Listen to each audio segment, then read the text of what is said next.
Chapter 54.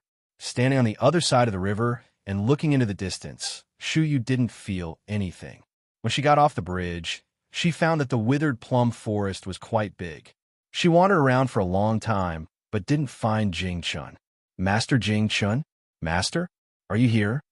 Yushu raised her voice and shouted a few times, but there was no response at all. Disappointed, she picked up the jujube cake and prepared to go back. She inadvertently turned her head and saw a white shadow behind an old plum tree. Clearly, someone was sitting behind the tree. Yushu turned around and walked under the tree. When she saw the two swords on the back of the person under the tree, she knew it was the person she was looking for. Master Jing-chun? Yushu shouted again, but the person under the tree didn't move. She felt strange, walked around the tree, and looked at the front. No wonder he didn't respond. It turned out that he was sleeping. The young Taoist priest was sitting cross-legged under the tree with his arms crossed.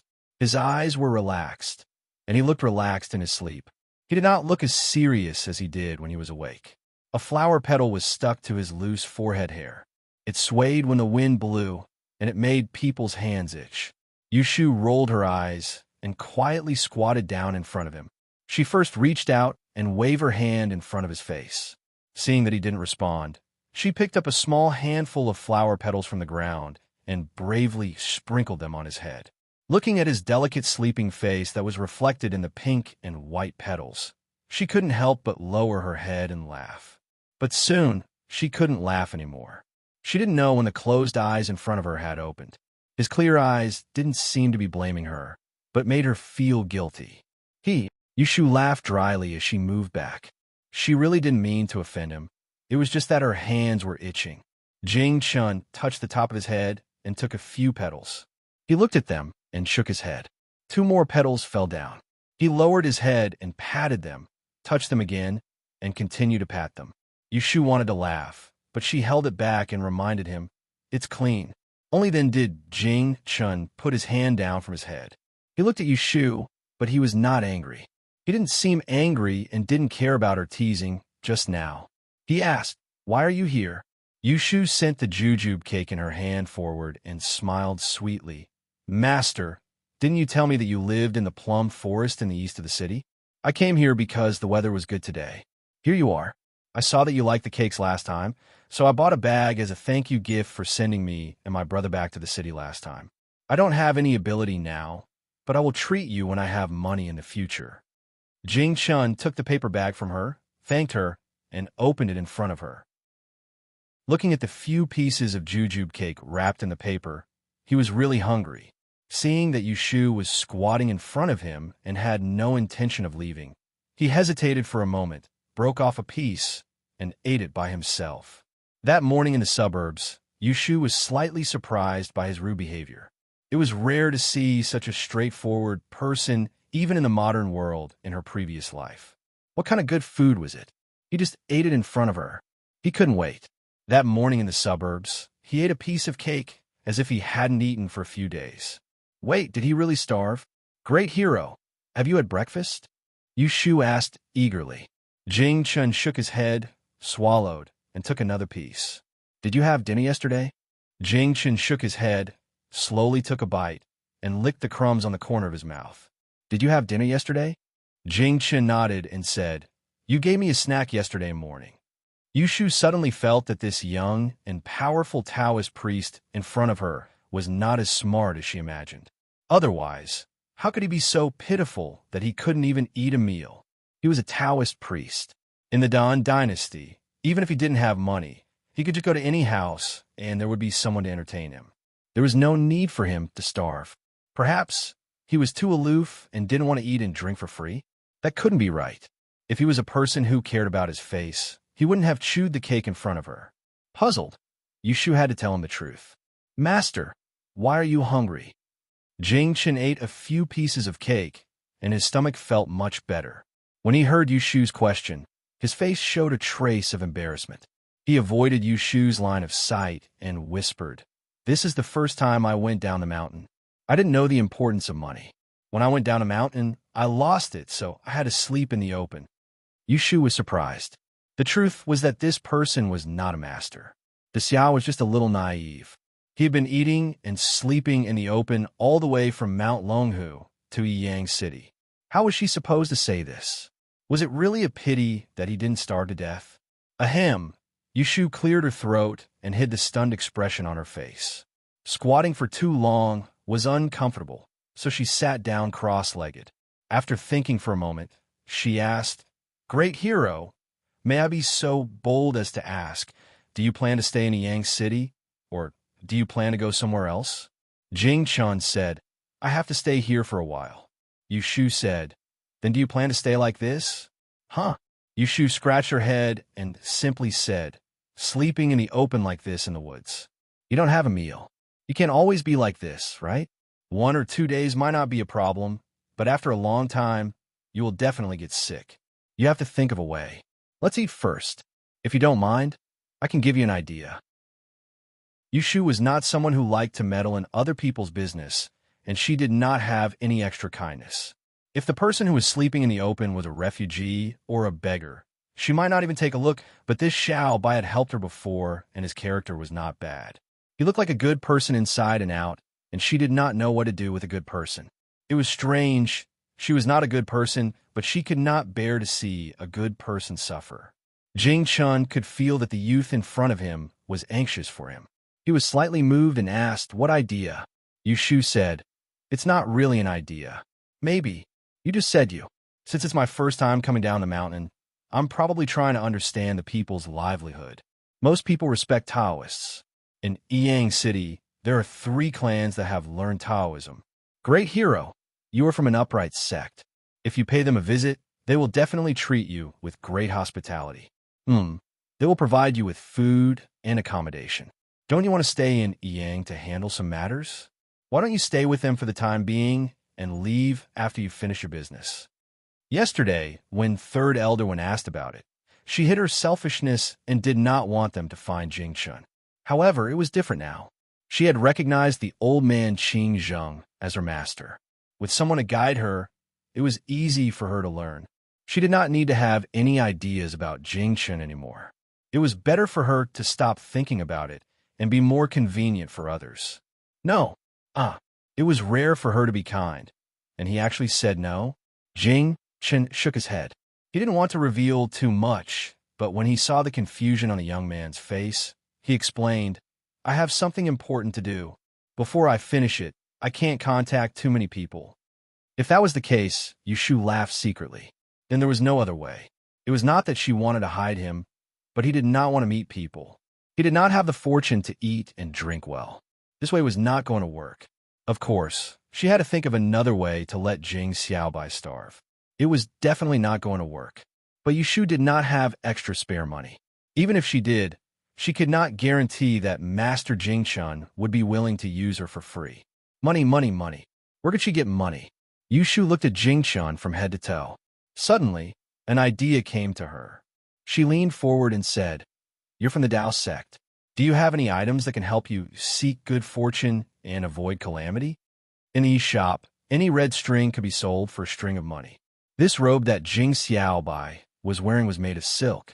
Since it was made of pure silk, it should have some valuable accessories on it. Items? Jing Chun thought for a while. Then, he touched his waist and stretched out his hand to pass it to her. "Will this do?" Yushu looked at his palm, but it was a yellow bead the size of a longan. It was a yellow bead the size of a longan. It didn't look like jade, but rather like it had been ground from a stone. It didn't look very impressive. "What is this?" She stretched out her hand. Jing Chun flipped his palm, and the bead fell into her palm. It was surprisingly cold, causing her to withdraw her hand. When she lifted it up to take a look, there was not even a hole for thread. This is a yellow frost stone. It is often rubbed in the palm to ward off evil wind. Jing Chun only mentioned one of the uses of the yellow frost stone. Hearing this, Yushu rubbed the stone bead in her palm. After a few rubs, her palm began to heat up, but the bead was still cold. It was very strange. She knew in her heart that this should be a good thing. Jing Chun looked at her curiously playing with it. He remembered that his junior brother was also mischievous and playful, so he said generously, "This is for you." "Huh? No, I don't want it. I want something from you." Yushu waved her hand, suppressing the greed in her heart. She said seriously, there are exchange shops and pawn shops in the city. Valuable things can be sold for money. If you sell this stone, you will at least have enough money to eat. Sell it? Jing Chun frowned. He took out another bead from his sleeve and gave it to her. Do you think this can be sold? This time, it was a 100% jade bead. The color was very good. Yushu's eyes were not bad. She rubbed it twice in her hand and immediately nodded happily. Yes, this is also good. Jing Chun nodded. Then sell this. You can't sell the yellow frost stone. If you like it, keep it. Yushu squeezed the yellow bead and said shyly, How can I take your things for free? She thought, this guy is quite a good person. Jing Chun looked down at her with a smile in his eyes. Keep it. It may be useful. Yushu did not stand on ceremony with him anymore. She put the yellow bead away and handed it to him. I will take you to the pawn shop now. Let's go. Jing Chun sat on the ground and did not move. Can you help me? I have something to do later. Yushu nodded. Of course, as long as you trust me.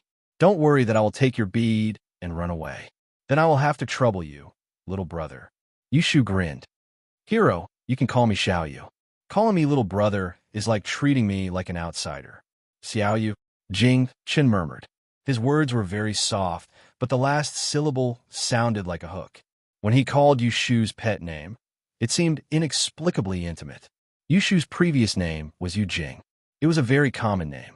There were 4 children in the first unit in their community. All of them had the nickname Jing Jing. When they called for dinner upstairs, 7 or 8 children ran back.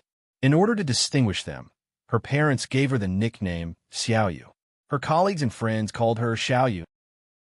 The same sound, but the meaning was different. She did not know that Jing Chun had said it wrong. She smiled and replied, Yes. Chapter 55. Yushu came back from the riverbank and went to the Chongmen pawn shop. She went to the Mianzhai pawn shop first. The door was closed, so shopkeeper Wu's shop was deserted. When he saw Yushu, he called her over to talk. Yushu wanted to ask him about the pawn shop on the street, so she chatted with this profiteer for a while. Shu, shopkeeper Chow hasn't opened his shop for a few days. Is he going to shut down his business? If he closes his shop, where are you going to make a living? How about you come to my shop to settle accounts? I'll give you the same salary, and I promise to treat you well. Shopkeeper Wu said with a friendly face. Yushu said, Let's wait for shopkeeper Chow to come back. He can't just give up his shop. Then you have 2 days free. Come and help me settle old accounts. How about this? Before shopkeeper Chow comes back, you work in my shop. I'll give you 10 copper coins a day. Yushu secretly rolled her eyes. This profiteer, 10 copper coins was her net worth in the past. Now it has risen to 20 copper coins, and it's only for half a day's work. Forget it. I have something to do, so I have to go. After getting rid of this trouble, Yushu hurriedly passed through the alley and went to the back street to find the honest pawn shop that shopkeeper Wu mentioned. Even so, when she took out the jade beads, the other party couldn't help but lower the price. Yushu grumbled and gave him 20 taels as a death contract. Anyway, Jing Chun gave it to her casually. It didn't seem like he was reluctant to give it up. If he doesn't want to redeem it, then so be it. She asked the shopkeeper to exchange 10 taels of silver for 1 tael, 10 taels of silver, and a small string of copper coins. Yushu had never taken so much money. She was afraid that someone would steal it on the street. She couldn't afford it even if she sold herself. In the end, she hid behind the door of the pawn shop and put it in her underwear, which made the shopkeeper laugh at her. After leaving the pawn shop, Yushu went west to find the bookstore at the end of the street to return the money to the old shopkeeper. The old shopkeeper of the bookstore saw that she was dressed as a boy and didn't recognize her for a moment. After she reminded him, he remembered the credit that day and couldn't help but sigh. When Yushu gave him the money, he didn't refuse, but looked at her with affection in his eyes. Seeing that there were no customers in the shop, he took a pen and paper and asked her to write a few words, pointing out the way she held the pen. Yushu could tell that the old man was lonely, so she stayed with him for a while and took the opportunity to listen to his history. When it was almost noon, she said goodbye and left. She promised the old shopkeeper that she would come often. Hashtag, hashtag, hashtag, after the business is done. Yushu returns to the courtyard. Lunch is ready. Yu Xiaoxiu is waiting for her at the door, holding a branch and writing on the ground. When Yu Shu saw this, she muttered, "Isn't there a lot of paper? And you're drawing on the ground? Don't you think it's dirty?" "I'm just drawing." Yu Xiaoxiu threw the branch away and fetched water for her to wash her hands. Aunt Lu has already eaten and is drying radish strips in the yard. She has finished eating the pickled vegetables and is going to pickle 2 more jars in the next 2 days. There's only one dish for lunch, which is light and tasteless. There are not many edible vegetables in spring, and they can't afford meat. Yu Shu chewed half a bowl of rice and couldn't swallow it. Seeing that Yu Xiaoxiu has cleaned the bottom of the bowl, she praised him. "You're really easy to feed." Then she took the opportunity to push the leftovers to him. "I can't eat anymore." Yu Xiaoxiu didn't mind her saliva. He changed a pair of chopsticks and continued to eat expressionlessly. "By the way, I want to see Master Jing Chen this morning. Guess where he is?" Yu Xiaoxiu's mouth was stuffed, and he hummed through his nose. "He's at the river where we flew kites the day before yesterday. Isn't there a plum forest across the river?" Yu Shu told Yu Xiaoxiu about her meeting with Jing Chen in the morning. Finally, she took out the yellow frost stone and handed it to him. "Here, keep it. When you're free, rub it in your palm. You won't get sick." Yu Xiaoxiu shoved the last mouthful of rice into his mouth and wiped his hands on the table. He took the yellow bead and looked at it. He curled his lips and handed it back to Yu Shu. "I don't want it. It's something for girls to play with." "Nonsense. It's not like it's a hairpin. Take it." "I don't want it. It's not for him." Yu Xiaoxiu refused to take it. He cleaned up the dishes and ran out to wash them. Yu Shu had no choice but to rub it in her palm a few times and put it away. After lunch, the two of them started writing on the table. Yu Xiaoxiu did his homework, while Yu Shu learned how to write. Both of them focused on their own tasks. Soon after, Yu Xiaoxiu spoke first. "This morning at the private school, several people secretly asked me questions." "What did they ask you?" Yu Shu stiffly held the pen. She didn't like to use a brush. It was too soft.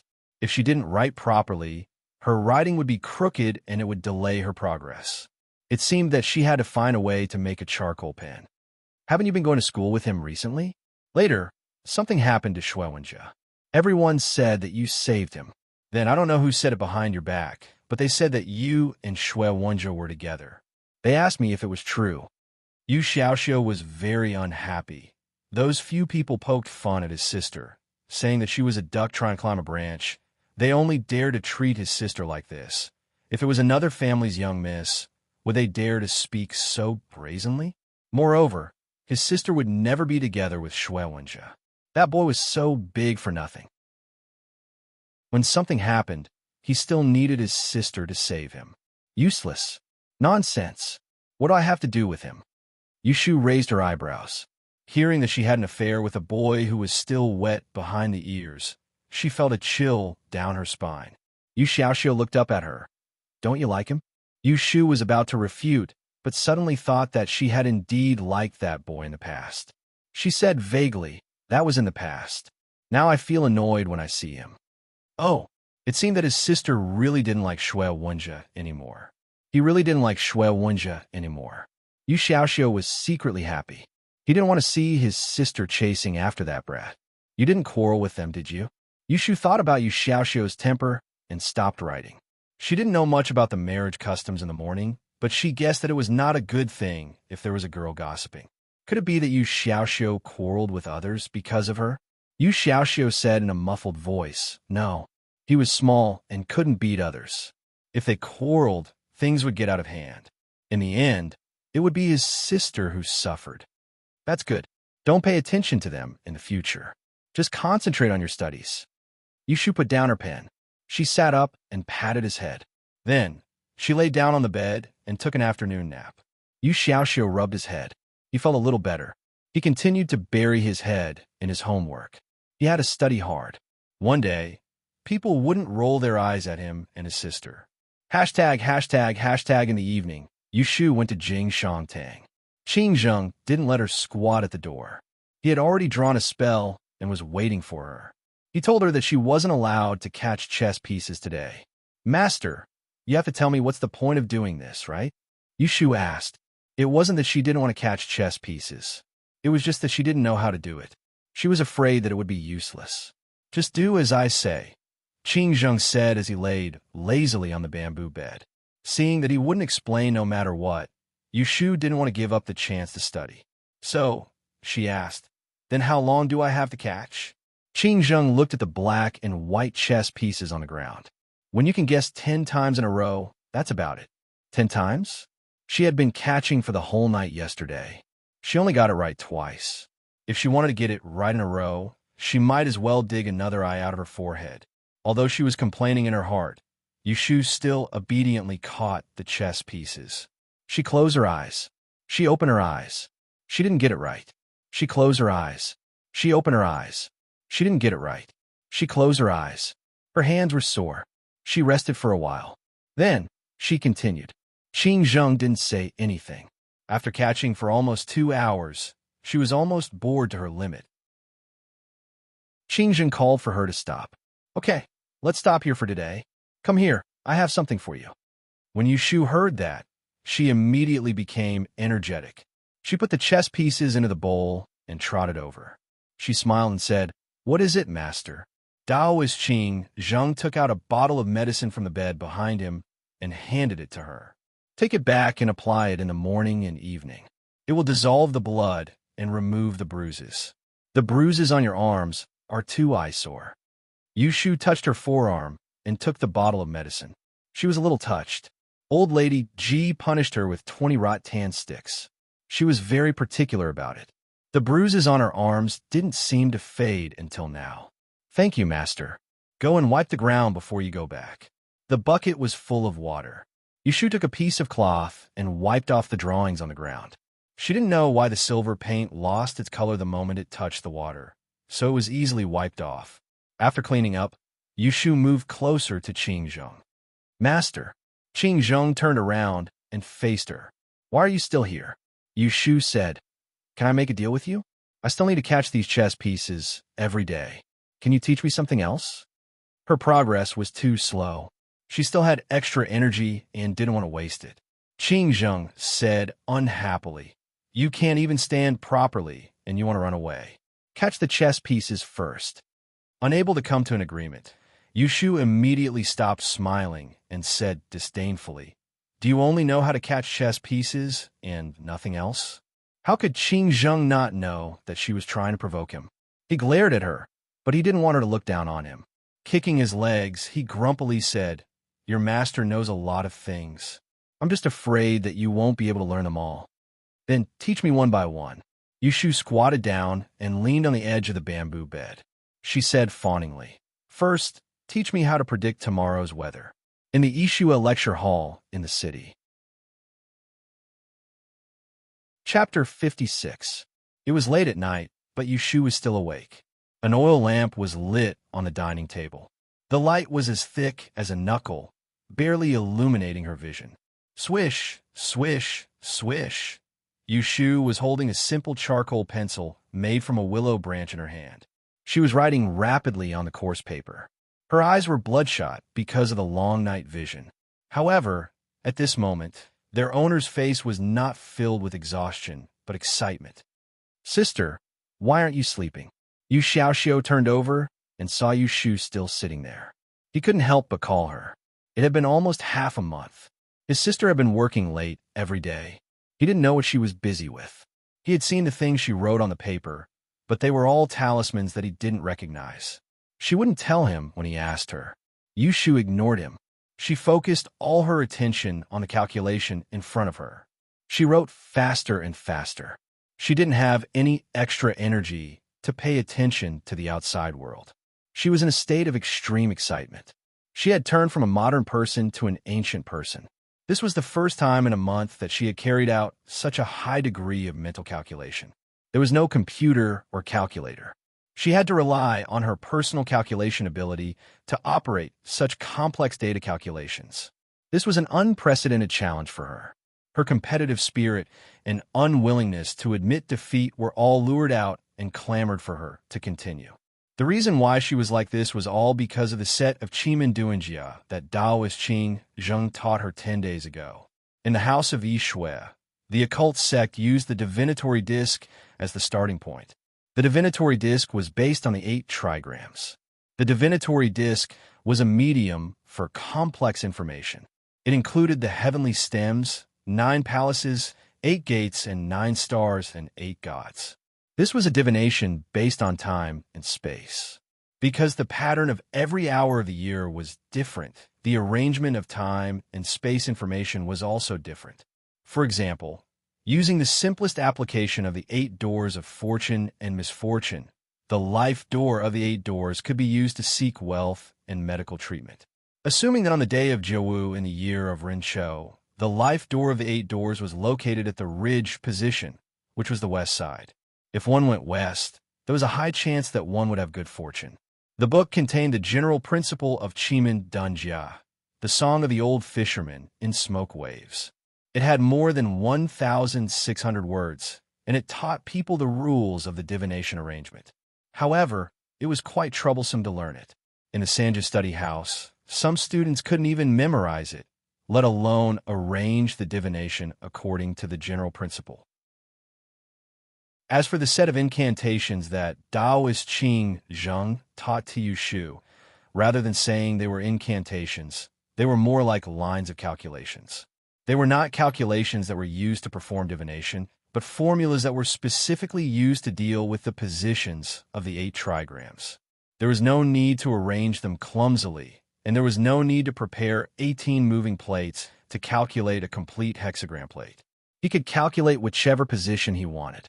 It was simple, convenient, and accurate. Yushu was quite surprised to learn such a specialized thing. Taoist Qing Zheng's original intention was for her to memorize this set of incantations and then slowly teach her how to calculate. In his words, within 3 months, Yushu would be able to learn the 8 doors of fortune and misfortune and use it. 3 months was much shorter than 3 years. However, Qing Zheng had underestimated one thing. Indeed, Yushu couldn't even write well. She was a beginner in Yishui, but she was an elite in mathematics. The mathematical theory and knowledge that she had mastered far exceeded that of this era by more than 400 years. Yushu didn't show her surprise in front of Qing Zheng, nor did she refuse his rough guidance. Instead, she copied the set of incantations home.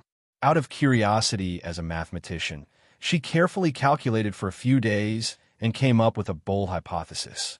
Since there was such a set of calculations to calculate the 8 doors of fortune, then all the information in the occult door could be substituted into the formula. The scope of application of the 8 doors of fortune and misfortune was limited. For example, all the information in the occult door could be substituted into the formula. For this reason, she specially asked Yu Xiaoxiu for advice on a hexagram. She wanted to know how to predict a sunny or rainy day from the hexagram. She used it as an experiment and substituted the incantations taught by Qing Zheng to find a formula to predict a sunny or rainy day. If her hypothesis was correct, then she could deduce a set of her own calculation method. To be more precise, it would be an equation. This was a crazy hypothesis. If it was successful, she had a hunch that it would be the biggest asset she had in this era. 3 months was much shorter than 3 years. However, Qing Zheng had underestimated one thing. Indeed, Yushu couldn't write well. She was a beginner in Yishui, but she was an elite in mathematics. The mathematical theory and knowledge that she had mastered far exceeded that of this era by more than 400 years. Yushu didn't show her surprise in front of Qing Zheng, nor did she refuse his rough guidance. Instead, she copied the set of incantations home. Out of curiosity, she carefully calculated for a few days and came up with a bold hypothesis. Since there was such a set of calculations to calculate the 8 doors of fortune, then all the information in the occult door could be substituted into the formula. The scope of application of the 8 doors of fortune was limited. For example, the prediction of a sunny or rainy day that Yushu wanted to know at the beginning could not be calculated. For this reason, she specially asked Yu Xiaoxiu for advice on a hexagram. She wanted to know how to predict a sunny or rainy day from the hexagram. She used it as an experiment and substituted the incantations taught by Qing Zheng to find a formula to predict a sunny or rainy day. If her hypothesis was correct, then she could deduce a set of her own calculation method. To be more precise, it would be an equation. This was a crazy hypothesis. If it was successful, she had a hunch that it would be the biggest asset she had in this era. Yushu was quite good at reverse calculation. She was especially proficient in statistical probability. She used all her spare time to deduce and record the changes of the weather every day. She made mistakes again and again, and fell into a dilemma again and again. Instead, it boosted her desire for knowledge. She could definitely succeed. Bang! Yu Xiaoxiu was drowsy when he suddenly heard a loud noise. He sat up in shock and turned his head. In the dim light, he saw Yushu excitedly pounding the table twice, scratching her ears and cheeks. She was holding a piece of paper in her hand with a look of ecstasy on her face. "Sister." He put on his shoes and went down. Before he could get close, Yushu rushed over and hugged him. She picked him up and spun him twice on the spot. He was so shocked that he almost cried out. "What's wrong with you?" Although Yu Xiaoxiu did not know what Yushu was happy about, he was still infected by her. He hesitantly raised his hand and patted her back before laughing. "Ha, Xiaoxiu, you don't know. You don't know. Ha ha." Yushu hugged her little brother tightly and vented the joy in her heart. She held the fruits of her labor tightly in her hands. She finally calculated it. It was an equation to calculate Qingyu. It was accurate and simple. But this was just the beginning.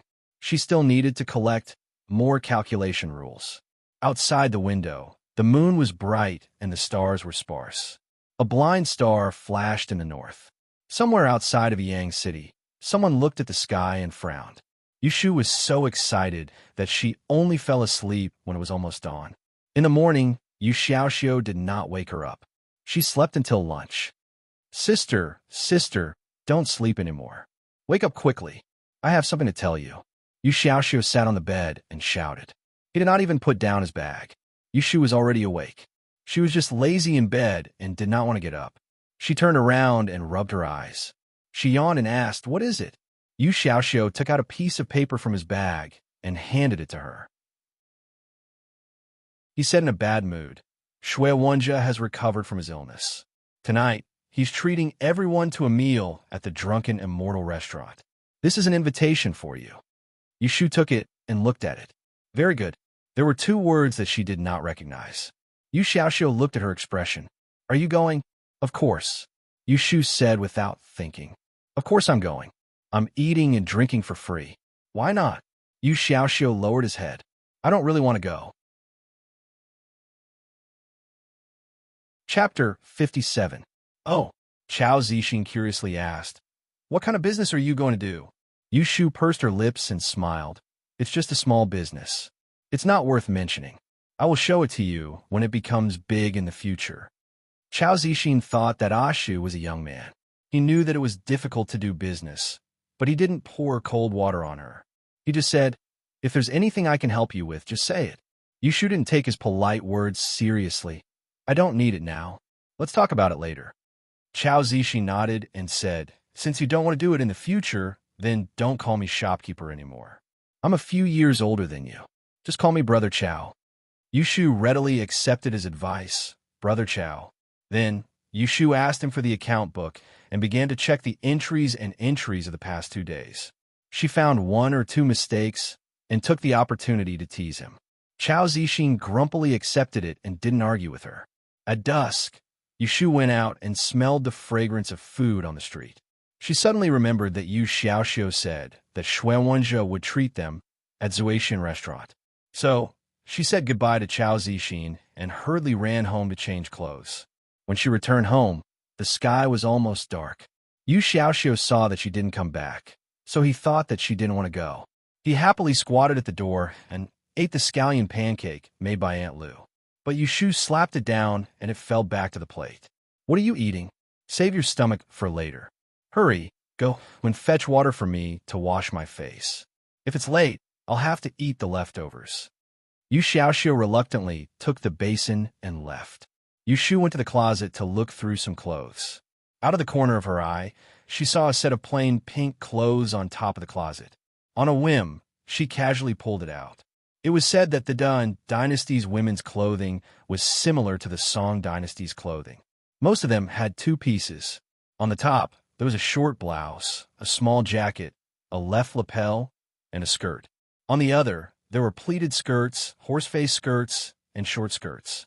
On the top, there were sleeveless or half-sleeve long clothes that could be worn by both men and women. According to what Yushu had seen on the streets these days, women preferred light colors. The more tender, the more beautiful they were, such as pink, yellow, and green.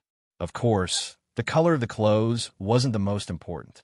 It also depended on the person's appearance. Each place nurtured its own people.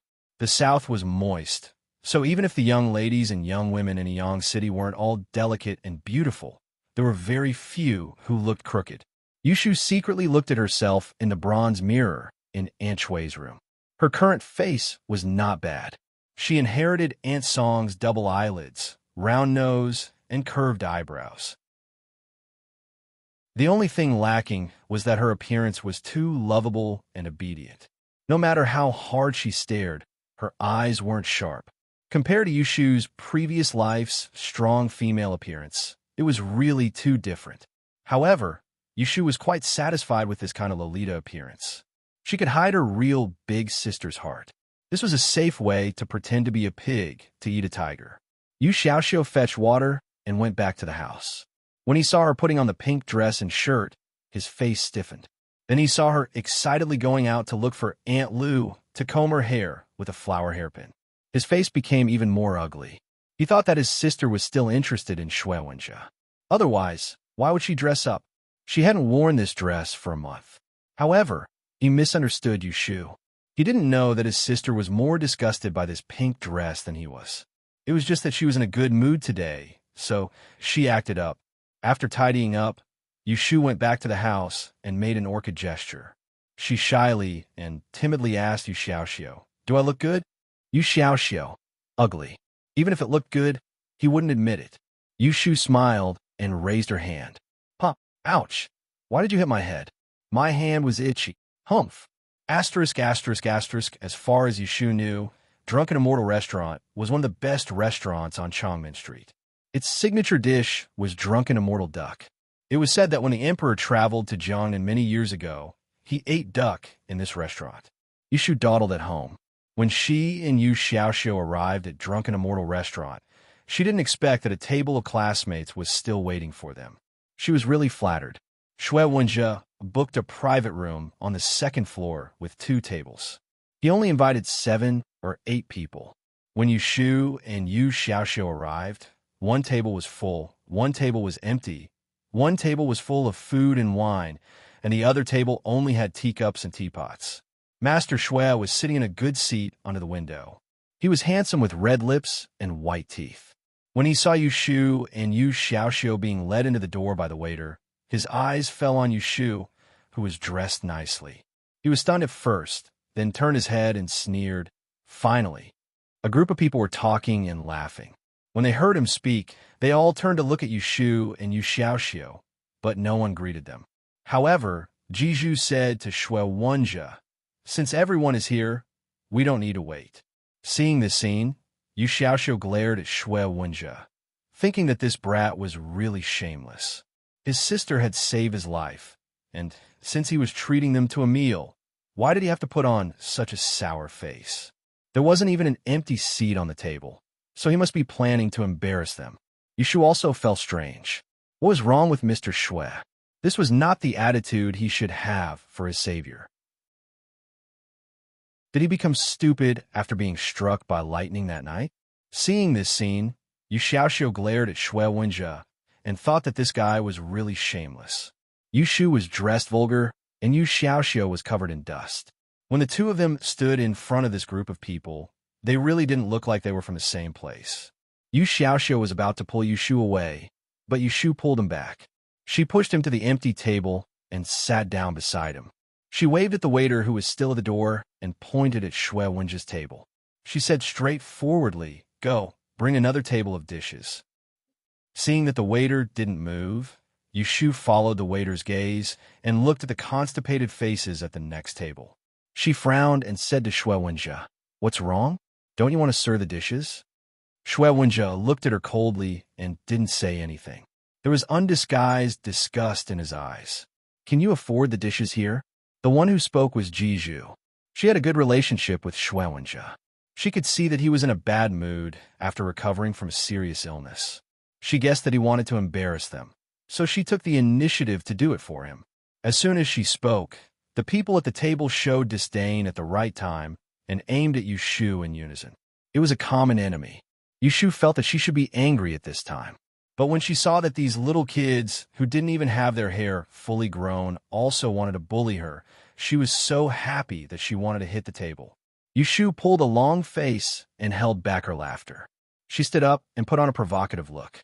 She looked at Jiju and said, "It's not your treat. It's not your turn to care about the money." She was not her mother's wife, so why did this little girl have to control her? Probably because she thought of something. Jiju blushed and glared at Yushu. Then she turned her head and complained to Shui Wenjie. "Why did you bring them here? Hurry up and drive them away. I can't eat when I see them. Don't you know that they live in the servant's room in our house? They don't even take a bath once a month. It's so dirty." The people at the table gritted their teeth and looked at Yushu and Yu Xiaoxiu with an ugly face. Yu Xiaoxiu was so angry that his face turned red, but he didn't refute. They lived in the courtyard, so it was true that they didn't have the conditions to take a bath. But it was not like what Jiju said that they didn't take a bath for a month. Even if he couldn't soak in hot water, he would wipe his body once every 2 days and wash the bed sheets once every half a month. How could it be dirty? As the host tonight, Shui Wenjie finally spoke. He looked at Yushu with disgust and said, "Okay, you can leave." Jiju looked at Yushu with a little complacency and said, "Did you hear that? Let's go." Yu Xiaoxiu was so angry that he turned around and was about to go out. But Yushu grabbed him with one hand and took the invitation from his arms with her long fingers. Then she turned around and threw her hand on the plate in front of Shui Wenjie. The soup splashed, and a few drops of it splashed on Shui Wenjie's white collar, which made him widen his eyes. Jiju said, "Ah," and took out a handkerchief to wipe it for him. Then she turned around and said angrily, "What are you doing?" Yushu raised her eyebrows and pulled Yu Xiaoxiu to the door. Then she turned around and sneered, "You can't even afford to serve the dishes. If you don't have money, don't try to be a host." After that, she lifted the curtain and left, ignoring the reaction of the table behind her. When she reached the stairs, she heard the sound of plates and bowls being smashed. She turned around and said to Yu Xiaoxiu, "This ungrateful thing. Next time, he will be caught and stripped naked to attract lightning." Yu Xiaoxiu was angry and did not hear her clearly. He snorted. "I knew he was like this. Gold on the outside, but rotten on the inside." Both of them talked and went downstairs. On the other side, in the private room, a group of people who were sitting around the table stood up and hid the side, watching Shui Wenjie lose his temper. When he was done, they looked at each other and said their goodbyes one after another. Only Jiju and a young man who was close to him were left to persuade him. On the way home, the sister and brother pair were hungry. They thought of ways to scold Shui Wenjie and then analyzed, "Sister, do you think there is something wrong with him?" Yu Xiaoxiu couldn't figure out. His sister didn't do anything to that brat. Didn't she just bring people to save him once? In any case, she saved his dog life. Yushu was also puzzled. No matter how she thought about it, she couldn't figure out what was wrong with Master Shui. Why did his attitude towards her become worse than before? She thought that he really wanted to treat her to a meal. He even swaggered over. What a disappointment. How would I know? Yushu was hungry and listless. I don't know if Aunt Lu has cooked anything. I didn't bring any money with me. Otherwise, I would have eaten on the street. Yu Xiaoxiu licked his lips. It would be good if there were fish. I can go back and cook fish soup. Yushu stole 2 fish from Old Lady G's courtyard. A few days ago, she cooked and ate them behind others' backs. The taste was so delicious that she still wanted to drool when she recalled it. Yushu scratched her chin and said, "Then I'll go catch 2 more at night." Old Lady G still owed her 18 fish. Yu Xiaoxiu was a little tempted, but he was afraid that she would be caught.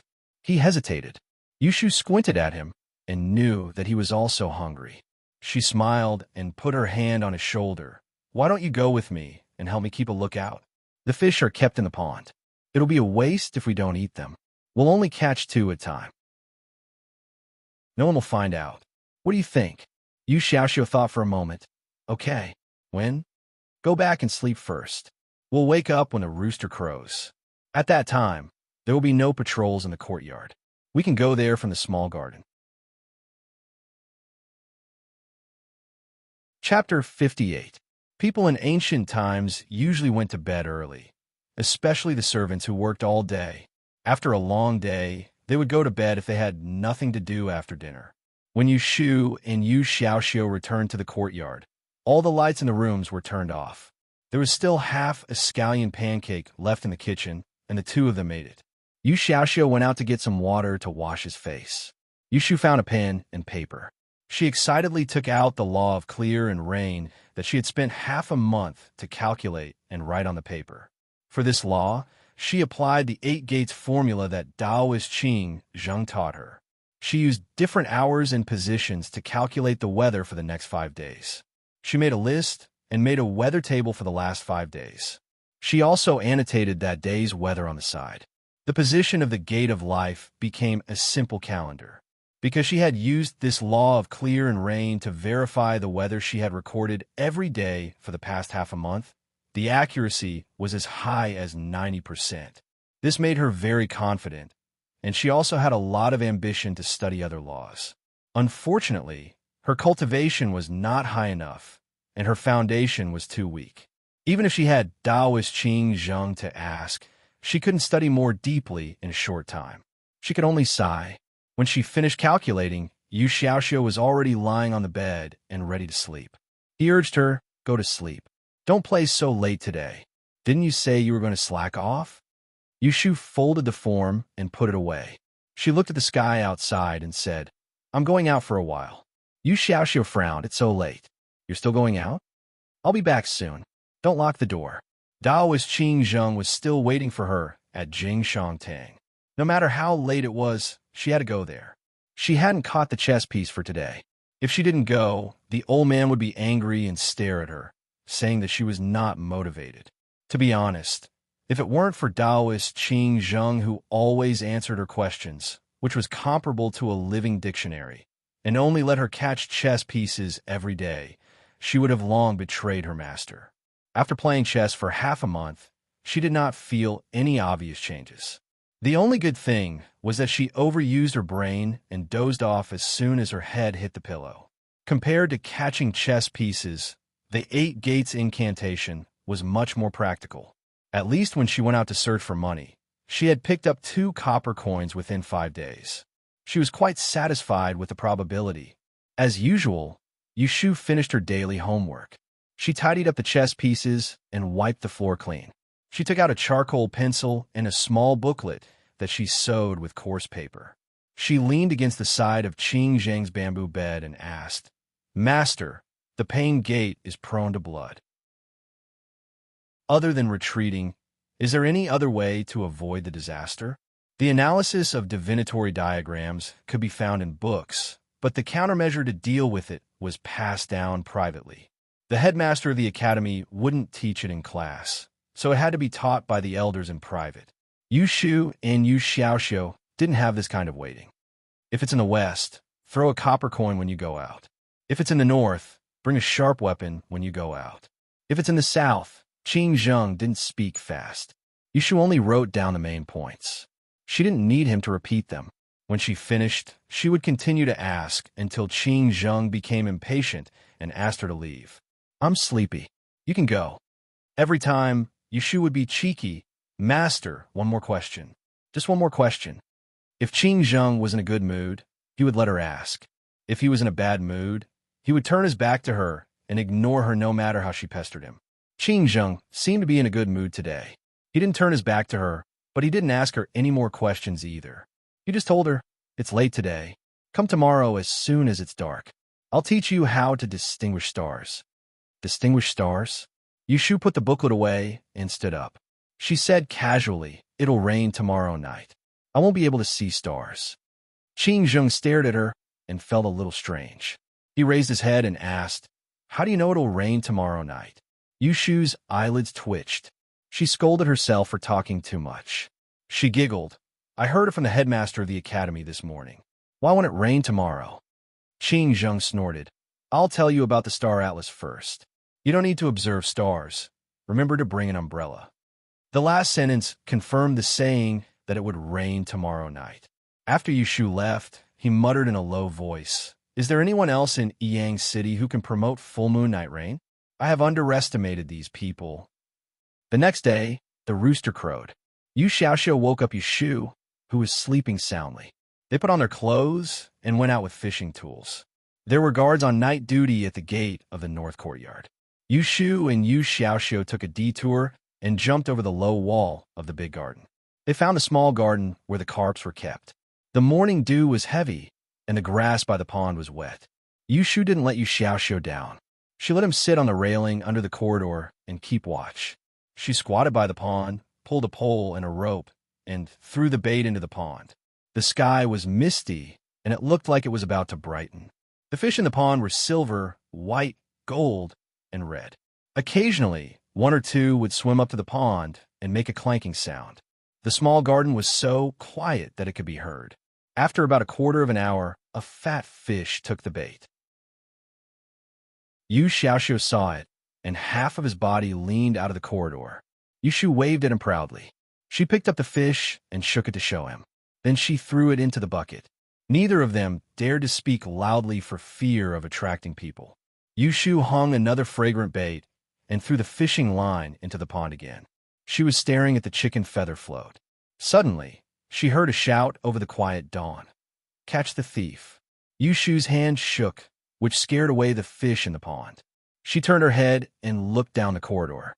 She saw Yu Xiaoxiu was looking at the other end of the garden and waving at her anxiously. He shouted in a low voice, Sister, come up. Yushu immediately put away the fishing rod. She carelessly twirled it and accidentally got her hand scratched by the hook.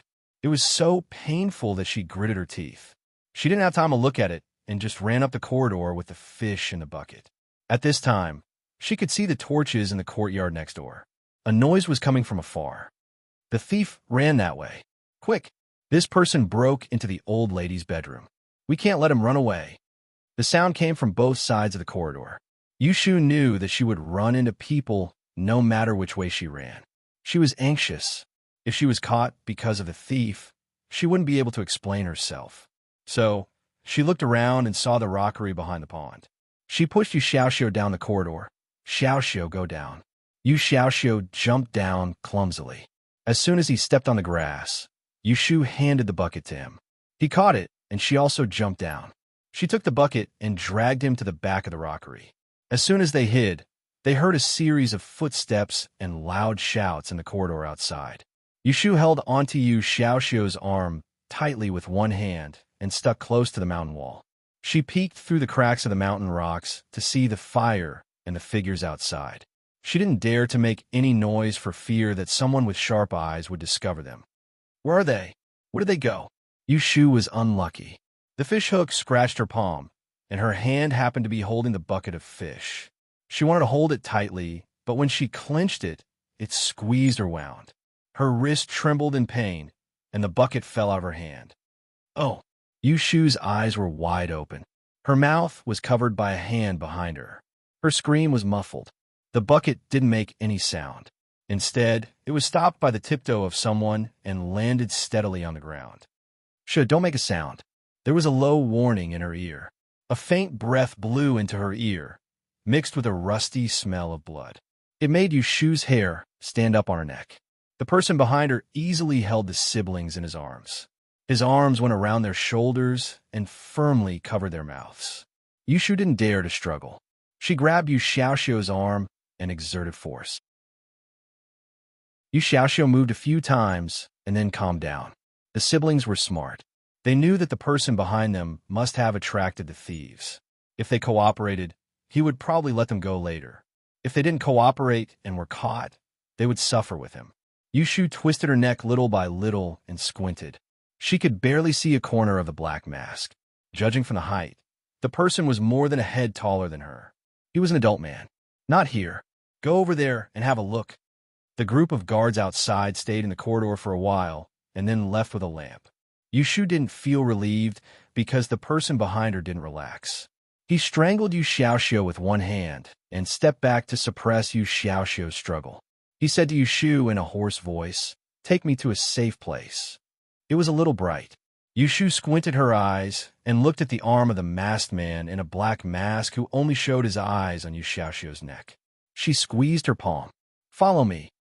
After narrowly avoiding several waves of startled guards and servants, Yushu led the person to the yard involuntarily.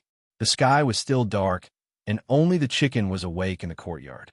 Yushu pushed open the door and stepped aside to let the masked thief sneak in with Yu Xiaoxiu. She placed the bucket of water behind the door and closed the door. She unlatched the door and went to get a flint, but the man stopped her. "Don't light the lamp yet." Yushu obediently put down the flint and looked at the shadowy figures in front of her. She whispered, "This is where the two of us live. We won't run away. Can you let go of my brother?" The man hesitated for a moment and let go of Yu Xiaoxiu. As soon as he was free, Yu Xiaoxiu pushed the man away and stood in front of Yushu. He stared at the man fiercely and said, "What do you want?" The masked thief ignored him and sat down with the help of the table. "Xiaoxiu," Yushu pulled him from behind and comforted him. "Keep your voice down. If he comes, we will be in trouble with him." Hearing this, the masked thief looked at Yushu's direction and smiled bitterly. He whispered to her, "Little brother, don't worry. I will leave after treating my injury. I won't hurt you. Light the lamp." Yushu patted Yu Xiaoxiu's shoulder and went forward to light the oil lamp. The bean-sized light illuminated this small area. She peeled off her sweaty bangs and looked up. She saw a pair of dark eyes. Her heart jumped. The masked thief stared at her and turned to look at Yu Xiaoxiu. He said to him, "Go get a basin of water." Yu Xiaoxiu snorted. Yushu pushed him and reluctantly left with the basin of water.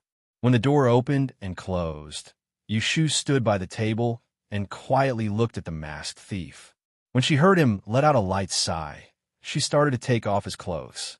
In a few moments, he took off his clothes, revealing his tight upper body. His two chest muscles were tight, smooth, and firm. If it weren't for the several sharp hidden weapons that were hissing with blood, Yushu would have calmly admired his good figure. He tore his white clothes into strips and pulled out the hidden weapons from his abdomen. Yushu heard him let out a light snort. Although she couldn't see his expression, she guessed that he was frowning. After pulling out the small things, he threw them on the table. He took out a medicine bottle from somewhere and sprinkled the powder on his wounds. He quickly wrapped 2 strips of cloth around his abdomen and touched his back. With a light hiss, he looked up at Yushu and said, "Help me." Chapter 59. Do me a favor. Yushu looked at the masked thief's back, which had 7 or 8 small bloody holes. She felt sorry for him. After a short hesitation, she walked forward. But before her hand touched his back, she heard a low shout from the door. "What are you doing?" As soon as Yu Xiaoxiu entered the door, he saw the thief's back was bare in front of his sister. He immediately became angry. He put down the basin and pulled Yushu behind him without looking at the injuries on the thief's body. He stared at him with fire in his eyes and said angrily, "Stinky pervert, put on your clothes." The masked thief seemed to be stunned. He didn't understand the situation. Yushu touched her forehead and pressed Yu Xiaoxiu's shoulder. She whispered, "Xiaoxiu, he has injuries on his back. He wants me to help him apply medicine. Don't think too much." Yu Xiaoxiu said angrily, "But he can't take off his clothes in front of you. You are a girl. How can he do this?" The masked thief's shoulder moved. He looked at Yushu, who was wearing a short robe and had male hair. Under the light, his eyes were full of surprise. When he met Yushu's surprisingly calm eyes, his eyes narrowed. He hurriedly picked up his clothes on the bench and covered his body with it. He lowered his head and said in embarrassment, "Sorry for offending you. I didn't know you were a girl." Yushu raised her eyebrows. This thief was quite polite. "It doesn't matter." She turned her head and said to Yu Xiaoxiu, "You go and bring the water. I will help him pull out the sharp weapon on his back." Yu Xiaoxiu hurriedly said, "How can you do that?" "I will do it. You turn your back and don't look." Then he pushed her and went forward to check the masked thief's back. When he saw the bloody wounds on his back, he was scared and took 2 steps back. His face was a little pale. After all, he was young and had never seen blood. No matter how courageous he was still a child. Yushu reached out to support him and whispered in his ear, "I'll do it. Hurry up and get him to leave. Otherwise, if someone comes to search us, we'll be in trouble. Listen to me and bring the water and a clean towel. If you don't listen to me, I'll get angry." Yu Xiaoxiu hesitated for a moment. He glared at the masked thief and went to get the water. Yushu took a step forward, wanting to touch the person's back, but the other party dodged, causing Yushu's hand to miss. She sneered inwardly. This thief had barged into the courtyard in the middle of the night, held them hostage, and now he was acting embarrassed. She stretched out her hand and pressed on his shoulder. She said with displeasure, "Don't move." Yushu took the handkerchief from Yu Xiaoxiu and carefully wiped off the blood on his back, revealing the wound. She pinched the edge of the hidden weapon with the handkerchief and pulled it out. Feeling her shoulder shake, she smirked and threw the bloody, hidden weapon on the table. She didn't rush to apply the medicine on the wound and continued, I'm sorry. She pulled out the other triangular pieces without holding back. She didn't even give him a chance to breathe. It was so painful that cold sweat appeared on his back. Yu Xiaoxiu felt very satisfied. Finally, he sprinkled some medicinal powder on the man's wound and used the rest of the cloth to wrap up the wound. After this was done, the masked thief put on his black coat again. By the time the masked thief put on his black coat again, the sky outside was already bright. Yushu went outside and poured a basin of bloody water under the corner of the wall. Then she looked outside the courtyard for a while and fetched another basin of water. She wet the towel and handed it to him. Then she came back and said to the thief, "Leave from the back door while no one is searching here. You won't be able to escape when the sun rises." The masked thief wiped the sweat on his neck and washed his hands. He closed his eyes and took a breath. He said to Yushu, "Please lead the way and send me out." Compared to the threat in the small garden, his tone now was so gentle that it could be called a request. Yushu held down Yu Xiaoxiu, who was about to protest, and whispered, "Okay." Then she told Yu Xiaoxiu, "I'll send him out. Quickly tidy up the room. Don't let Aunt Lu see anything when she wakes up. Sister, I'm going to send him out. You stay in the room. Don't mess around." Yushu was still worried about the thief. How could she let Yu Xiaoxiu go with her? She scolded him and left with the masked thief, regardless of whether he was willing or not. The courtyard of the main household, Lady Ji was wearing an outer robe and her hair was fluffy. She sat in the hall with a pale face. Second Madam was standing beside her, serving tea and comforting the old lady. Below her, the eldest son of the Ji family, Ji Xiaohan, and the second son, Ji Xiaochun, were arguing. "Big brother, how did you arrange the guards to let the thief break into Mother's bedroom? If Father hadn't asked Taoist Qingzheng to set up a trap in the room before the new year, what would have happened?" Ji Xiaochun was full of complaints. If you hadn't lent 20 guards to the Lu residence, there wouldn't be a vacancy in the inner courtyard. Ji Xiaohan was furious. Ji Xiaochun choked and said unhappily, "Big brother, you're wrong. Xingxuan is in the capital and still needs the Shui family's care. How can I not lend them to the Lu family?" Old Madam Ji listened to their quarrel and frowned. She interrupted, "All right, stop arguing. All right, the two of you stop quarreling. Tonight, this thief isn't after gold or silver. I'm afraid he's after the treasury behind the main house. Since this person is so familiar with the inner court, he probably has a spy in the house. No matter what, we must capture him and not let him escape." As soon as the two brothers heard the word storehouse, they immediately perked up and sat up straight to listen to him. "Mother, don't worry. Third brother has already sent guards to search the garden. The thief was hit by so many hidden weapons. I don't think he can run far," Ji Xiaoan said. Old Madam Ji was worried and said to second brother, "Xiaochun, send someone to the magistrate office to look for your brother-in-law. If he escapes, ask him to put up notices in the city." "Yes, mother. I'll go now." Second Madam Ji gently touched Old Madam Ji's shoulder and said gently, "Mother, leave this matter to eldest brother and the others. I'll help you into rest." Old Madam G was old and couldn't bear it anymore. Moreover, she trusted her sons and followed second Madam G's words and went to the back of the house to catch up on sleep. Yushu sent the person out and walked along the wall. She didn't say a word, but the person had the leisure to ask, "Miss, why did you help me?" Yushu secretly rolled her eyes. "Who helped you? Don't be so self-absorbed. I'm just afraid of being implicated by you. If I'm unlucky enough to bump into you, I'll be in trouble no matter what. Why don't you try to die on the side of the road? Let's see if I'll look at you." Of course, Yushu wouldn't tell the truth, so she chose to remain silent. The masked person was annoyed. He touched his mask and took the initiative to find a topic. "Why are you fishing there in the middle of the night?" "I'm hungry." When Yushu thought about the fish she missed, she felt resentful. Coincidentally, her stomach growled in hunger. The noise was so loud that it could be heard from the front and back. She couldn't help but laugh at herself. "I can't afford meat, so I had to steal fish to eat." After a moment of silence, he sighed and said, "The 8 treasures fragrant carp is a treasure of the G family. It's hard to find one. If someone finds out that you stole it, they won't let you off easily." 8 treasures fragrant carp?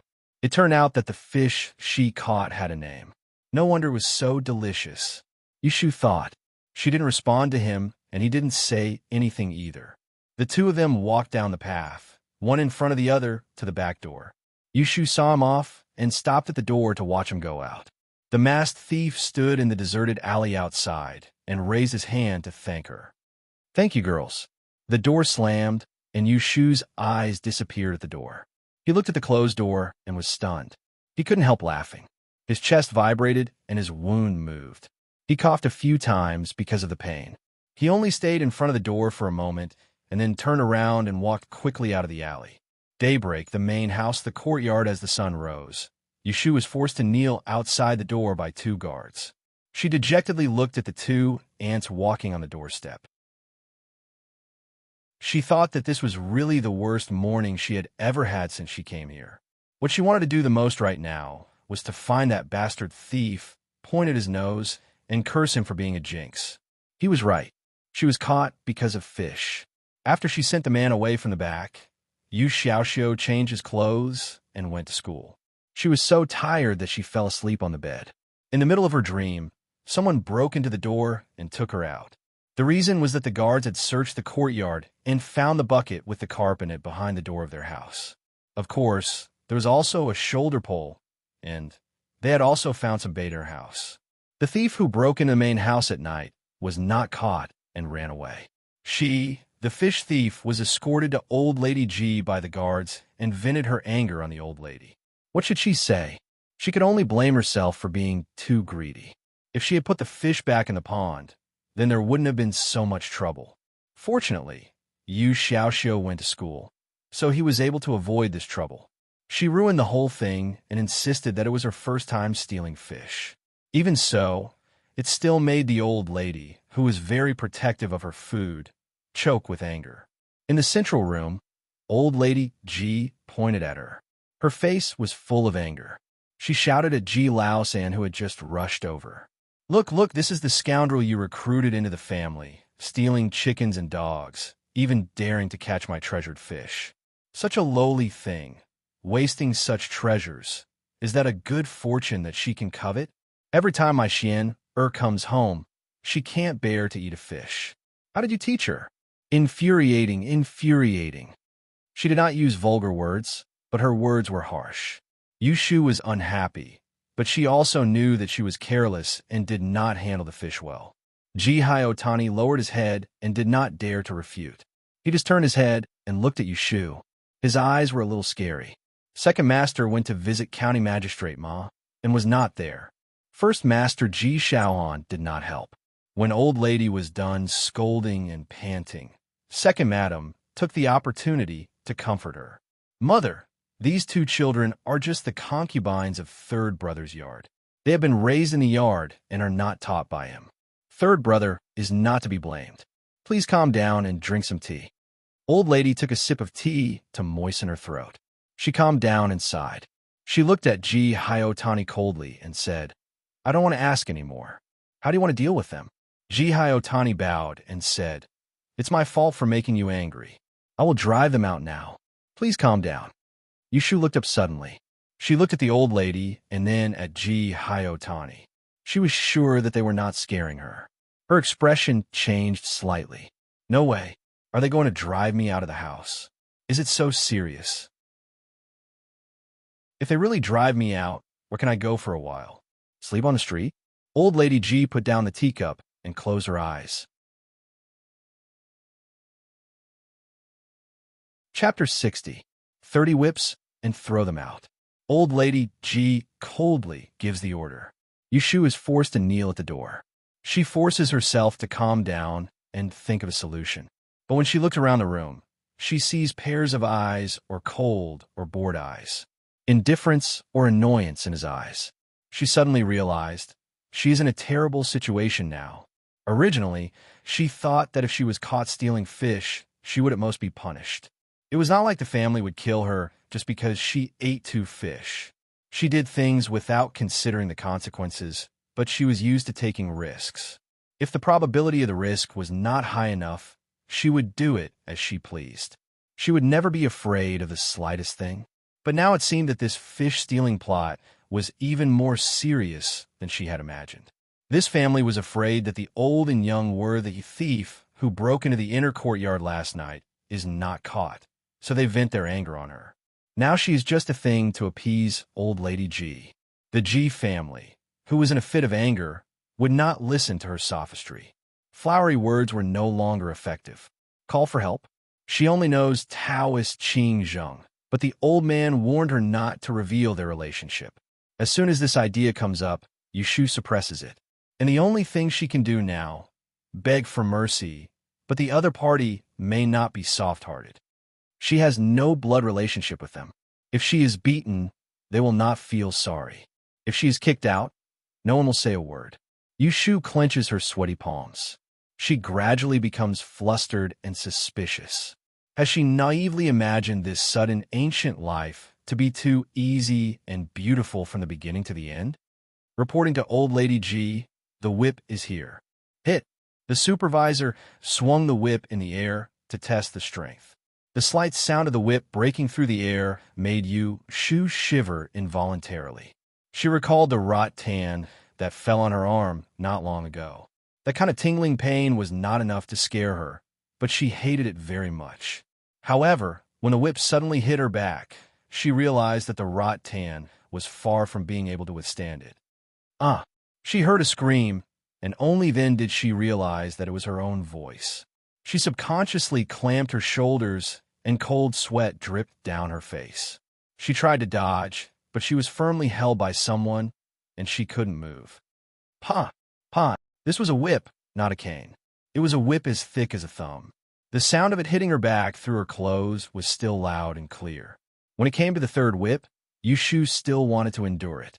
But after the third whip, she was already distracted by the bone-chilling pain and began to think about how to win the sympathy of this family. She has a lot of pride, but she knows that a wise man knows better than to fight. After the 30 whips, she is afraid that she will lose half of her life. If she is thrown out, no one will take care of her. It is really a question whether she can live or not. Fingers on the doorframe. Yushu holds her breath and says, Old lady, I know I was wrong. Old lady, please forgive me. Pa! This whip is exceptionally hot. It is so painful that she bites her lips and tastes salty copper rust. She can imagine that the clothes on her back are already torn. She grits her teeth and takes a deep breath, not letting her anger show on her face. She continues to beg for mercy. Old lady, please forgive me. I know I was wrong, Old Lady G sits motionless on the armchair. She is dressed in a finely embroidered robe and a green pleated skirt. She holds a cup of tea in her hand and looks coldly at Yushu, who is kneeling outside the door, begging for mercy. The anger on her face subsides a little, but she has no intention of stopping her.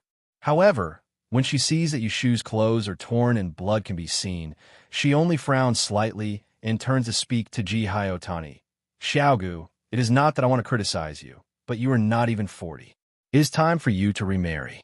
Otherwise, Those women in your courtyard will be left alone and make a mess in the house.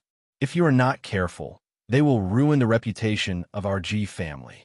When your father returns home, how can I face him? I know I was wrong. Please forgive me, mother. Jihai Otani immediately lifts the hem of his clothes and kneels down. He kowtows to Old Lady G, but he does not mention the matter of remarrying. Old Lady G looks at him and hears Yushu's weak cries.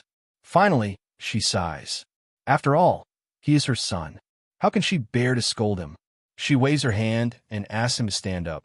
We will talk about your matter when your father comes back. Yes, mother. Jihai Otani stands up and stands aside but does not sit down. Outside the door, Yushu has been whipped for almost 20 times and is about to faint from the pain. If it were not for someone holding her shoulder from behind, she would have already fallen to the ground. She is in a trance, and her mind is filled with pain. She sweats like rain, and the sticky sweat drips from her eyebrows to her eyes, replacing the tears that refuse to fall, making her dizzy. This feeling suddenly reminds her of the time when she was a rebellious child many years ago. When she was beaten by her father, the feeling of the belt on her back is very similar to the feeling of a whip. It is almost the same pain, but different. At that time, her mother and brother protected her. Even her father, who beat her, actually loved her. But now, the people who loved her are all gone. Here, no one will care about her. Yushu suddenly wants to cry. She does not remember the last time she cried. How many years ago? She does not cry because she is in pain, but because she misses her family. She knows that she will never see them again. She never wants to be strong. Since she came to this world, she has been telling herself to live happily and force herself not to miss her family. She is afraid that she will be weak when she thinks of them. She will be afraid to face this strange and unknown world. That's enough. Old Lady G sees that Yushu's eyes are unfocused, and she no longer begs for mercy. She puts down the tea and stops when there are still 5 lashes left. It is not that she is soft-hearted, but she does not want to kill anyone. Send her back. Apply medicine and change her clothes. Then kick her out. As soon as Old Lady G opens her mouth, Yushu is dragged out of the house. Her mother does not even know that she is being chased out of the house. However, even if Aunt Shui knew about this, she would not dare to plead for leniency in front of Old Lady G and Jihai Otani. #### at noon. Yushu was wearing the blue shirt that Aunt Lu had made for her not long ago. Her hair was disheveled, and she was not even allowed to carry a bag in her hand. She was pushed out of the house from the back door. Bang! Seeing that the door was closed in front of her, the guard who was arranged to guard the door glanced at her curiously. She stumbled forward a few steps before stopping. Turning around, she hunched her back and hobbled over to a tree on the opposite side of the street. Holding onto the tree trunk, she slowly sat down on a rock and stared at the tightly shut door in a daze. Her face was pale, and only her lips, which she had bitten so hard that they bled, were bright red. She sat there until dusk. For 6 hours, she did not move at all. During this time, a few servants came in and out of the back door. Some of them noticed her and couldn't help but turn their heads to look at her. They pointed at her, but no one came forward to talk to her. With a squeak, the door opened again. A young maid ran out and looked around. When she saw Yushu, she said a few words to the guard. Then, she ran over and stood 3 or 4 steps away from Yushu. She whispered, "Miss, don't just squat here." The young master was making a fuss about coming out to look for you. He was scolded by Aunt Lu and locked in the room. Aunt Lu told you to go somewhere else and not wander around the house. Be careful not to be seen. Yushu did not listen to the rest of the sentence. She stood up with the help of the tree and staggered away. The maid called out to her a few times, but she did not respond. She stomped her feet and turned around to enter the back door. On the way, she remembered that she had forgotten to give the money to Yushu. She hurriedly ran out, but Yushu had already disappeared. She could only pick up the 2 pieces of silver and go back. #####. It was getting dark. Yushu unknowingly walked to Chongmen-pu Street. She passed by Mianzhai and stopped. She looked at the closed door in front of her. She lowered her head and turned. She accidentally bumped into people several times. Don't you have eyes? Yushu did not care about the abuse behind her. She walked in the direction of the river bank in the east of the city. She was absent-minded and did not notice that there was a figure wearing a gauze hat not far away who noticed the movement here. He turned his head, and the eyebrows under the bamboo hat moved. He turned around and followed behind her. He walked not too far behind her, separated by some pedestrians. Yushu had just walked to the small bridge at the corner of West Street when it began to rain. The pedestrians on the street began to run. It became heavy in the blink of an eye. She did not stand on the bridge for a moment. The rain hit her neck, making her shiver. She turned around and walked off the bridge. Under the bridge, there were two beggars taking shelter from the rain. They stood there with disheveled hair and dirty faces. They were holding bowls and eating half a moldy steam bun. Yushu slowly squatted down beside them. Her hair was disheveled. It seemed that she was with them. The two beggars looked at Yushu, who ran into their territory, and took the initiative to talk to her. "Which street are you from? Why haven't I seen you before?" Yushu did not say anything. The two people were not interested, so they turned their heads to look at the people passing by under the bridge. They sighed and said, "It's raining. Everyone is rushing home. Only homeless people like us only want to squeeze in a corner." Hee.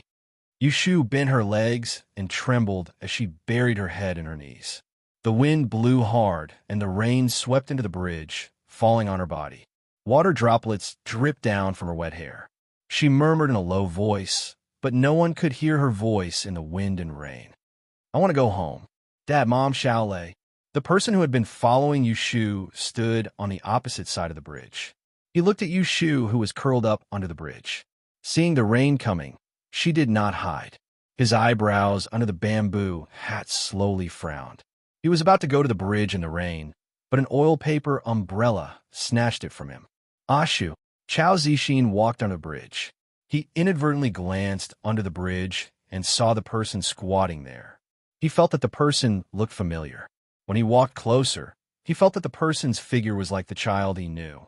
Unfortunately, the person's hair was disheveled. He could not see the person's face clearly. Half of the person's body was in the rain, so he hurriedly opened the umbrella and squatted down to cover it. "Ashu, are you there?" Seeing that the person did not respond, he hesitantly reached out his hand and gently placed it on the thin shoulder. He shook it. The next moment, he felt the person under his palm tremble. She raised her head, but a pale and frail face, a pair of mischievous and smiling eyes at this moment were filled with tears. The blank and helpless gaze shocked him, but his heart did not suddenly tighten. Chapter 61. Chao Zixin met Yushu under the bridge. He didn't know what happened to her. He asked her, but she only called him shopkeeper at the beginning. After that, she refused to speak. He looked at the rain getting heavier and heavier, so he took her home first. His home was not far from Chongmen Street. It was a quiet alley with a small courtyard with 2 rooms. "We're here." The rain was still falling. Chao Zixin turned around and closed the door. He held an umbrella for Yushu with one hand. Half of his shoulder was already wet. On the other hand, Yushu, because she was under the bridge in the rain, she was not much better. After the door was closed, the figure standing not far away turned around and left. This way, Chao Zixin opened the door and went in to light a candle. When he turned around, he saw Yushu was still standing outside. He called her, "Ashu, come in." Yushu lowered her head and walked into the house. When she stood inside the door, the clean floor under her feet was soon wet. Chao Zixin sighed and went forward to pull her sleeve. He took her to a chair in the hall and sat down. He went into the bedroom inside and came out after a while. He patted Yushu's shoulder and said, "I'll go boil water. You go in and change your clothes first. There are clean clothes on the bedside, which I haven't worn yet." Yushu moved and stood up. She looked around in a daze and then went inside the bedroom. When Chao Zixin saw her go in, he went out to boil water. Who would have thought that when he just walked to the door, he heard a heavy sound behind him? He quickly turned around and saw Yushu softly falling to the ground. "Ashu." Chao Zixin leapt forward in 2 steps and bent down to help her up. He let Yushu lean against his chest and shook her. He called out to her several times, but there was no response. Only then did he know that she had fainted. He reached out to touch her forehead, but it was so hot that he withdrew his hand. Chao Zixin panicked for a moment before he calmed down.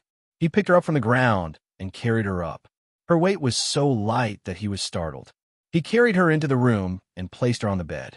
He did not mind her getting the mattress wet and even covered her with a blanket. He brushed aside her wet hair and gently touched her burning cheeks with the back of his hand. He frowned in worry before he picked up the umbrella and ran out. Leaving the main door unlocked, he went straight to the opposite door and knocked on it. Big Sister Zhao. Big Sister Zhao. Open the door. After a while, someone came to open the door. It was the waiter of the wonton stall, Big Sister Zhao, Zhao Hui. Shopkeeper Chao, what's wrong?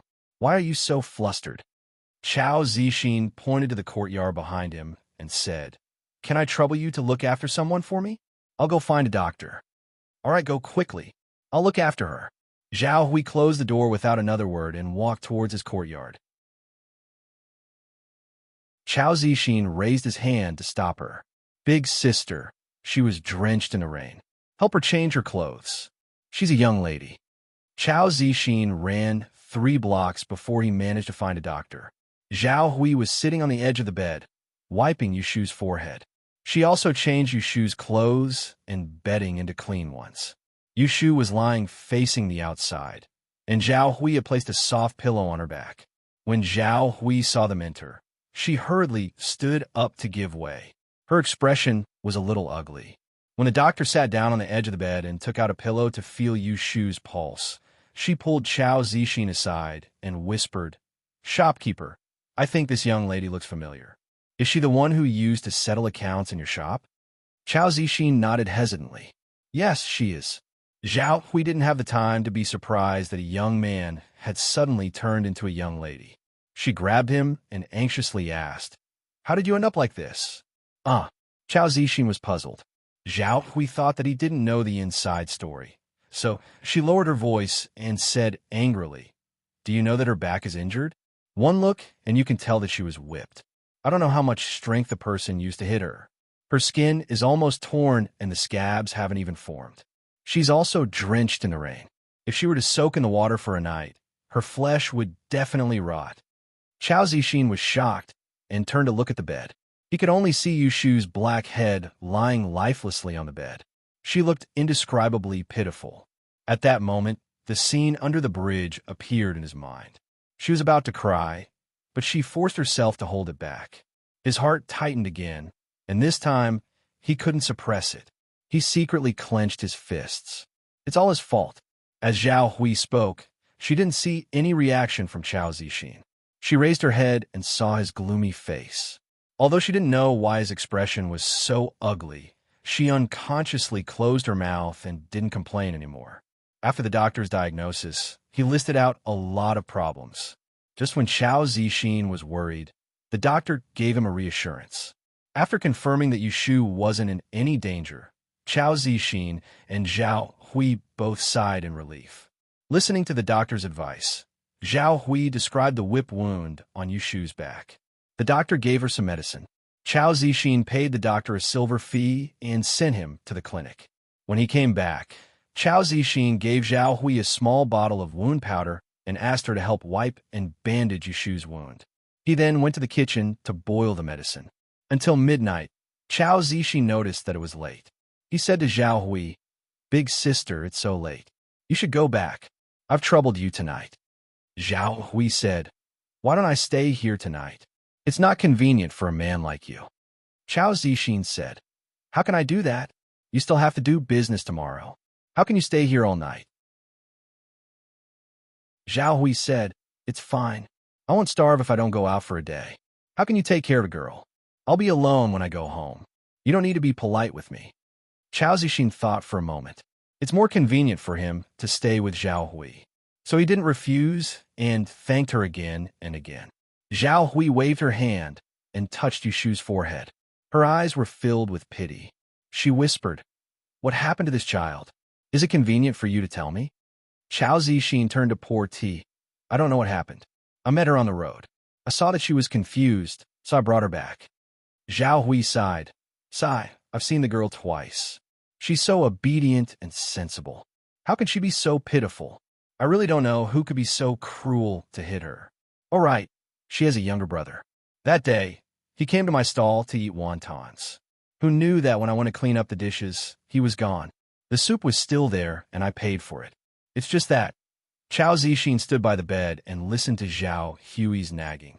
He lowered his head and looked at Yushu without interrupting. After she finished, he said, I'll go to the study room and bring the recliner over. Big sister can lie down when you're tired. After saying that, he left the house. Yushu had a dream. She dreamt that before everything happened, she was still Yujing. Yulei's leg wasn't broken in the disaster. He could still run and laugh. The two of them went to Phoenix Mountain and played for a whole day. When they were halfway down the mountain, she sprained her ankle. Yulei carried her down the mountain step by step. When they were about to reach the foot of the mountain, he suddenly said, "Thank you," to her. She asked him why he was thanking her. Yulei smiled and told her, "Sis, thank you for not complaining that my birth stole my parents' love. Thank you for secretly standing up for me after I was bullied. Thank you for getting up early every morning to fetch fresh milk for me. Thank you for secretly helping me write love letters to the girl I have a crush on. Thank you for not blaming me for making your first boyfriend leave. Thank you for persuading my dad to let me join the army behind my back. Thank you for secretly giving money to my comrade to treat his sister. Thank you for not blaming me for breaking my leg. Thank you for slapping me when I was at my lowest. Thank you for taking the burden of treating me by yourself. Sis, the most grateful thing in my life is being able to be your younger brother. Thank you." Then, she cried and laid on Yulei's narrow back. She wanted to tell him that she wasn't that good. However, Yulei suddenly turned into Yu Xiaoxiao. Then she woke up. Yushu opened her eyes and touched the corners of her eyes. They were dry, but there were no tears. She really wanted to cry to her heart's content, but she couldn't cry. She would rather believe that this wasn't a dream, but that Yulei was telling her from another world that he had never been disappointed in her, and that she would always be his proudest and most good sister. She had to be strong and live well, so that she wouldn't let down her family in another world. Yushu took a deep breath. She felt the discomfort all over her body and the pain on her back. She supported her upper body and sat up. Then, she looked around her surroundings.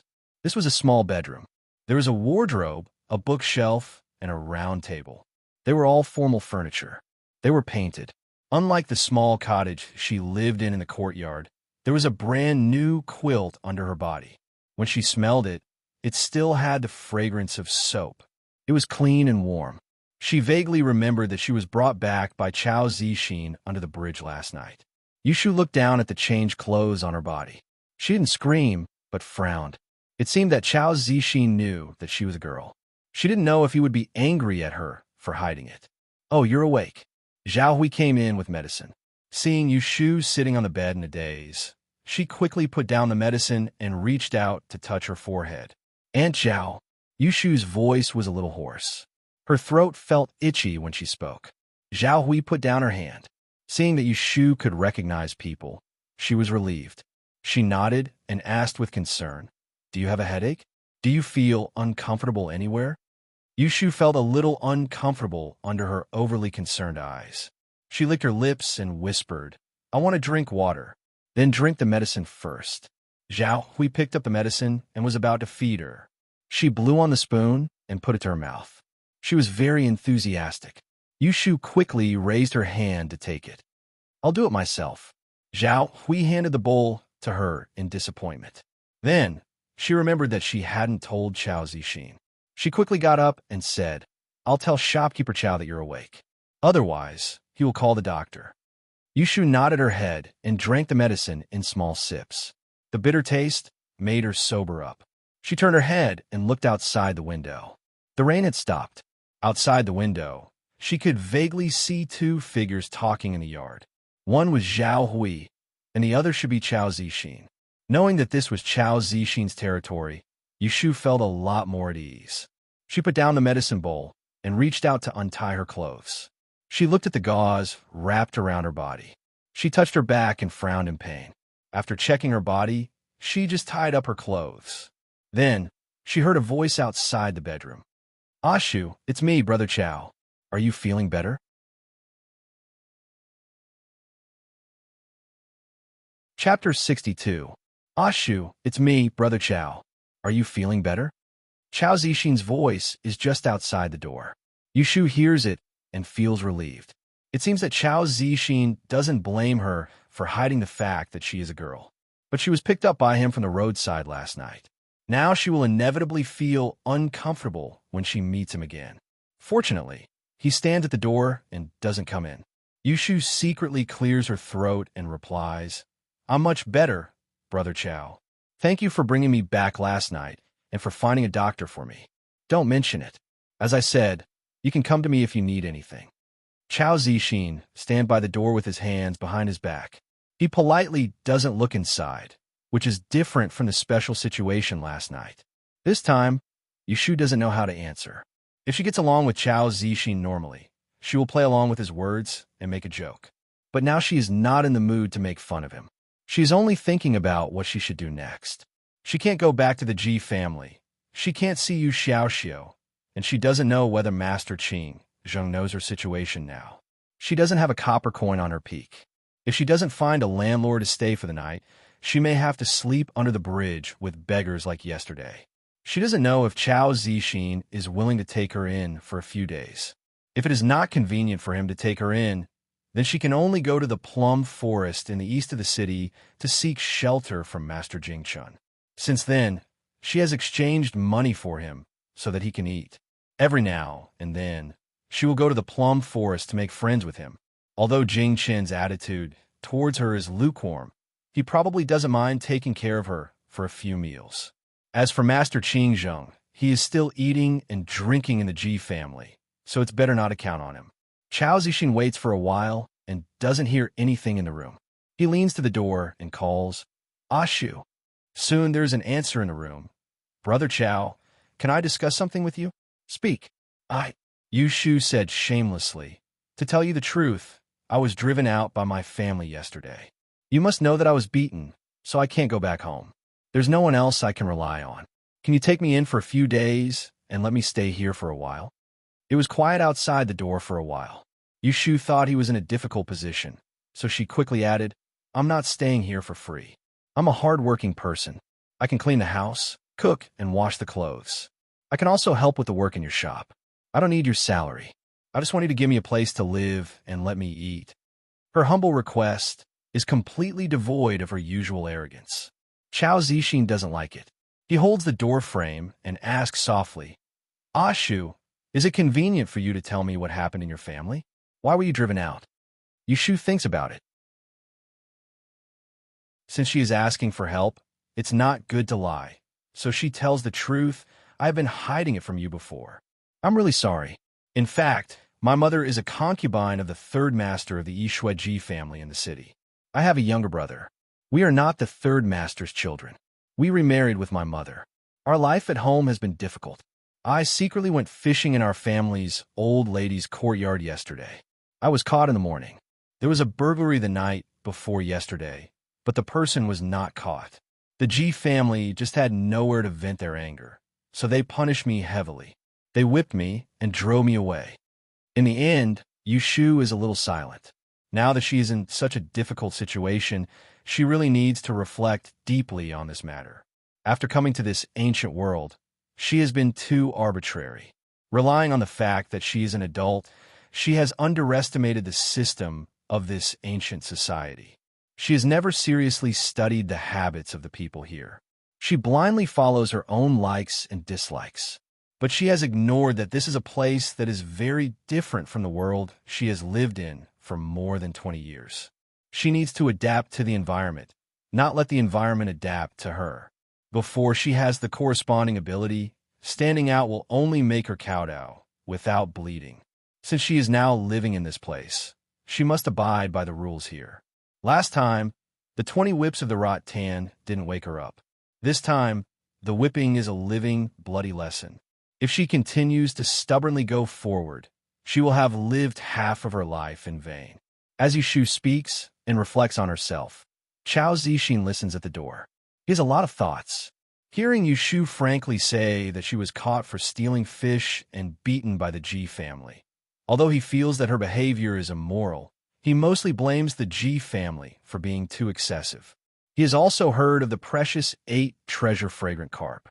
However, no matter how wrong this little girl was before the G family drove her away, she still insisted on beating her up. Taking out their anger on a little girl is the G family's fault. If he didn't meet Yushu last night and let her stay in the heavy rain for a night with her injury, it is another matter whether Rue would still be alive or not. Ashu, you are a girl. It is not appropriate for you to live with me. I will discuss with Sister Zhao and let you live with her first. What do you think? Yes, why not? The answer comes from behind. Chao Zixin turns his head and sees Zhao Hui coming in with a bowl of soup. She says to him, "Go to the kitchen and watch the hot water. I will talk to her." Seeing that she agrees first, Chao Zixin is certainly very happy. He steps aside and lets her into the room. Yushu hears the conversation outside. She doesn't think that she will find the place so easily. When she sees Zhao Hui coming in, she says, "Auntie Zhao." Zhao Hui sat down on the edge of the bed. The bowl of wonton noodles in her hand was still steaming. She stirred the noodles with a spoon and said to Yushu, "I'm going to live alone. Don't worry. You can stay in my place for as long as you want. You should recover first before anything else. Come, eat while it's hot." When the fragrant wonton reaches her mouth, Yushu can't get used to the kindness of an elder. She swallows and whispers, "Thank you, Auntie Zhao." That morning, Yushu moved to Zhao Hui's house. The small courtyard is not as big as Chao Zixin's. There is only one room, a kitchen, a small vegetable field in the yard, and some seasoned coriander and pepper. There is also a nest of chickens. Chao Zixin carries the bamboo bed in his study to Zhao Hui's house and puts it in the bedroom. Zhao Hui insists that Yushu sleep in her bed. She lays a layer of mattress and sleeps on the bamboo bed instead. Yushu's fever has subsided. She doesn't need anyone to take care of her. Zhao Hui changes the medicine on her back again and nestles on the bamboo bed to catch up on sleep. Chao Zixin also goes back to rest. Chao Zixin and Zhao Hui don't help with business today. They both stay at home. In the evening, when Yushu wakes up, Zhao Hui actually slaughtered a chicken and stewed chicken soup for her to nourish her body. Yushu thinks that she has only met her twice. Although she is ashamed to accept such kindness, she doesn't refuse it. She just remembers this kindness and will repay it in the future. The next day, the whip wound on Yushu's back begins to scab. The medicine prescribed by the doctor is very effective, but Zhao Hui is worried that Yushu will have a scar on her back after she recovers. Zhao Hui also hears about what happened to Yushu. She thinks the same as Chao Zixin. She thinks that the Ji family is too ruthless. Yushu is an unmarried girl. She has to suffer from such a scab and has a scar on her back. If she is not angry, she may want to die. It is no different from killing someone. Zhao Hui is worried. She woke up early to change the medicine and drape the clothes over Yushu. She comforts her. "When the scab comes off, I will find some honey for you to apply. It can remove scars, and you don't have to worry about leaving a scar." Yushu is not too worried about leaving a scar on her body. She slowly puts on the clothes and turns to Zhao Hui. "Aunt Hui, I feel much better today. You don't have to accompany me at home. You can go out and do business." Zhao Hui chatted with Yushu for a while last night. She felt that calling her Aunt Zhao is not intimate enough. She happens to be a woman living alone, and there is no man in the house. So, she changed her address to Yushu and called her Aunt Hui. Zhao Hui sees that Yushu's complexion is good, so she nodded. "Okay, I will pack up and go out." Chao Zixin had closed the shop for the whole day yesterday. Today, he had also gone out to open the shop. He had come once in the morning to deliver half of the river crossing pancakes, and had a few words with Yushu at the door before leaving. As soon as Zhao Hui left, Yushu didn't stay in bed. She put on some clothes and got out of bed. She leisurely walked outside and walked around the courtyard for a while. A hen and a few chicks followed behind her, clucking and clucking. It seemed that they weren't afraid of strangers. After getting some fresh air outside, Yushu felt a lot better. She went back inside and was about to sit on the bed when she heard the sound of the door outside. She vaguely heard Chao Zixin's voice, so she went out to open the door. As soon as Lu Xuan tried to pull, she was pushed away from the outside. She took 2 steps back, but before she could stand firm, she was hugged tightly. Her back hurt so much that she gasped. Before she could push the person away, she heard the thing in her arms cry at the top of its voice, "Sister, ooh, sister." This crying sound is very painful, and Yushu's heart is in a mess. She wanted to slap Xiao's head, but she fell on his back instead. She hugged him, and her eyes softened. She scolded in a low voice. "What are you crying for? Hurry up and hold it. I'm not dead yet." Woo-woo. Her scolding made Xiao cry even harder. A chuckle came from the other side.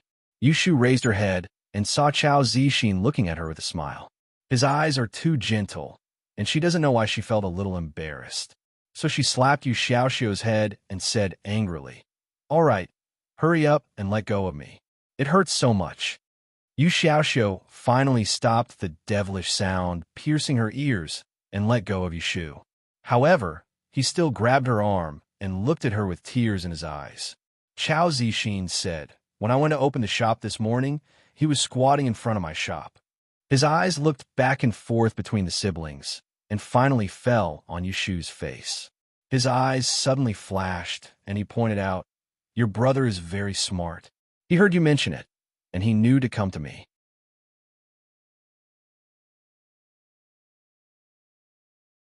Chapter 63. Xiao cried enough before he stopped. He grabbed Yushu tightly and refused to let go.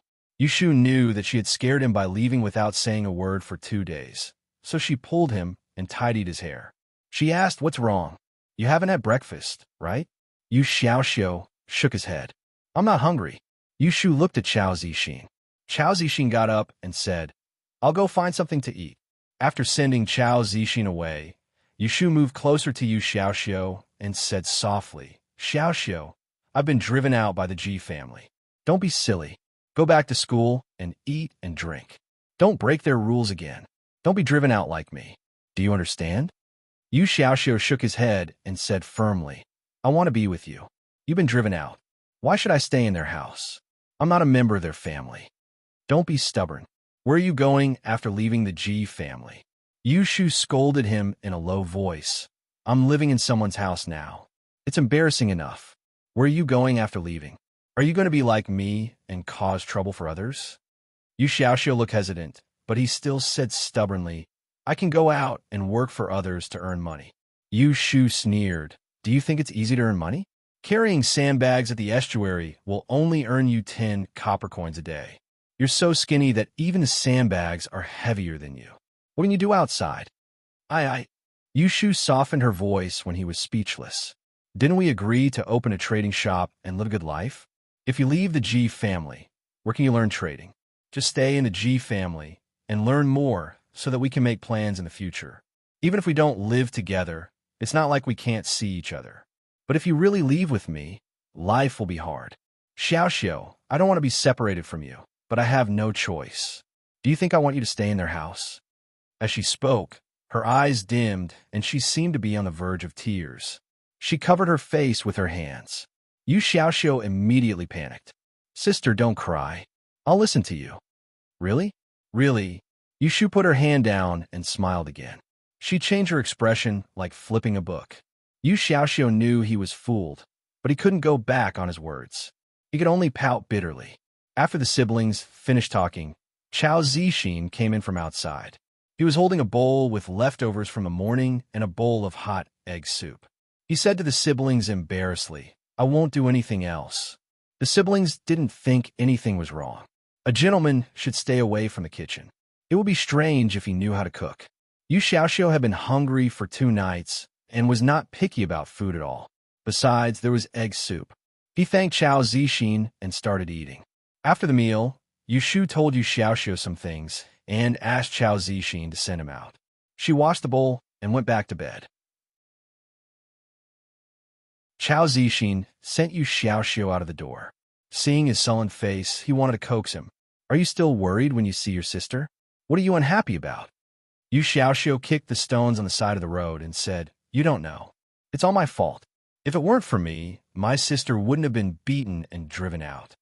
Chao Zixin was puzzled. Didn't you say she was caught for stealing fish? What does it have to do with you?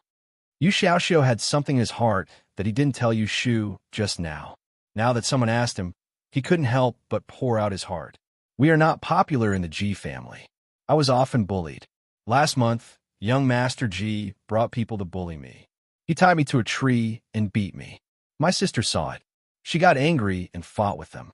In the end, she injured young Master Ji and brought the matter to the old matriarch. The old matriarch didn't distinguish right from wrong and punished my sister with 20 rattan whips, all on her arms. Chao Zixin frowned. He had a worse impression of the Ji family. Yu Shu was lively and cheerful every day. He didn't expect her to live in such an environment. My sister was not convinced after she was beaten. She didn't eat well, so she got up in the middle of the night to steal the carp in Old Lady Ji's yard. When she came back, she made soup for me. We only ate 2 fish. I ate most of them. My sister ate 2 pieces of the fishtail with me. Yu Xiaoxiu said sourly. A child's heart was much more sensitive than an adult's. Yu Xiaoxiu was young and mature. He had accepted all the kindness that Yu Shu had shown him recently. In the past, Yu Shu didn't treat him well. Now that she was nice to him, the kindness was magnified. He looked at everything more carefully. The night before yesterday, Yu Xiaoxiu said in a low voice, "We came back from outside. We didn't have money to eat. I said I wanted to drink fish soup. She wanted to steal the carp again. In the middle of the night, she took me to steal fish. Unexpectedly, we met a thief and got us into trouble. My sister was caught. She only said that she did it alone." Yu Xiaoxiu finished his story intermittently. He turned to look at Chao Zixin in frustration and said, "Brother Chao, my sister was kicked out because of me. She's a good person. Don't look down on her because of this." When Chao Zixin heard this story, he couldn't help but fall silent. The Yu Shu that he had come into contact with was mostly her quick-witted and active side. Now that he heard Yu Xiaoxiu talk about these stories that he didn't know about, he realized that there was another side to her. This feeling was very strange. When he had determined what a person was like and thought that he had seen through her, but then he realized that she was much richer than he had thought. The image of this person suddenly became deep in his heart, and it was no longer just a person that he admired. This kind of feeling caught him off guard. After a moment of silence, Chao Zixin raised his hand and patted Yu Xiaoxiu's head. He said in a serious tone, "Stealing is wrong, but your sister didn't mean any harm. Strictly speaking, she didn't hurt anyone. Why would I look down on her? She's a good sister. But you have to remember that stealing is against the rules. No matter what you steal, whether it's to vent your anger or not, you can't do it again." It was the first time that Yu Xiaoxiu was touched on the head by someone other than his mother and Yu Shu. He felt uncomfortable all over. He wanted to avoid it, but when he thought that Yu Shu still needed his care, he stiffly endured it. Hearing that his words were reasonable, he nodded and said, "I got it." After sending Yu Xiaoxiu to the intersection of Changmenpu, Chao Zixin originally wanted to buy him some food, but Yu Xiaoxiu declined. He thanked him again and left alone. Chao Zixin didn't go back to the shop. He walked half a circle on the street and bought some snacks, flour cakes, and other things that little girls like to eat. He returned home and took out a set of paper and a pen. He stood at the door of Zhao Hui's house and knocked on the door. After a while, Yu Shu answered the door slowly. "Brother Chao, why are you back again?" Yu Shu tilted her head and looked at Chao Zixin outside the door. He had just woken up from a nap. His hair was loose and a tuft was sticking up. His face was red and he looked confused and obedient. Chao Zixin looked away from her face, ignored the strange feeling in his heart, and handed the things in his hand to her. "It's not convenient for you to go out these 2 days. If you're bored, you can practice calligraphy at home. This is a calligraphy book. I bought some snacks. Try them and see if they suit your taste. Don't eat too much. Sister Zhao will come back to cook for you at noon." "Oh." Yu Shu took the things.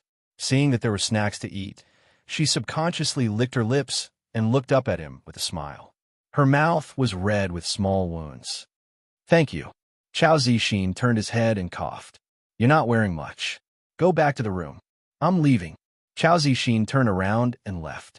Yu Shu closed the door and carried her things back into the house. She opened the packet of snacks, broke off a piece, and stuffed it into her mouth. She savored the taste, took off her shoes, and lay on the bed. She thought about what she had dreamed of and went back to sleep. Yushu had been lying in bed for 4 days. When the wounds on her back were all hard, no matter what Zhao Hui said, she insisted that she would not stay at home anymore. These days of reflection were enough for her to sort out her mood and move towards her goal again. She just lay on the bed and ate other people's food and drink.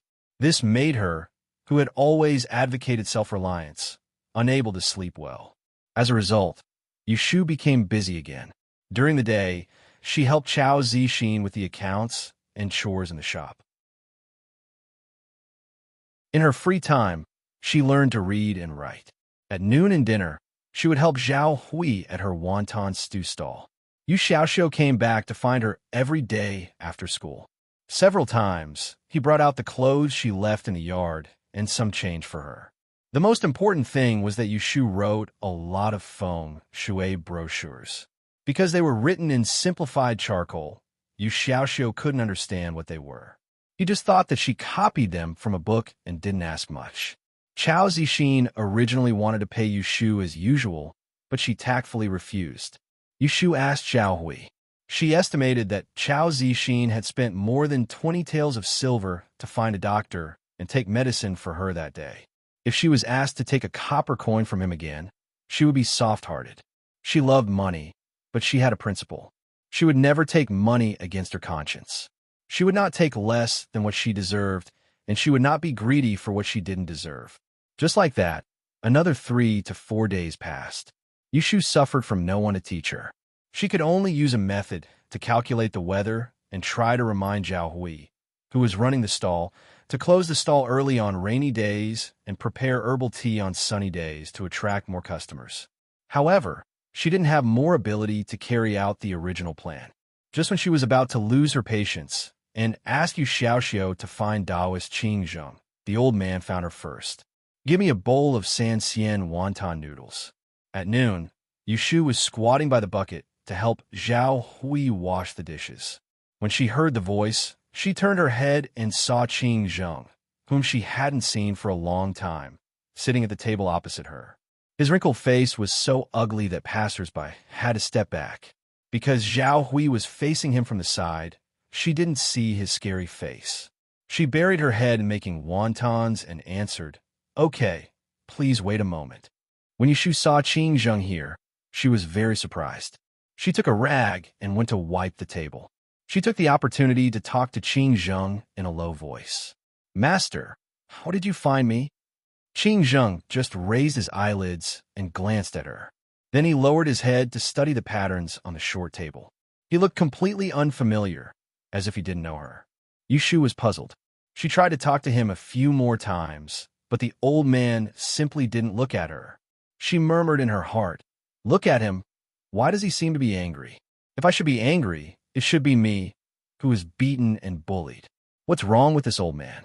Xiao Yu, come and serve the noodles to the guest." Zhao Hui called. Yushu dropped the rag and put the bowl down in front of Qing Zheng. Seeing that he still ignored her, she had to pick up the rag and go back to wash the dishes. After a long time, she heard a cold snort.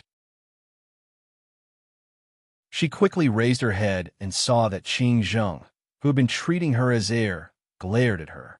He put down the money on the table and turned to walk to the opposite alley. Yushu curled her lips. She pressed the rag into the bucket and stood up to say to Zhao Hui, "Aunt Hui, I'm going to the toilet."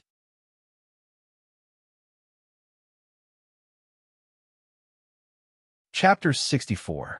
With Qing Zheng's teachings, Yushu followed Qing Zheng out of the bustling area of Changmenpu Street. They passed through 2 alleys and came to a quiet alley before Qing Zheng stopped. He suddenly turned around and stared at Yushu. The dry skin on his face was particularly frightening. But for Yushu, who had long been used to seeing this face, it was not enough to scare her. Yushu trotted forward and shyly said, "Master, now you know you have a master? What were you doing before?" Qing Zheng angrily said, "Letting people beat and drive me away. Do you think I'm a dead man?" Yushu choked and suddenly understood. Was he blaming her for not bringing him out when she was in trouble? Master, didn't you say that we can't let people know our relationship? If I give you out, won't people know? Qing Zheng looked at the little girl in front of him with a fierce face. He felt quite uncomfortable in his heart.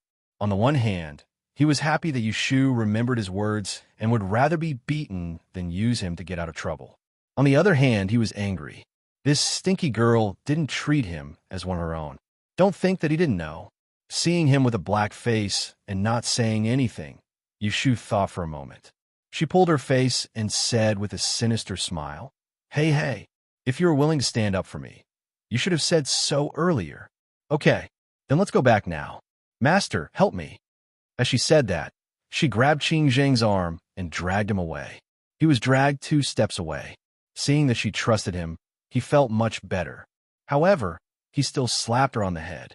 Nonsense. You've already come out. Why do you still want to go back? Yushu painfully pushed him away, covering the back of her head, and said, Then you are angry with me, but you don't want to stand up for me. Why are you looking for me? Qing Zheng pulled up his sleeves and said, If I don't look for you, should I let you waste your time outside? Yushu turned her face away and didn't say a word. Qing Zheng saw her throwing a tantrum and stroked his beard. His tone couldn't help but improve. All right. Wait for me here when it's dark. I'll take you somewhere else. Yushu lowered her head and asked in a low voice, Master, how did you find me? Qing Zheng did not want to know what she was thinking and said, You and I are connected. I knew where you were once I calculated. Why would I need to look for you? Sure enough, Yushu sneered. Master, you're so capable, yet you didn't predict that I would be in trouble? Hearing this, Qing Zheng's expression changed slightly. He knew that this clever disciple was not so easy to fool. He sighed and said, Don't blame me for hiding it from you. This is a tribulation that you deserve. I want to help you block it, but if I block this tribulation for you, there will definitely be an even greater tribulation waiting for you in the future. That will be harming you. Disciple, there's no harm in telling you something. Divination can indeed predict what will happen in the future, but it's hard to defy fate. If you avoid a disaster today, you'll get what you deserve in the future. Disaster can be avoided, but it can't be eliminated. You must remember this principle. Hearing this, Yushu was moved. She let go of her prejudice and silently pondered for a while. After a while, she raised her head and touched her face. She said to Qing Zheng embarrassedly, Master, please don't blame me. I was rude just now. Qing Zheng saw that her eyes were clear and knew that she had understood something. He nodded to himself and thought that although this disciple's comprehension was not good, it wasn't that she didn't have it. I calculated that someone will save you and your life won't be in danger, so I didn't rush to find you. You were beaten up. How are your injuries? Only then did Qing Zheng show a little concern. It scabbed, and I'm still using medicine. Qing Zheng dug in his sleeve. He did not wear a Taoist robe today. He was wearing a gray and unlined robe. He didn't know where he found it. Here, don't use any other medicine. Take this. Apply it every night before you go to bed. Yushu took the medicine bottle from him. She was curious. She opened it and smelled it. A bitter smell made her frown. Qing Zheng said, I gathered the herbs at the last minute. I missed 2 spices. It doesn't taste good. You can make do with it. Don't leave a scar. You'll cry in the end. Yushu held the medicine bottle, and her heart warmed. She wasn't an ingrate. She just didn't want to be taken advantage of. In the past, she felt that Qing Zheng mostly used her. She was more guarded against him. But now, Qing Zheng treated her like this. But he was more sincere than before. Her heart grew warm. She made up her mind. She must respect him more in the future. Thank you for your concern, Master. Qing Zheng did not know that Yushu had been bribed by a bottle of medicine. If she had known about his diligent teaching in the past few days, if she knew that his diligent teaching was more effective than a bottle of medicine, he didn't know if she would laugh or cry. As for the Ji family, Qing Zheng's withered eyelids flashed. He said softly, People of the Tao don't like disputes. Since it's over, I won't pursue it. You should know that if they make things difficult for you and treat you harshly now, they will regret it in the future. Yushu only took his words as a comfort and smiled it off. But she was more curious about why Qing Zheng wanted to stay in the Ji family. The master and disciple agreed to meet at night. They parted ways in the alley. One wandered somewhere else, and the other went back to wash the dishes. Since Qing Zheng found Yushu, she began to catch chess pieces every night. During the days of accumulating knowledge, Qing Zheng got a house near Chongmen. It was secluded and happened to be only one street away from Zhao Hui and Chao Zixin's house. Zhao Hui set up a stall on the street at night. She would go home at 11 o'clock. Chao Zixin didn't spend time alone with Yushu at night because he was a man and a woman. From dinner to 11 o'clock, Yushu quietly went out to look for Qing Zheng. No one suspected anything. Occasionally, when it rained, she stayed at home to study. She didn't hide it from Chao Zixin and Zhao Hui. Because she came from the Ji family, they didn't find it strange. It was just that their attitudes were different. For practice, Yushu would calculate the direction of Zhao Hui's life every day. Zhao Hui didn't mind taking a few more steps to set up her stall, but her business was booming. Not much change could be seen. Just like that, half a month passed. Yushu mastered all the basic things and began to study the second rule. The time of disaster, as the name suggests, is the time of disaster. Everyone has misfortunes and blessings. Just like what Qing Zheng said, using the Qimeng divination could only calculate a specific day. It couldn't be more detailed. This time, Yushu suffered a big loss in the Ji family. She had the idea of calculating the disaster carefully. Qing Zheng said that the disaster couldn't be avoided, but it wasn't unavoidable. If she could determine the time of disaster to a specific hour, she could avoid it more effectively. Even if the rule of rain was to calculate yes and no, to deduce whether it would rain or not. That was the law of time of disaster. It was the value of a function. Yushu didn't just want to calculate it. Yes and no. She also wanted to use this value, combined with what she knew about Li, to analyze the disaster that would happen at a specific hour. It was the master. Was it a natural disaster or a man-made disaster? Even if it was a man-made disaster, how could she use feng shui to deal with it?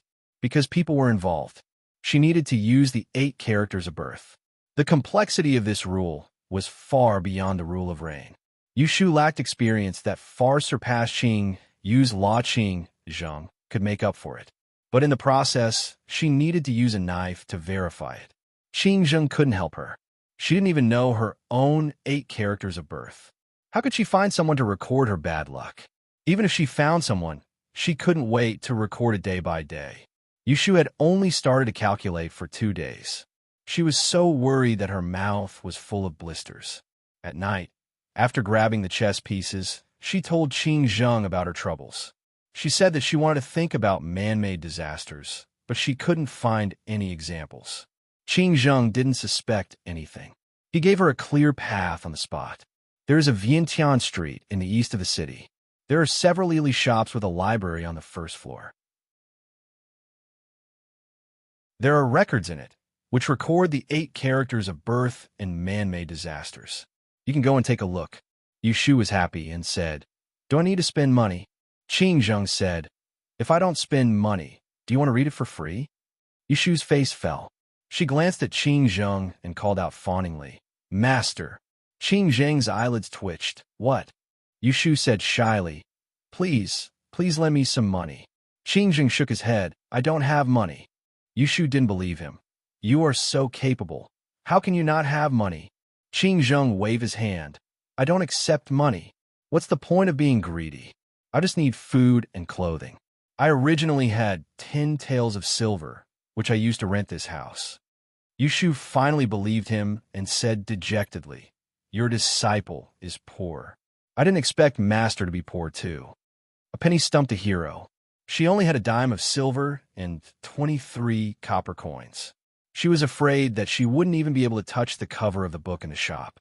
Qing Zheng reached out and knocked her head. "If you have nothing else, then go. It's annoying to talk all day." Yushu smiled and said goodbye to him. She took the book and ran away. It would be hard to explain to Zhao Hui if she returned late. One morning in early April, Yushu asked for leave from Chao Zixin and told Zhao Hui. She got up early and dressed as a man, planning to go to Vientiane Street. Pressing on the door of life, she went out and walked 100 steps to the east. She took 2 turns to change her luck before turning back to the main road. When the sun rose, she searched her memory and found the Vientiane Street, which she had only been to once. She carried all her belongings. To avoid bumping into the G family, Yushu deliberately went to the East Street. The G family's Ely shop was on a shorter West Street. The East Street was the territory of the Kong family and the Liu family's Ely shop. Because she had been to the Kong family's Ely shop once, Yushu was familiar with the place. She walked around the door and wanted to go to the second floor. However, she was stopped by 2 boys at the door. They told her that she needed to buy a pass from downstairs to enter the library on the second floor. Yushu went to the counter and asked. She learned that a pass cost 10 taels of silver. It was so expensive that she could only leave. She left the Ely shop and stood at the door. She enviously looked at the big tripod that people kept putting money into. She looked around and was about to go to the Liu family's Ely shop to try her luck. However, she found that there was a 2-story building with yellow tiles on the opposite street. There was a square board with the word E on it. It was very busy going in and out. What was that place?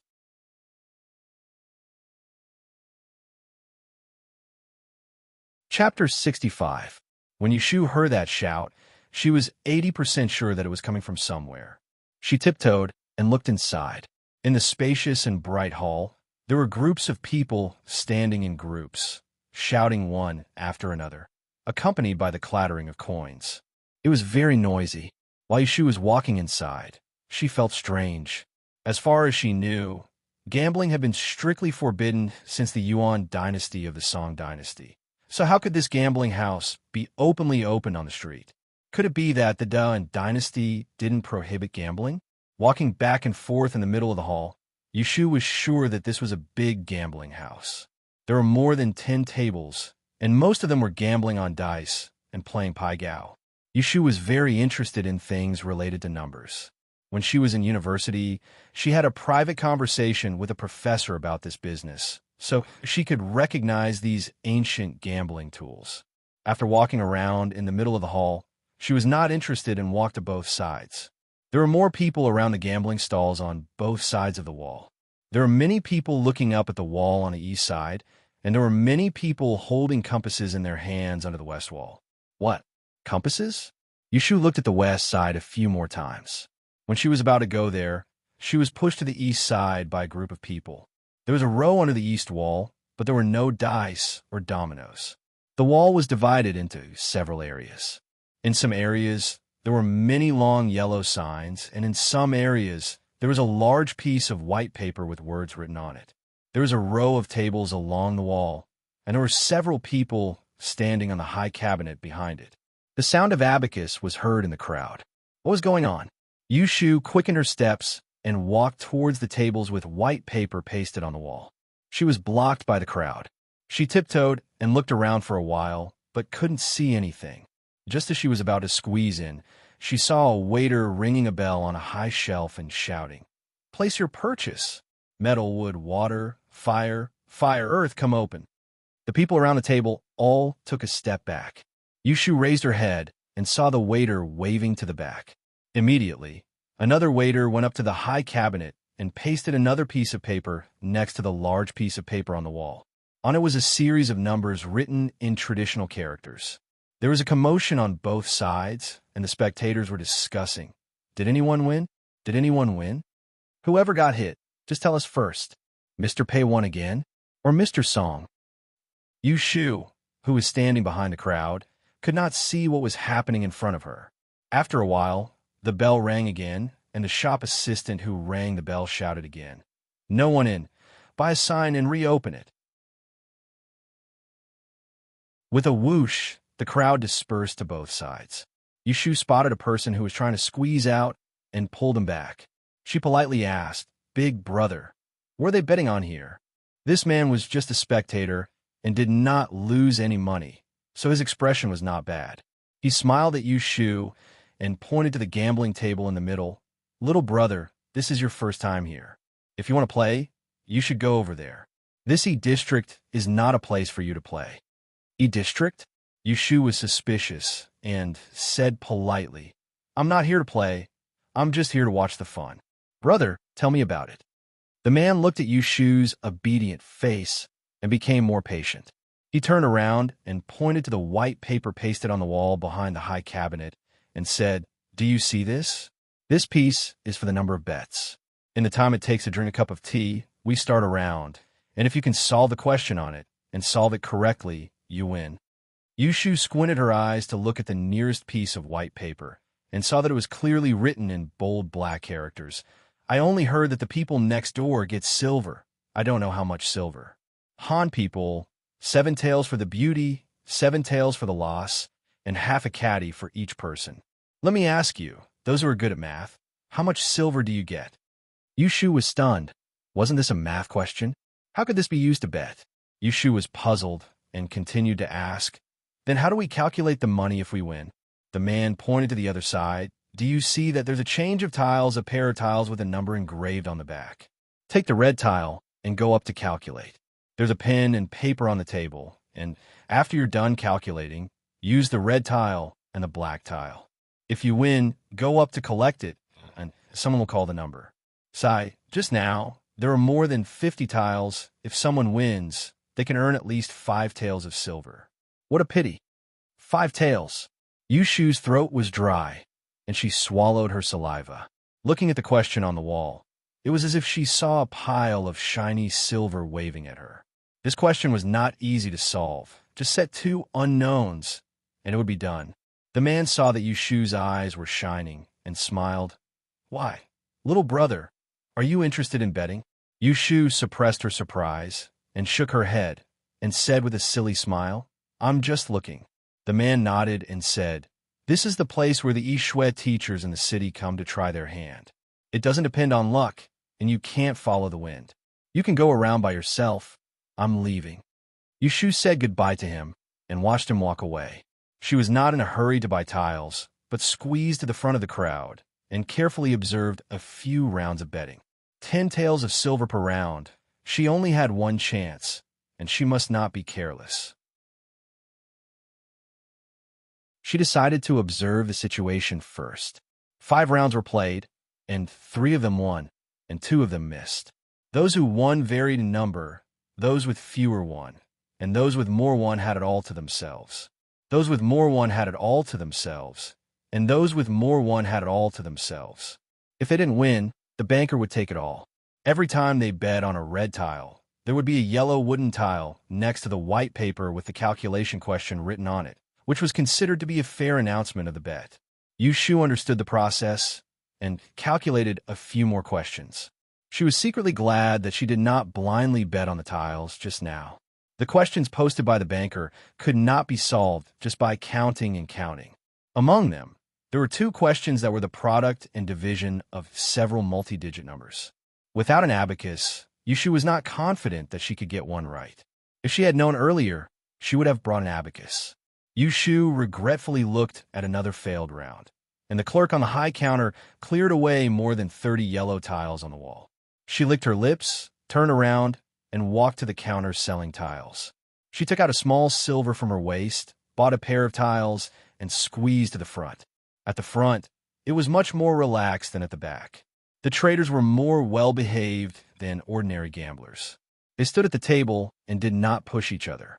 Each person guarded a spot, calmly looking up and waiting for the question to be asked. They did not disturb each other. There were more onlookers than those who actually bet. The bets were different from others. The bets were all on the table, written by each person, and there was no phenomenon of people following the crowd to bet. The 18th round. The bet for the new tiles has been made. Gentlemen, please come forward. Those who bet on the tiles, those who don't, please leave. Yushu looked up at the new question posted on the wall and secretly said that she was lucky. It was a solution question, so there was no need for an abacus. She took a piece of paper from the long table, but did not use the brush on the table. Instead, she took out a charcoal pencil from her pocket, leaned on the table, and covered the formula with one hand to avoid suspicion. After calculating, she stuffed the paper into her sleeve, dipped the brush in ink, and rewrote the answer stroke by stroke on a piece of paper.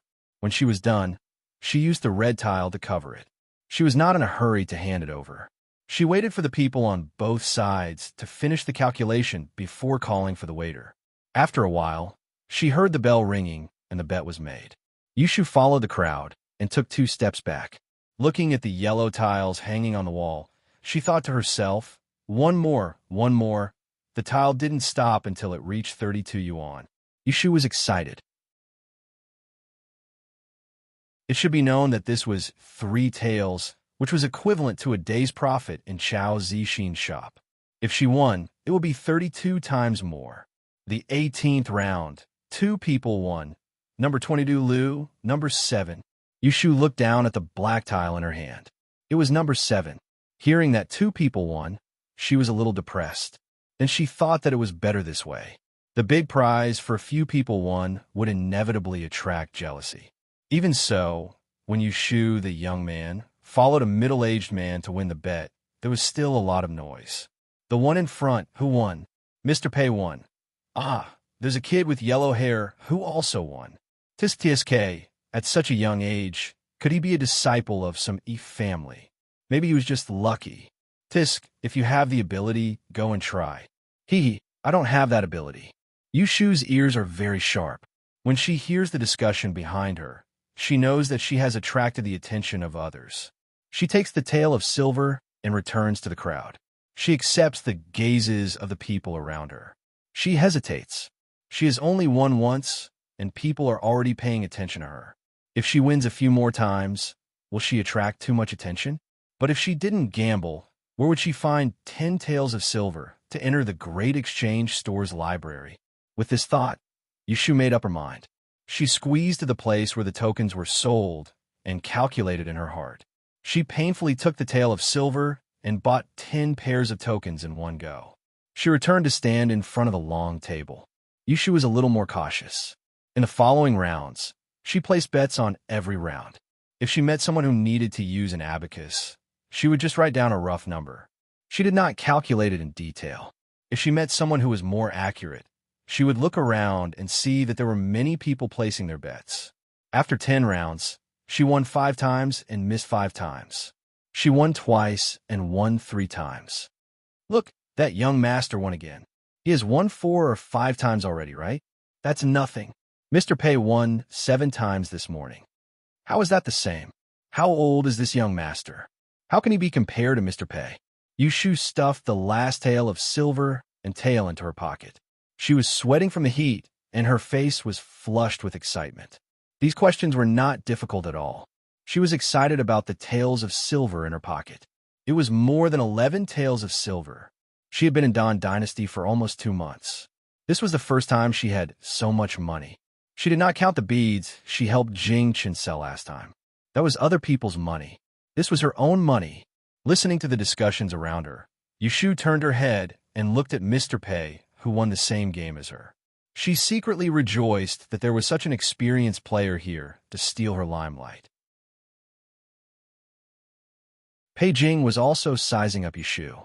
He had only come here to have some fun this morning. Who would have thought that he would meet such an opponent? Although he had won 2 more rounds, his age was still there. Compared to a teenager, he did not feel that winning 2 rounds was something to be proud of. Hearing the bystanders gossiping that this young man might be a young master of the East sect, he didn't think much of it. If he really was a disciple of the East sect, why would he come to this kind of place to play? The East sect was very strict, and the opposite was the Kong sect's East sect. If someone saw him and informed his family, he would definitely be beaten up when he returned. If he was not from the Yi family, then he was worthy of his attention. Pei Jing saw Yushu squeezing out of the crowd. He hesitated for a moment and followed her.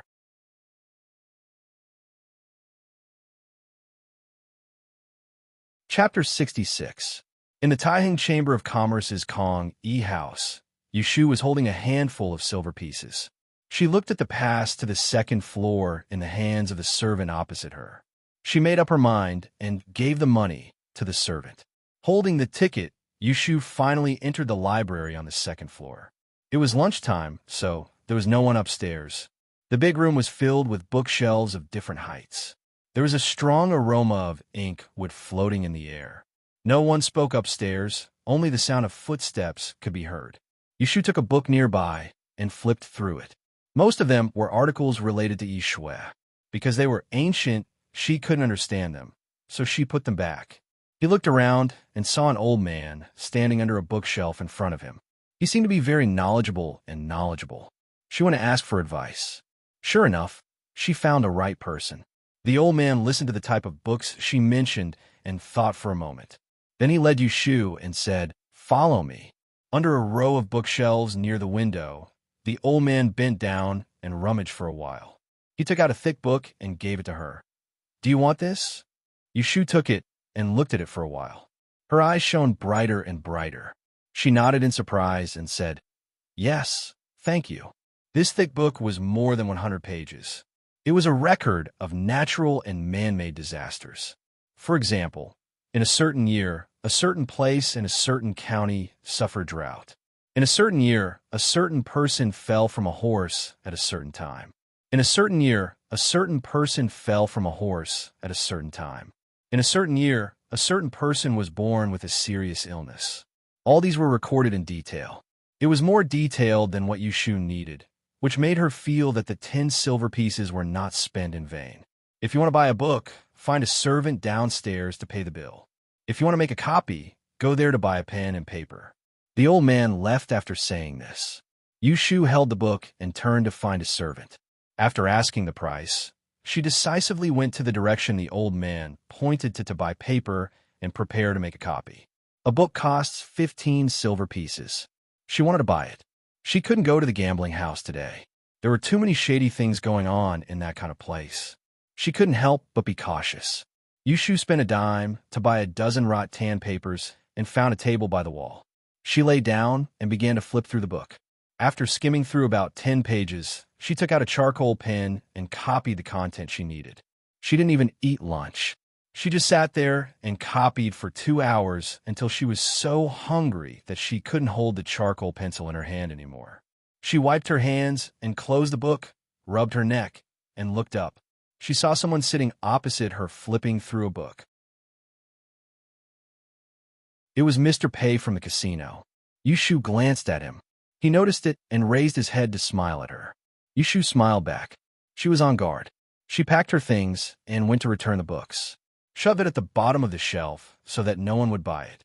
She went downstairs. But when he heard footsteps behind him, he turned around. She saw Mr. Pei coming out behind her. Mr. Pei's clothes were very particular. He had a silver crown on his head and wore a green robe. His sleeves and lapels were embroidered and covered with a layer of muslin. His belt was fastened with a jade buckle and a perfume pouch ring. He even wore a shiny thumb ring on his finger as he leaned against the stairs. He looked like a rich man. In the corridor, their eyes met again. Pei Jing said, "Young master, please wait.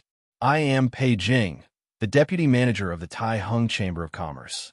I met you in the gambling house just now. I wonder if I can invite you to have a pot of tea and exchange some mathematics." Pei Jing thought that he was a young man. Now that she had revealed her identity, the young man would definitely do her a favor. Unexpectedly, Yushu rejected him. "I'm sorry, Mr. Pei. I have something to do later." Pei Jing had seen countless people, and it was not difficult for him to hear that Yushu was making an excuse. He also saw that her face was a little guarded. He looked outside and said in a low voice, "Young master, you don't know, but you just won 5 rounds in the gambling house and have already been targeted. There are a few villains waiting for you outside. If you don't have anyone to rely on and you're followed by them, they will definitely threaten you to help them gamble. If you don't agree, you will inevitably suffer." Yushu was secretly frightened. She had been careful and held back a few tricks. She did not expect that she would still be targeted. Yushu's silence confirmed Pei Jing's suspicions. This outstanding young man was unorthodox and had no family. "I still have some reputation. If you come with me, those lowly people will have some misgivings and won't make things difficult for you. Young master, are you willing to drink a pot of tea with me and have a chat?" Yushu looked at the good-natured, middle-aged man in front of her. She thought for a while. Then she nodded and agreed to go with him. The commerce of the Da and dynasty is prosperous. In order to better occupy the market, distribute resources, and exchange what they need, merchants with shops and suppliers with resources have joined together. Thus, a few civil commercial organizations have been born. These organizations are called chambers of commerce. The Taiheng Chamber of Commerce is the largest one in Yiyang City. It is also one of the most famous chambers of commerce in the South. These large chambers of commerce are the economic backbone of every region. They control the trade of grain, oil, cloth, salt, sugar, horses, and other important goods. Antiques. Although the trade of jewelry and other luxury goods is regulated by the imperial court and has to pay a large amount of tax every year, they enjoy preferential treatment that small merchants cannot enjoy. In terms of status, they're a level higher than others. Pei Jing was the deputy manager of the Taiheng Chamber of Commerce in Yiyang City. He was born in a merchant family. When he was young, he learned At the age of 20, he was recommended to become a fortune teller. A few years ago, he passed the Diyan examination in the capital. He was highly respected by his peers. When he was close to 40, he successfully occupied a position among the managers of the Taiheng Chamber of Commerce. The Chamber of Commerce itself does not make a profit, but every month, it needs to handle a large number of accounts. As one of the deputy managers of the Taiheng Chamber of Commerce, Pei Jing is most praised for his ability to calculate. A quarter of the Taiheng Chamber of Commerce's accounts have to go through his name. In order to prevent any shops from falsifying their accounts and reporting their profits and losses, the Chamber of Commerce will often hire some experienced accountants. Last month, an accountant who worked at the Yang Taiheng Chamber of Commerce returned to his hometown. Pei Jing asked around, but could not find a suitable candidate to replace him. As a fortune teller, he had high standards. In his opinion, a good accountant was not a good one. What he wanted to find was a fortune teller who could learn and put to use. Today, at the gambling house, he secretly paid attention to Yu Shu. When he found that the 5 questions she won were all practical questions, he couldn't help but be excited. He also noticed that she did not have any family background. She was still young, so he wanted to train her to be his subordinate. So, he followed her to the Kong family's trading house. If he was interested in this talented young man at the beginning, then when he saw her using the 10 taels she won to buy the Kong family's book tablet and copying books upstairs, he was very interested. If he remembered correctly, this young man won 5 rounds in the gambling house in the morning and won a little more than 11 taels. He knew that she had planned to buy the book tablet, so she did not gamble too much. She only won what she deserved and then stopped. This showed that this young man was careful, not greedy, and knew when to advance and when to retreat. So, he patiently accompanied Yu Shu in the library for the whole afternoon. When she was about to leave, he went to talk to her. In a tea house a little far from the Kong family's trading house, Pei Jing and Yu Shu sat down and ordered 3 kinds of tea and a pot of Biluakan tea. Pei Jing poured tea for the 2 of them. Yu Shu took a small sip and went to eat the tea. Because she had eaten the food of others, she cooperated and answered Pei Jing's question. "Young master, what is your surname?" "My surname is Yu. I see that Mr. Yu is young, but you are very good at arithmetic. May I ask how many years you have been studying arithmetic?" "A few years."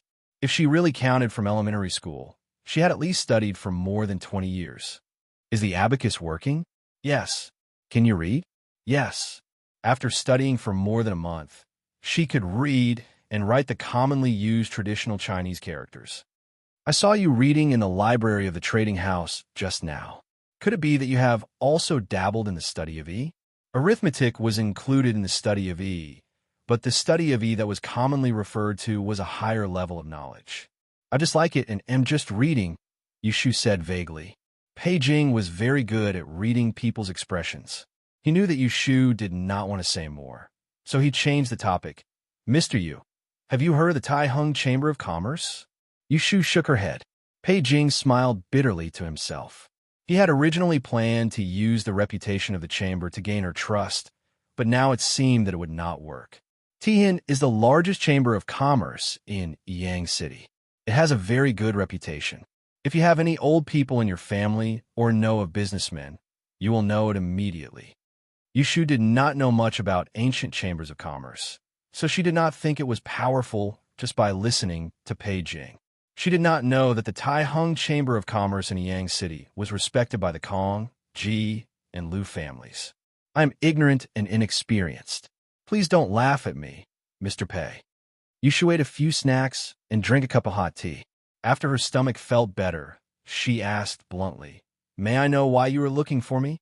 Pei Jing was waiting for her to ask, so he answered unhurriedly, "I am looking for Mr. Yu to come to our Chamber of Commerce and help me manage some accounts. I will pay you some money every month. Would you be willing?" Yushu stared blankly. Only now did she realize that this person wanted to recruit her. She could not help but feel that this person was being too hasty. She said, "Mr. Pei, forgive me for speaking bluntly. Your family is such a large chamber of commerce.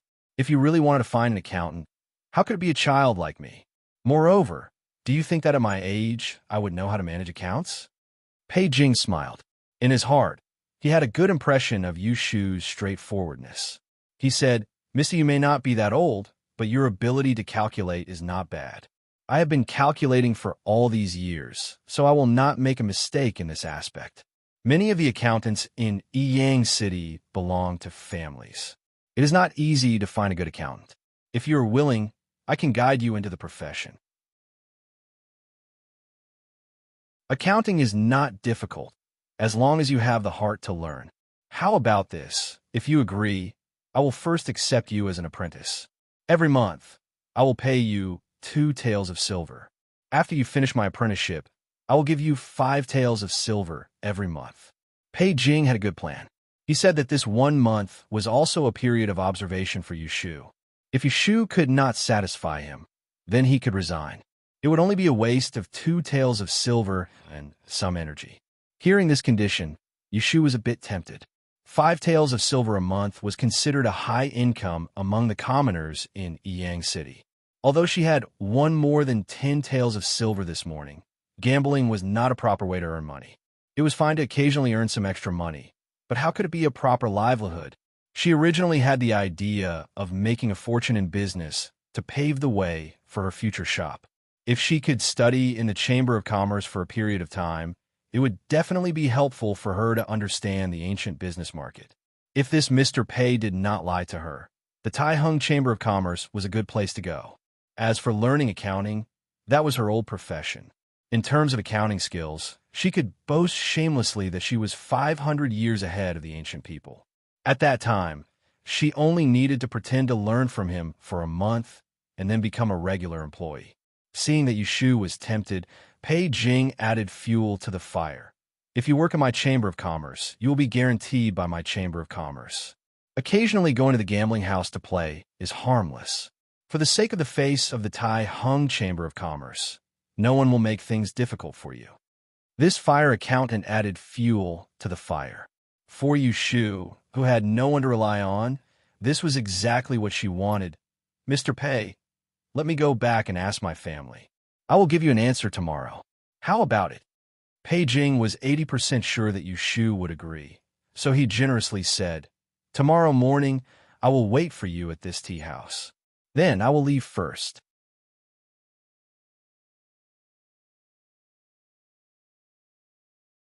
Chapter 67. At dusk, Shishu was carrying a kilo of meat and a few packets of pastry under her armpit. On her way back, when she passed by a secluded alley, she found that someone was following her. She remembered Pei Jing's warning in the Kong's house and became vigilant. Why was there still someone following her? Could it be that they did not give up when they saw her and Pei Jing together? The footsteps behind her suddenly became hurried. Seeing that the alley was in front of her and the bustling market outside, Yushu, who was walking slowly, suddenly ran forward with a piece of raw meat in her hand. There was also a series of footsteps behind her. Someone was indeed chasing her. Thump, thump, thump, thump, thump, thump. Her eyes lit up. She ran out of the alley, ignoring the soft groans behind her. Like a fish, she slipped into the crowd and ran towards the bustling Changmenpu Street. She did not even dare to look back, so she did not see that a moment after she ran out, a tall figure wearing a bamboo hat strolled out of the alley and quietly watched the direction in which she disappeared. In the alley, beside a muddy ditch, there were 2 people lying motionless in a puddle of water. A rough dagger fell beside the wall. In the Mianzhai, Chao Zixin was sorting out the papers on the bookshelf that were messed up by the customers. He saw a figure rushing in from the corner of his eyes. He turned his head and saw Yushu in a blue shirt with a headband on her forehead, leaning on the counter and panting. He quickly put down the things in his hand and walked over to ask, "What happened? Why did you run in such a hurry?" Yushu swallowed her saliva and handed over the raw meat in her hand to him. She said with uneven breath, Just now someone chased me. Fortunately, I ran fast. Phew." Chao Zixin frowned and said in a low voice, "Who was chasing you?" Yushu put the pastry under her armpit on the counter and sat on the high stool behind the counter. She poured herself a cup of tea and drank it in one gulp. She wiped her mouth and waved her hand. "It's okay, just a few thieves." "Oh, by the way, Brother Chao, have you heard of the Tai Hung Chamber of Commerce?" Chao Zixin was still thinking about who was chasing her. When she asked about the Tai Hung Chamber of Commerce, he did not have much reaction. He just casually said, "It is the largest chamber of commerce in Yang City. Several big commercial firms in the city have a part in it. It has a good reputation." Yushu turned the cup in her hand and asked, "Have you heard of a deputy manager called Pei Jing? He is a bit older than 40 years old and is very good at calculating." "You're talking about Mr. Pei?" Chao Zixin was attracted by her words. He went behind the counter and put the meat on the nail on the table. He said, "There are only 5 great fortune tellers in Yang City. Pei Jing is one of them." "What is that?" Yushu heard a new word. Chao Zixin explained. In order to select talents from the field of E, the imperial court holds a Diyin examination every 3 years in the capital. Among the subjects of E, there is the field of mathematics. Those who rank in the top 100 will be crowned as the great master of arithmetics. Those who rank in the top 3 will be crowned as the master of arithmetics. There is also the field of astrology and feng shui. Those who rank in the top 2 will be crowned as the great master of arithmetics. That impressive? It was not the first time Yushu heard of the imperial court's Great Yin examination, but it was the first time she knew that there were so many subjects involved. There is something even more impressive. Chao Zixin's eyes brightened. He said with admiration, "If someone can pass the top 3 in all 3 subjects, he will be respectfully called fortune teller. The name will be added by the emperor himself. However, it is very rare to pass the top 3 in all 3 subjects. In the past 100 years, there have only been 2 people. One was Qingyang fortune teller 60 years ago, and the other was Yinhua fortune teller 20 years ago. These 2 people are outstanding in the field of E. They are really able to judge life and death and determine fortune and misfortune. It is a pity that they are short-lived and gone with the passing of time." Yushu listened attentively. She could not help but ask curiously, "Why do you say they are short-lived?" Chao Zixin sighed and said, "Back then, Yinhua fortune teller and the late imperial princess royal were fated to be together. However, not even 2 years after their marriage, the imperial princess royal died of illness. Yinhua fortune teller actually died together with her. Their story is sighed by future generations. There is even a touching love story here." Yushu smacked her lips and said, "This Yinhua fortune teller is a person who values relationships." Chao Zixin nodded. He probably felt that the atmosphere was a little heavy. He laughed and said, "I've told you so much, but you still haven't told me why you want to ask about Pei Jing of the Tai Hung Chamber of Commerce." Yushu scratched her chin. "I met him today. He invited me to the Tai Hung Chamber of Commerce to help him with the accounts." Chao Zixin said in surprise, "He asked you to help him with the accounts?" Yushu could hear the disbelief in his words. She pretended to be displeased and said, "Can't he look for me like this?" Chao Zixin shook his head. "I mean, why did he invite you? Do you know him?" "I just met him today." Yushu thought for a moment. She told him about the gambling in the morning and how she got to know Pei Jing. When she finished, she noticed that Chao Zixin's expression was not good. "Brother Chao?" Chao Zixin endured it, but in the end he could not help but scold. "You are a girl. Why did you go to that kind of place?" This was the first time she saw the good-tempered Chao Zixin angry. So Yushu shrunk her neck. She knew that she was rash today, so she said in a weak voice, "How would I know that it was a gambling house? I only found out after I went in. I saw people gambling, and I know how to solve the questions, so I gambled a few times. I didn't dare to win too much, but I didn't expect that I would be targeted. If someone else was angry with her, she might not care, but Chao Zixin was different. This person helped her when she was in the most difficult time. He helped her time and time again. She did not say much, but her heart was full of gratitude. She called him Brother Chao with sincerity. Chao Zixin frowned. He remembered that she ran back in a hurry. You said that there were people chasing you because of this? Yushu nodded and said with dissatisfaction that Mr. Pei said that if I was with him, those rascals would not make things difficult for me. Who would have thought that they would still target me? It seems that he does not have that big of a face. Seeing that she did not reflect on herself and blamed others, Chao Zixin said impatiently, "Don't go to that kind of place in the future. Next time you go to Wanxiang Street, call me."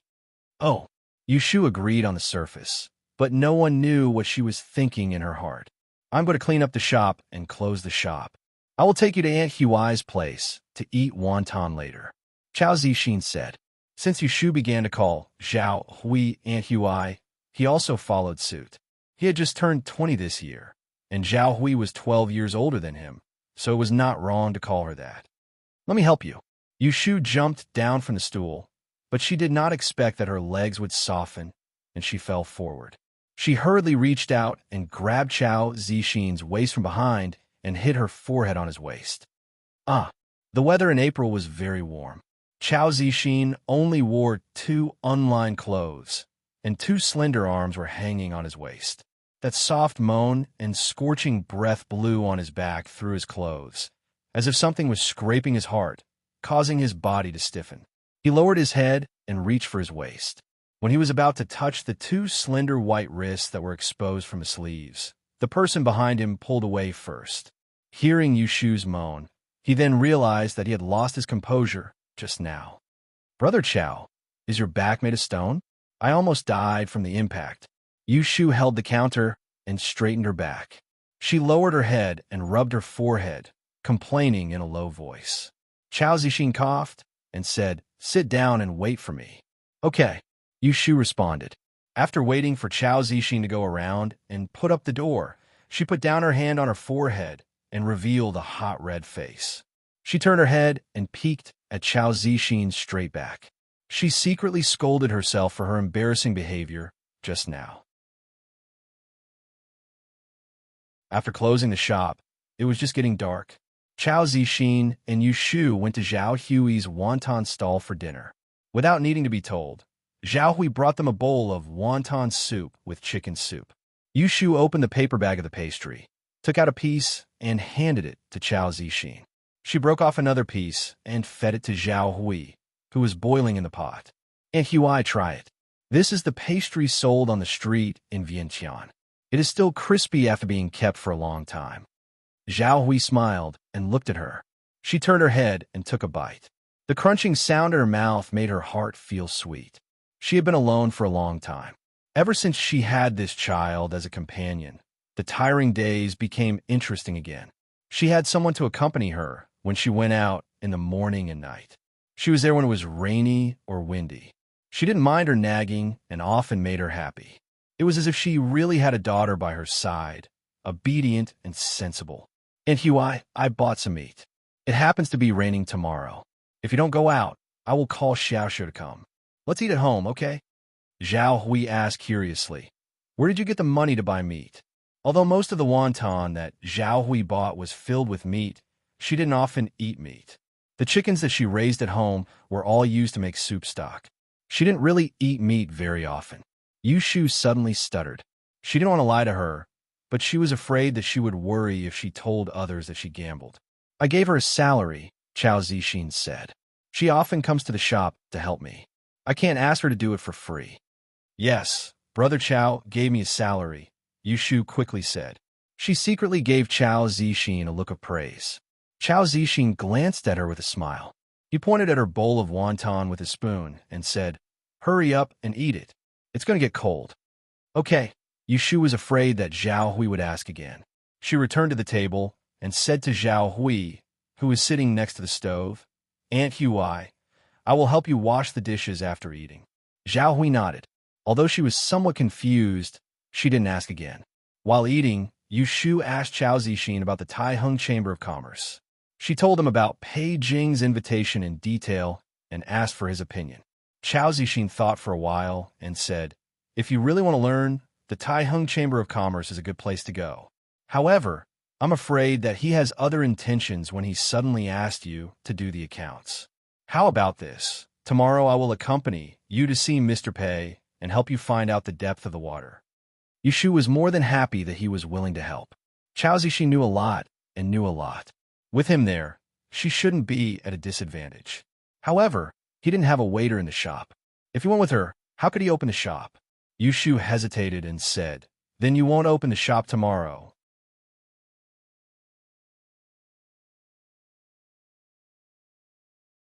Chapter 68. At night, after Yushu finished today's homework at Qing Zheng's place, she told him about her plan to work in Tian. She didn't expect Qing Zheng to scold her with anger. "You didn't learn well when I was teaching you. You went to that place to learn small subjects just for some money. You're so useless." Yushu secretly rolled her eyes and comforted him. "Master, don't worry. I won't forget what you teach me, but I also have to support my family. You know that I'm living in someone else's house now. I'm not like you, who can eat and drink for free. I still have a younger brother staying in the Ji family. I'm counting on earning money to bring him out to live a good life." Qing Zheng said angrily, "Bastard, who said that I'm eating and drinking for free? It's them who are willing to support me." Fine. It's them who support you, but no one supports me." Yushu reached out to pull Qing Zheng's sleeve and said sincerely, "When I earn money and have the ability, I'll support you myself. I'll buy you good food and clothes and be filial to you. Don't you like to eat chicken feet? At that time, I'll buy chicken feet for you to eat with wine every day." Qing Zheng was comforted by Yushu's words, but he said stubbornly, When did I like to eat chicken feet? Do you think I don't know how many ants the chicken bones you threw under the tree in the yard attracted?" Being stared at by Yushu with a "don't pretend" look, Qing Zheng blushed and glared at her. He took his sleeve out of her hand and waved his hand, saying, "If you want to go, go. Don't blame me for not teaching you well when you can't learn anything." Stingy Shifu.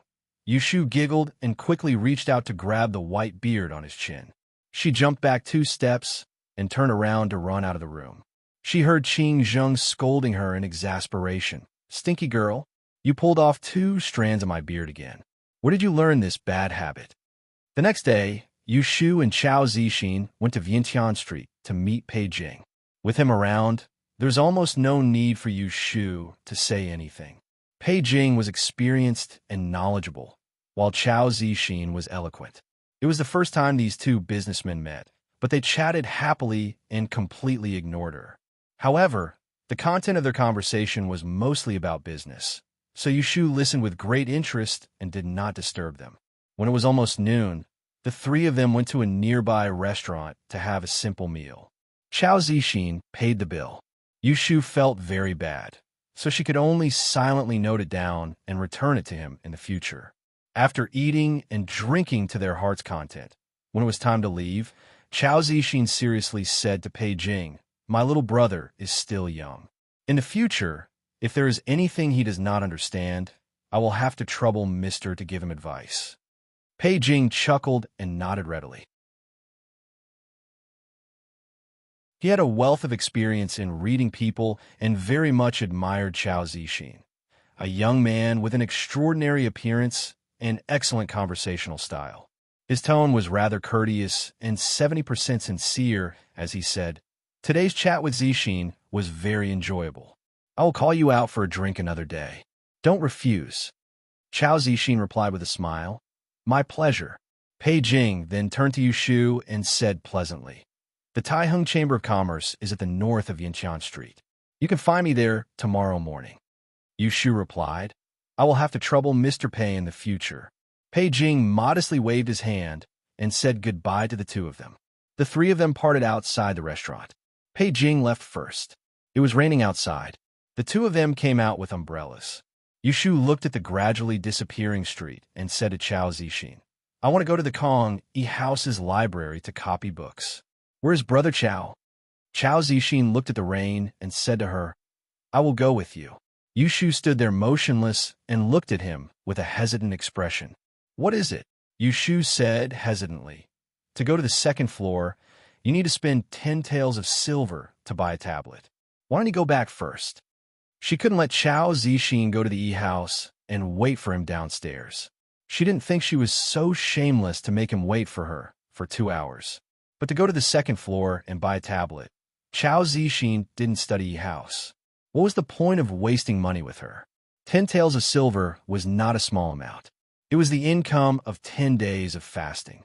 Hearing that she was worried about his money, Chao Zixin smiled. Do you think I'm as stingy as you? Let's go. After saying that, he turned around and walked towards the Kong house. Yushu was 2 steps behind him. She wanted to say something, but she didn't have enough confidence. After a few steps, she couldn't help but smile. Chao Zixin went to the hall to buy a tablet. Yushu was waiting for him at the stairs with 2 umbrellas. She looked up at the 2 huge red cloud knots hanging on the pillar in front of her. She was lost in thought when she suddenly heard a cold voice. What are you doing here? Yushu lowered her gaze and saw the handsome young man who had appeared in front of her without her noticing. She furrowed her brows. She clearly knew that he was just a child and shouldn't be so calculative with him. But this didn't stop her from hating this ungrateful brat. If it weren't for him, she and little Xiao wouldn't have gone through such a dangerous adventure last time and almost lost their lives. She turned her head and directly ignored the young man in front of her. Today, Shui Wenjie had come to the Kong family shop to look for a book that was missing from his maternal grandfather's library. After entering the shop, he saw a person standing at the corner of the staircase. Although the person was dressed like a boy, he easily recognized Yushu. After more than 20 days, Shui Wenjie's mood was quite complicated when he saw Yushu again. He was surprised and annoyed at the same time. There was also a bit of happiness suppressed at the bottom. He rushed up to talk to her without thinking. But this bad girl dared to ignore him. Shui Wenjie couldn't hide his joy and anger. He immediately sneered. I heard that you were beaten for a mistake and driven out by the Ji family. I thought you starved to death outside. It seems that you are alive and well. What are you doing here? Yushu had never seen such a blind person. She obviously ignored him, but he still talked so enthusiastically. I'm asking you a question. Are you deaf or mute? The more Yushu ignored him, the more annoyed Shui Wenjie became. He impulsively stretched out his hand to push his shoulder. But before he could touch him, his hand was caught by someone. Young Master Shui turned his head and saw that it was a young man who was half a head taller than him. He was wearing a green robe and was dressed appropriately. Just as he was wondering where this person had come from, he heard Yushu, who had ignored him earlier, call out sweetly, Brother Chao, are you done buying? Shui Wenjie had a problem with his ears. Yushu was young, and a 15-year-old girl's voice was crisp and clear. Everything she said was tactful and pleasant, and she didn't deliberately add sugar. Shui Wenjie looked at Yushu and then looked at Brother Chao. His face darkened, and he tried to twist his arm. But his wrist was pinched tightly like a pair of pliers. He couldn't break free no matter how hard he tried. He couldn't help shouting angrily, Let go! Chao Zixin loosened his grip and let him go. He looked at the angry young man and frowned slightly. He asked Yushu, This is? Yushu casually said, He used to study in a private school. She thought for a while and added, I'm not familiar with him. Chao Zixin. Oh, Shui Wenjie! Exclamation point. Yushu was thinking about the book upstairs. She didn't have time to deal with Shui Wenjie, so she said to Chao Zixin, Let's go upstairs. The books here are expensive, but you can copy it for free if you buy the paper. As long as you don't damage it, it's fine. Chao Zixin went to the hall to buy a book plate. Yushu was waiting for him at the stairs with 2 umbrellas. She looked up at the 2 huge red magic cloud knots hanging on the opposite beam. She was lost in thought when she suddenly heard a cold voice. What are you doing here? Yushu lowered her gaze and saw the handsome young man who had appeared in front of her without her noticing. She furrowed her brows. She clearly knew that he was just a child and shouldn't be so calculated with him. But this didn't stop her from hating this ungrateful brat. If it weren't for him, she and little Xiao wouldn't have gone through such a dangerous adventure last time and almost lost their lives. She turned her head and ignored the young man in front of her. Today, Shui Wenjie had come to the Kong family's shop to look for a book that was missing from his maternal grandfather's library. After entering the shop, he saw a person standing at the corner of the staircase. Although the person was dressed like a boy, he easily recognized Yu Shu. Seeing Yu Shu again after more than 20 days, Shui Wenjie's feelings were quite complicated. He was both surprised and annoyed, but he suppressed his happiness at the bottom, so he rushed to talk to her without thinking. But this naughty girl dared to ignore him. Shui Wenjie was young and couldn't hide his emotions. He said sarcastically, "I heard that you were beaten for a mistake and driven out by the Ji family. I thought you starved to death outside, but it seems that you are alive and well. What are you doing here?" Yu Shu had never seen someone so ignorant. She had ignored him, but he still talked so enthusiastically. "I'm asking you a question. Are you deaf or mute?" The more Yu Shu ignored him, the more annoyed Shui Wenjie became. Impulsively, he stretched out his hand to push his shoulder. But before he could touch him, his hand was caught by someone. Young Master Shui turned his head and saw a young man who was half a head taller than him. He was wearing a green robe and was dressed appropriately. Just when he was wondering where this person came from, he heard Yu Shu, who had ignored him earlier, call out sweetly, "Brother Chow, have you bought it?" Shui Wenjie had a problem with his ears. Yu Shu was young, and a 15-year-old girl's voice was crisp and clear. Everything she said was tactful and pleasant, and she didn't deliberately add sugar. Shui Wenjie looked at Yu Shu and then looked at Brother Chow. His face became gloomy. He tried to twist his arm, but his wrist was pinched tightly like a pair of pliers. He couldn't break free no matter how hard he tried. He couldn't help but angrily said, "Let go." Chao Zixin loosened his grip and let him go. Looking at the angry teenager, he slightly frowned and asked Yu Shu, "This is?" Yu Shu casually said, "I used to study in a private school." Then she added, "I'm not familiar with it." Chao Zixin, "Oh, Shui Wenjie!" Exclamation point. Yu Shu was thinking about the book upstairs.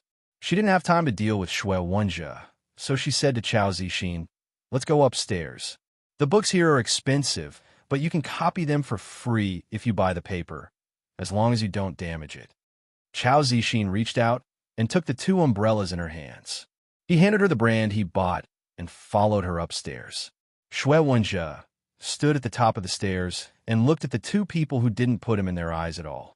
His lungs were about to explode. His eyes were red, and he said, "Mouse you used to be around me all day long.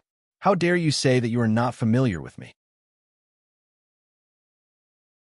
Yu Shu stopped and suddenly began to regret bringing the Liu family to save this gigolo that day. Every time she met him, nothing good happened. He was simply like a ghost haunting her. "Young master, please be careful with your words." Chao Zixin turned his head and looked at the young man downstairs. He was unhappy and felt uncomfortable in his heart. What did he mean by being around me all day long? What did he mean? Didn't Ashu say that he was not familiar with me? Shui Wenjie was usually very polite, but when he saw this man who talked to Yu Shu so intimately, he became angry and provoked. "Who are you?" "I'm talking to Mouse Yu. Do I need you to interrupt?" Chao Zixin raised his eyebrows. He was not a young man who didn't know the world. Of course, he could hear a trace of jealousy in the other person's words. He felt it was ridiculous. Not to mention that he now took care of Yu Shu as a friend. Even if he really had other feelings for her, it was not the turn of this young man to provoke him. He was about to speak, but he heard Yu Shu's voice. "Brother Chow, go quickly. Ignore him."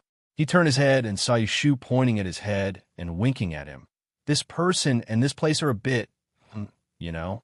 Looking at her funny expression, Chao Zixin couldn't help but laugh. He didn't have the mood to argue with the young man and nodded his head to follow her upstairs. The 2 figures disappeared at the corner of the stairs. Shui Wenjie was left alone there. He was full of anger, but had nowhere to vent it. When he was about to chase after them, he was stopped by a servant who arrived later. Young master, where did you go just now? I was looking for you for a long time." With this servant's interruption, Shui Wenjie calmed down for a while. Recalling his behavior just now, he was so embarrassed that his neck turned red. He didn't know what happened to him. He wanted to talk nicely, but when he saw that bad girl, he couldn't help but want to get angry. "Forget it. I will spare him today." And that man, his face is full of flirtatious. At first glance, I know he is not a good person. But that mouse you still calls him Brother Chow. Tomorrow when he goes to school, he must ask you Xiao Xiao who his sister is with. "Young master, where are you going? Don't you want to buy books?" "No, I'm going back." "Young master, slow down. The road outside is slippery. I will hold an umbrella for you." The master and servant ran out one after the other.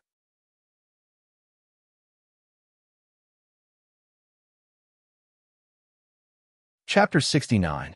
It's evening when Yu Shu and Chao Zixin come back from Wanxiang Street. It's raining lightly. The door of Zhao Hui's courtyard is half open, and the smell of food sneaks out. Yu Shu takes a deep breath and praises loudly. "What is Aunt Hui cooking? It smells so good." "Wash your hands first. One dish will be ready soon." Zhao Hui's hearty voice comes from inside. "Sister, it's raining. Why are you going out?" Hearing Yu Shu's voice, Yu Xiaoxiu comes out of the kitchen with a pile of bowls. His mature face is much rounder. This scene of returning home is like the memory from many years ago. It makes Yu Shu feel dazed for a moment. Hearing the sound of the door closing behind her, she smiles and strides over with the umbrella. "I went to do business with Brother Chow." "What business?" Chao Zixin says, "It's a good thing. Ask your sister to tell you after dinner." He closes the umbrella and goes to the water tank to scoop half a basin of water. He carries it to the eaves and waits for Yu Shu to put the things down. Then he asks her to come out and wash her hands. When she is done, he hands her a clean towel to wipe her hands. Zhao Hui is a good cook. Not only can she make wonton, but she also cooks 2 meat dishes and 2 vegetable dishes tonight. She gets fresh bamboo shoots and a plate of shredded pork with bamboo shoots. It looks red and green. It tastes as good as the mid-autumn festival dinner that Yu Shu had at the Ji family. Yu Shu and Yu Xiaoxiu eat happily. Zhao Hui feels full just by watching them eat. She smiles from ear to ear. Chao Zixin occasionally puts food in Yu Xiaoxiu's bowl, but he doesn't take care of Yu Shu. After dinner, the rain stops. They go out to wash the dishes. They squat by the water tank and whisper to each other. "Sister, Brother Chow said before dinner that you have something good to do. I found a job to settle accounts in a big chamber of commerce in the city." Chamber of Commerce? Can you do it?" "I'm learning while doing." I'm so smart. What can I do? Guess how much they pay me every month." Yu Xiaoxiu curls his lips at her first sentence, but he still guesses cooperatively.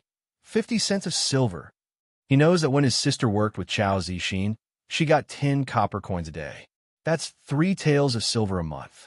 Since it's a big chamber of commerce, she should pay more. Yu Shu shakes her head, puts down the bowl, and shakes 2 fingers at him. 2 taels? That's not bad. Big chamber of commerce? Not as generous as Brother Chow, Yu Xiaoxiu thinks. Idiot, it's 2 taels of silver. 2 taels. Yu Xiaoxiu raises his voice. That's right. Afraid that Yu Xiaoxiu isn't surprised enough, she complacently adds, "This is the first time. When I'm almost done learning, they will give me 5 taels of silver a month. What do you think? Isn't your sister amazing?" Splash! The rag in Yu Xiaoxiu's hand falls into the water. He can't close his mouth. The biggest money he has ever held was only 2 taels of silver. But now, Yu Shu told him that she can get 5 taels of silver a month. "Sister, you're not bragging, right? If you don't believe me, you can ask Brother Chow." Yu Xiaoxiu stands up and runs into the house.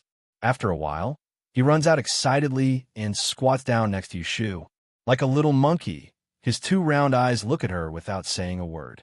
Yu Shu recognized the look in his eyes. It was the look of worship that she had often seen on Yu Lei's face. She felt a burst of joy in her heart. She leaned over and touched his forehead. She said intimately, "When I get my pay, I will buy you new clothes and shoes. I will also buy a good brush and ink for you to use." Yu Xiaoxiu scratches his head. "I'm a boy, so I'm not that particular." "Sister, You can keep it for yourself. Yushu looks down at the worn-out cloth shoes on his feet and the corner of his trousers. Her heart feels sour. Her little brother has a very strong self-esteem, but he has a hard life. Staying in the G family, he gets cold looks from everyone. Every day, he goes to the Sanju study house to attend classes. Among a group of well-dressed young masters and misses, he is dwarfed by them. This adds a bit of inferiority to his personality, and he always likes to lower his head in front of strangers. His smile is lifeless at this age. If he still smiles at this age, in another year or two, it's hard to guarantee that he won't lose his spirit. Before that, she has to let him live a happy life. After washing the dishes, it's already late. Although Yu Xiaoxiu is unwilling to leave, he obediently lets Xiao Zixin send him back to the Ji family. Zhao Hui boils a big pot of water and takes a bath with Yushu. The two close the courtyard door, blow out the oil lamp, and go to sleep. The next day, Yushu and Zhao Hui get up early and set up a stall on the street. Then, she goes to the Taiheng Chamber of Commerce alone to look for Pei Jing. After asking about the two of them, Yushu finds a magnificent clubhouse on the north side of Wanxiang Street. She meets Pei Jing at the gate. After greeting him, Pei Jing leads her to the backyard and finds a clean room behind 2 rows of houses. He gives her a stack of slightly moldy old account books and a brand new abacus. After explaining to her for about the time it takes to drink a cup of tea, he is asked to leave. By the time he remembers Yushu at noon and comes back, Yushu is already done with the account books. You finished reading all of them? Pei Jing is shocked. He forgot to tell her that he is going to let her read them for 3 days. Yes, are there any more? Yushu is too embarrassed to say that she finished reading them an hour ago. There are no other account books in the room, so she secretly practiced her calligraphy. Pei Jing is afraid that Yushu is bragging, so he frowns his brows. He is a little unhappy in his heart, so he took an account book and handed it to her. Did you read this one? Yushu only took a glance and nodded her head. It's about the rice harvest and business in Huainan in the 8th month of the Xinci year. Oh, I saw that there's an account that I didn't calculate, so I broke the corner of the book. As she speaks, she flips through the book and handed it to Pei Jing. Here it is. There's a place that I didn't calculate properly, so it is empty. Pei Jing lowered his head to take a look. There was indeed a small corner there. On the account book, there was a blank space that was missing. It was not calculated clearly. It was deliberately left unmarked by the experienced accountant. If he did not flip through the pages carefully, he would not be able to see the problem at all. This child had really read the entire stack of accounts in detail. This discovery made Pei Jing surprised and happy. He is also a little ashamed because of his doubts. Ahem, not bad. Pei Jing clears his throat. It is almost noon. You go home and eat first. Come back in the afternoon. Yushu touches the bag on the table and shyly smiles at him. I brought food. It is too far to go home. Can I stay here for lunch? Pei Jing hesitated. Originally, he wanted to be strict with Yushu for a few days, but this child had already exceeded the scope of his expectations. To be honest, he really didn't know what to ask of her at this time and a half. Then you stay here. There is tea on the table. After you finish drinking, call the servants in the yard. Someone will come and fill it. Okay. Pei Jing leaves with his hands behind his back. He leaves the door open and goes to the window. He turns back and looks inside through the half-open window. He sees Yushu taking out 2 palm-sized dry cakes and a booklet from her bag. She goes to the table and pours a cup of tea. She nibbles on the dry cakes while flipping through the booklet. She doesn't waste any time. She is a successful person. Pei Jing has such a thought in his mind. He nods and walks away with satisfaction. He thinks that he will ask someone to bring a soft couch over tomorrow so that the child can have a place to lie down when she is tired at noon. In the afternoon, before the sun sets, Pei Jing lets Yushu go home. He has no choice. In the afternoon, he took the abacus to test Yushu and showed her the unique skill of beating a red goose. He wanted to shock her. He didn't expect that the child asked him to beat her twice. After only 2 tries, she learned the original and gave it to him. She didn't even make a mistake. As a result, he was the one who was shocked. This child had learned too quickly and was too worry-free. On the contrary, Pei Jing felt a sense of frustration. He had originally wanted to nurture their relationship through teaching, but now she had learned it on her own before he had even taught her. If this continued, wouldn't she be able to find the wrong account the day after tomorrow and start working the day after that? Fortunately, there is one thing that can comfort Pei Jing. Yushu's writing is too slow. She writes one stroke at a time. She doesn't have enough pauses. She can't even be considered neat. It can only be recognized by others. The accountant has many good handwriting. Pei Jing's semi-cursive writing is very natural and unrestrained. He naturally looks down on Yushu's poor handwriting. He repeatedly asks her to go back and practice writing. When the accountant leaves, he sends a letter that he has been teaching her writing for the whole afternoon. Yushu doesn't know Pei Jing's depression. In order to get the standard 5 taels of silver as soon as possible, she deliberately shows off today. However, she still appropriately hides her shortcomings. She doesn't dare to show too much, lest Pei Jing become suspicious. Take the pile of account books in the morning, for example. She looks through them and finds at least 5 mistakes, but she can only point out the seemingly marked gap to him. She pretends not to see the rest. As for the calculation, she can only blame herself for being itchy and can't help learning from him. Fortunately, she is unfamiliar with the pair of double abacus. She dials the wrong number twice before she finds the correct position. Yushu leaves the headquarters of the Chamber of Commerce and first goes to Changmen Street to find Zhao Hui. From a distance, she sees Yu Xiaoxiu helping Zhao Hui clean up the dishes and chopsticks. She doesn't feel strange. Since Xiaoxiu found her place, he runs to Zhao Hui's place every 2 or 3 days to help her do chores. Zhao Hui is happy to have a child to accompany her. At first, she refuses to let him do any work, but later, she can't resist the boy and slowly lets him do it. Yushu understands in her heart that Yu Xiaoxiu is helping her repay Zhao Hui for taking him in. Such a sensible and precocious brother. How can she not feel distressed? Zhao Hui stands by the stove and wipes her sweat. When she sees Yushu, she calls Yu Xiaoxiu and says, "Xiaoxiu, put the things down. Your sister is back. You two play by yourselves." Yushu and Zhao Hui say hello. Seeing that there are not many guests, they choose a table and sit down. She beckons to Yu Xiaoxiu. Yu Xiaoxiu puts down the rag and sits down opposite her obediently. "Sister." Yu Xiaoxiu's eyes flick away. He thinks about what Shui Wenjie asked him in the morning. He makes up his mind not to tell his sister. "Have you finished your homework for today?" Yushu doesn't find his abnormality and asks him about his homework as usual. "I have. Oh, by the way, this is for you." Yu Xiaoxiu pauses, takes out something from his arms, and hands it to her. When Aunt Lu cleaned up the room, she found it under your bed.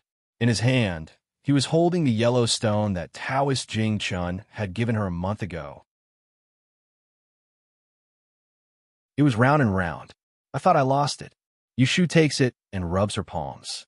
She suddenly remembers that she hasn't gone to see Jing Chun for a month.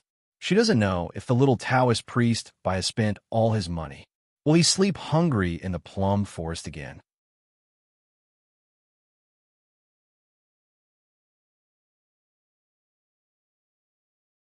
Chapter 70. Yushu had the idea to visit Jing Chun yesterday. The next afternoon, she took the time out of the Chamber of Commerce and went straight to the plum forest in the east of the city. The plum forest was between Wanxiang Street and Changmenpu Street, so there was not much wrong walking. The plum blossoms by the river bank had long withered, and the clusters of plum trees bore small yellow-green fruits. It was very gratifying. Because people had gone to admire the apricots in April, the plum blossoms that were out of season were neglected, and there were not many people by the river. Yushu walked around the forest twice, but she did not see Jing Chun. She secretly guessed that he had left, and she could not help but feel a little disappointed. It was not easy for her to get to know such a powerful Taoist priest, but before she could find out anything about Mount Longhu, he had disappeared. He did not even say goodbye. She regretted it so much. Yushu swung a branch that she had picked up from the ground in frustration. She lowered her head and walked back from the bridge. She did not notice a white shadow passing by on the surface of the river. A few dragonflies skimming the water flashed from the other side of the river into the plum forest behind her.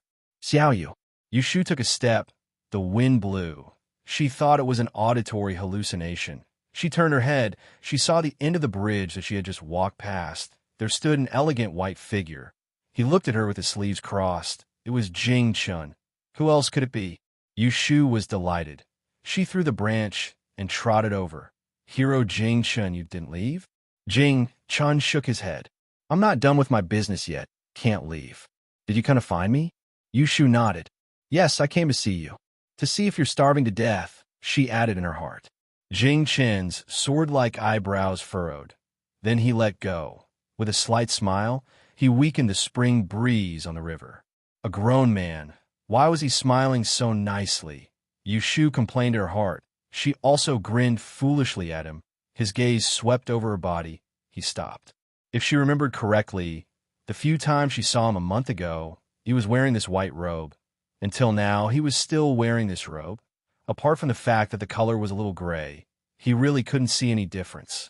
Could it be that he only had this set of clothes? You haven't changed it in so long, have you? This is my sex Taoist robe. I have 3, it's dirty. Hearing Jing Chen's serious answer, Li Changsho was stunned. Only then did Yushu realize that she had blurted out her last thought. He quickly feigned ignorance and tried to salvage the situation. You still have clothes? I've never seen you carry a parcel. Do you think you Taoist priests don't need to change your clothes? Jing Chan said, there are servants washing clothes at the mountain gate. Since it will be changed the next day, but when he was away from home, many inconveniences. We can only make do with it. He was a man who liked cleanliness. Out of helplessness, he could not change his clothes frequently. He could only soak himself in cold water in the river outside the city every night. It was so dust-free. Yushu could hear the helplessness in his voice. He blurted out, why don't I help you wash it? After saying that, he wanted to slap her. How could a girl offer to wash a man's clothes? Even if the other party was a Taoist priest, she could only look at Jing Chun, waiting for him to refuse. All right, follow me. Jing Chun turned around. He walked into the forest. He missed Yushu's stiff expression. As it turned out, a hero was also a human. A Taoist priest was not an immortal. Jing Chun flew down from the tree and opened a package. He took out 3 gray robes and gave them to Yushu. Thank you. Yushu took them with a dry smile. She wasn't in the mood to shout at his lightness skill. She rolled up the 3 robes in her hands. Fortunately, although the clothes were gray, there was no strange smell. Otherwise, her face would turn black. Then I'll bring them back to you when I'm done. Okay, there's no hurry. Jing Chun looked down at himself. I can wear this for a few more days. Yushu looked up and down. It landed on the slightly damp toe of her boots. She didn't want to continue this topic. She was afraid that she would talk too much later. She took his shoes back to wash. She changed the topic. Which one? Have you eaten today? Jing Chun turned his head to look at the dusk sky. He said, I haven't had dinner yet. Yushu said, do you still have the money you used to exchange for the beads? Jing Chun shook his head. He took out an empty bag of money from his sleeve. He pinched it. No more. As expected, he couldn't have much hope for this Xiao Bai. He just wore the skin of a hero. He was so otherworldly. 20 taels of silver would be gone in a month. If he hadn't been lucky enough to save her.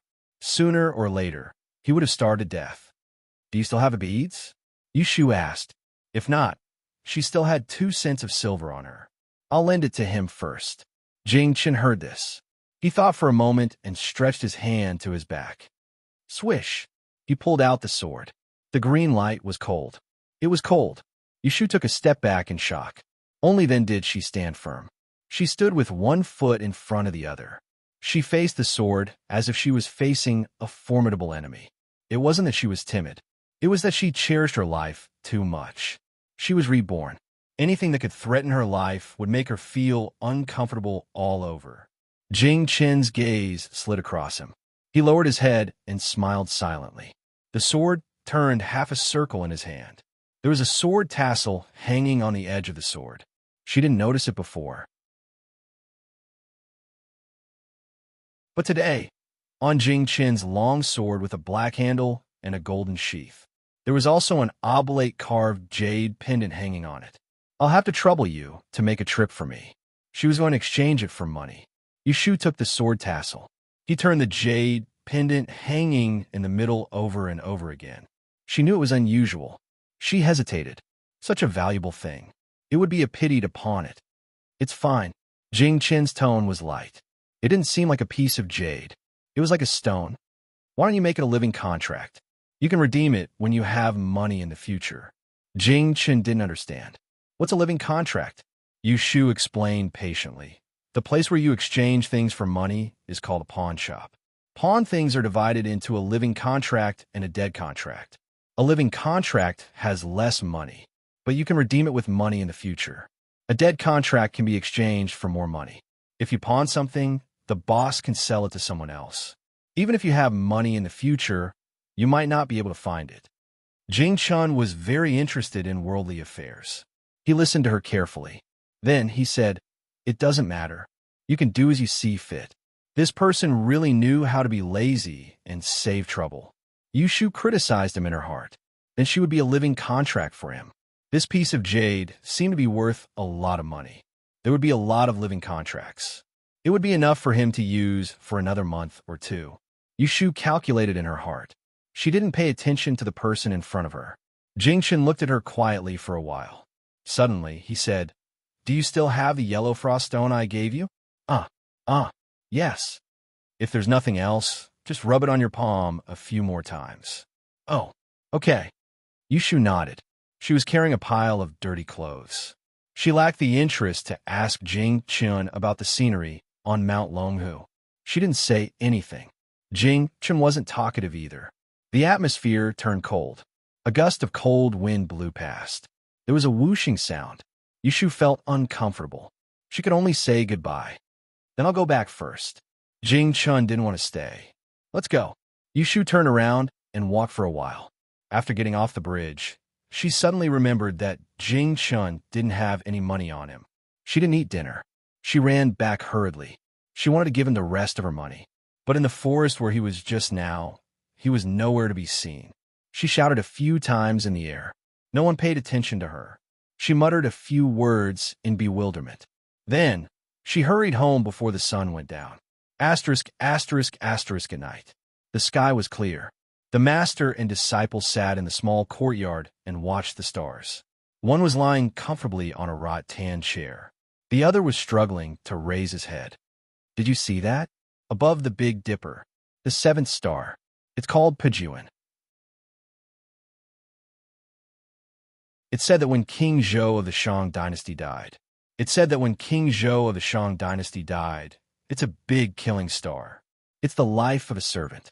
It's the same as the 7 kills. The 2 stars of greedy wolf shine on each other. On the contrary, if it's at noon, you'll be promoted to nobility. If it's a woman's life, it'll bring prosperity to the husband and the children. Qing Zheng didn't speak quickly. Yushu listened carefully. She would ask him again if she missed anything. She didn't write it down on paper. Moreover, the night sky was extremely beautiful.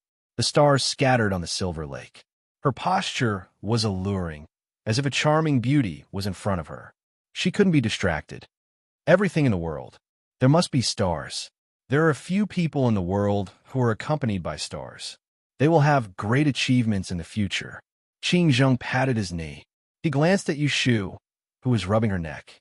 He said, "For example, the 4th Miss of the Ji family. It said that when she was born, the sky was full of stars." Xia Chan was silent. The entire Yang city was alarmed. Until now, 11 years have passed. She's an outstanding person. Different reactions. When Yushu heard the name, the 4th Miss of the Ji family, her ears twitched. She asked curiously, "Master, have you seen her?" Qing Zheng said, "A few years ago, I went in and out of the Ji family. I lived in Jingshangtang. The Ji family wanted me to guide Xingxuan. I deliberately took advantage of her mistake. I punished her to Jingshangtang to reflect on her mistakes. I saw that her aptitude was excellent, so I guided her for a period of time. She worked hard. Next year, she passed the Great Yin examination. When he mentioned it, Yushu suddenly remembered. She had just met Qing Zheng twice. This old man had muttered Xingxuan girl a few times. In other words, he despised himself for being inferior to others. Speaking of which, this GC was one of the culprits who had harmed her life. A jade pendant killed a person. With such a preconceived notion, based on the principle of narrow-mindedness, Yushu couldn't have a good impression of the outstanding Xingxuan girl that Qing Zheng had mentioned. However, Qing Zheng didn't like her. He sighed on the other side. Xingxuan girl is smart, gentle, and considerate. Good spirituality, good comprehension. She often buys wine to show her filial piety to me. If it weren't for me picking her out, I wouldn't have accepted a disobedient girl like you. Yushu rolled her eyes with all her might. She didn't have a black face.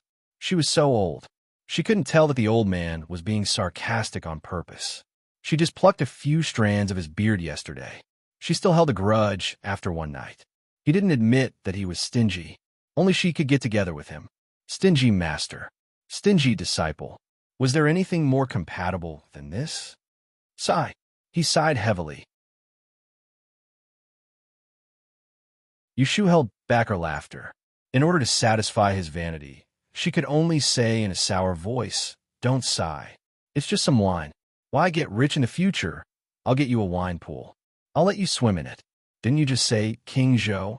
That guy has a wine pool. He also has a meat forest. Do you want it?" There was a moment of silence in the small courtyard. Then he cursed. There were a few muffled laughs. The stars in the sky looked down at the master and disciple bickering.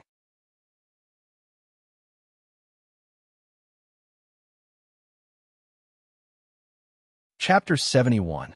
In the morning, before the sun appeared, the sparrows on the branches chirped a few times. Yushu stretched and walked out of the house. Zhao Hui was packing the cart in the yard. Seeing him awake, she said, "Didn't you say that the general accountant of the Chamber of Commerce didn't ask you to go over today?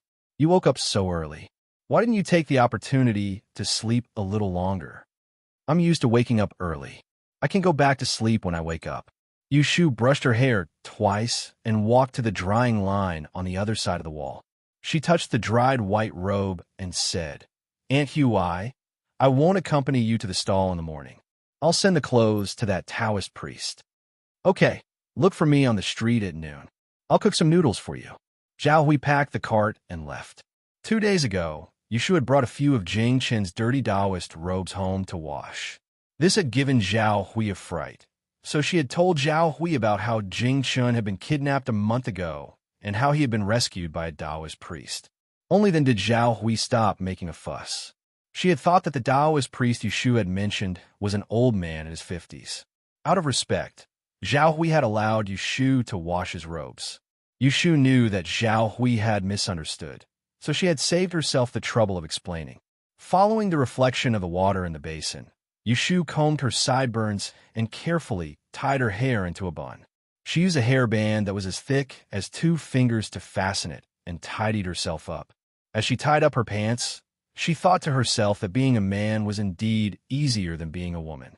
At least she didn't have to spend an hour combing her hair after waking up early. She folded the washed clothes and wrapped them in a cloth bag. She hung it on her shoulder and went out to hang the lock. She was going to find Jing Chun first and then pick up Yu Xiaoxiu from Sandra Bookstore. Xiaoxiu was a little strange these days. She always felt that he was hesitating as if he had something to say to her. Yushu was afraid that he was bullied at school, so she wanted to go and have a look. She walked out of the door and toward the east of the city. There were many small alleys in Yang City. Usually, there were 7 or 8 alleys on a main street. Yushu crossed the street and walked into another alley. She held her bag in one hand and played with the yellow frost stone that Jing Chun had given her with the other. The round little stone warmed up in her palm, and it was just enough to defrost the morning's cold. There weren't many houses in this alley, and the road was full of potholes. Yushu stared ahead as she walked. Suddenly, a gust of wind blew past her arm, and her arm was hit by a strong force. She pulled and loosened her hand, and the bag containing the clothes left her hand. She was stunned for a moment. Her eyes reflected the child who had passed her by 3 to 5 steps and rushed to the front. Then she looked at her empty arm and realized that it had been robbed. She shouted and ran to catch up. "Don't run, hey!" The child who robbed the bag in front of her ran very fast. Yushu was not slow either. She had been walking and working all day for the past month. She was not as weak as she was when she first transmigrated. "Why are you running? There's no money in the bag." "Stop!" Yushu shouted as she ran. The child who robbed the bag only cared about running forward and did not slow down at all. The two of them chased after him for half an alley. Yushu was just 2 steps away from catching the bag snatcher when there was a flash of light in front of them. They had exited the alley and arrived at a busy street. Seeing the two of them coming out of the alley, they hurriedly gave way. Coincidentally, a carriage was coming from the east quickly. It would be in front of them in 2 blinks of an eye. The little thief was about to hit the carriage like a fly. Yushu saw the carriage from the corner of her eyes. Her eyelids almost popped out. She didn't have time to think. She leaned forward and stretched out her left hand. The small stone in her palm flew out. Her fingers grabbed the belt of the little thief who was blind. She braked with her heel and pulled him back with her shoulder. Hiss! Ah! The sound of the horse neighing and a scream rang out in the street at the same time. Yushu fell to the ground, her hand still holding onto the waist of the young robber's trousers. She panted as she looked at the carriage that had just stopped in front of her. Recalling the scene just now, her mind buzzed and she felt a wave of lingering fear. Her face darkened as she turned her head and scolded the young robber. "Do you have eyes on your head? Do you want to die? Do you think you're robbing something good? Let me tell you, it's just a few tattered clothes. Are you robbing something or throwing your life away? You little bastard." After a round of scolding, there was already a group of passers-by watching. They surrounded the carriage, Yushu and the little thief. They pointed at them and watched the show. Yushu was scolding to her heart's content. However, the person in the carriage was not happy. He lifted the curtain and revealed a young man's face. He frowned and said, "What's going on? Why did you rush to the road?" Yushu's mouth stopped. She looked up at the person in the carriage. When she saw the person in the carriage, she knew that it was not good to offend him. She stood up. Her left wrist, which she used to pull the little thief, felt a slight pain. She used her other hand to pick up the little thief who was about the same age as Yu Xiaoxiu. She rushed to the carriage and said, "I'm sorry, this little bastard robbed my things. I chased you all the way here and accidentally hit your carriage." The young man glanced at Yushu, snorted coldly, and then pulled up the window. Obviously, he was not willing to argue with these common people. "Let go, don't grab me." Right at this moment, the brat in Yushu's hand started to get restless. He twisted his body and tried to break free from her. Yushu circled around him and clamped him under her armpit. She gripped his neck and said in a sinister voice, "Why should I let you go? Do you think my things are for nothing? Come with me. I'll teach you a good lesson." As soon as he finished speaking, who would have thought that the little robber would actually burst into tears? While crying, he said, "I didn't mean to rob your bag. My sister has been sick for a few days, and I don't have money to buy medicine. She's going to die. I didn't mean it, sob, sob, sob." Yushu did not like to cry, and she hated it when people cried. Listening to him wail and wail, her head hurt. How could she be in the mood to listen to what he was crying about? Just as she was about to ask him to shut up, someone spoke first. "Little brother, is someone in your family sick?" This voice came from the carriage. It was a woman's voice with a mellow accent. At the end of the words, there was a hint of gentleness that was unique to Southern women. It inexplicably made people feel a sense of familiarity. Yushu stretched her neck and looked into the carriage. However, the young man blocked the light, and the carriage was dim. She could only vaguely see a figure. From the voice, it should be a young miss. Then, she noticed that the crying on the side had stopped. Following that, the little thief pitifully replied, My sister is sick. She's very sick. She's going to die. Little brother, what's your name?" My name is Xiao Huai." "Xiao Huai, raise your head and let big sister look at you." The young miss in the carriage gently coaxed him. The little thief struggled twice, and Yushu took the opportunity to let him wipe his tears and raise his head. She was curious about what the young miss wanted to do. The The bystanders on the side of the road were still whispering to each other.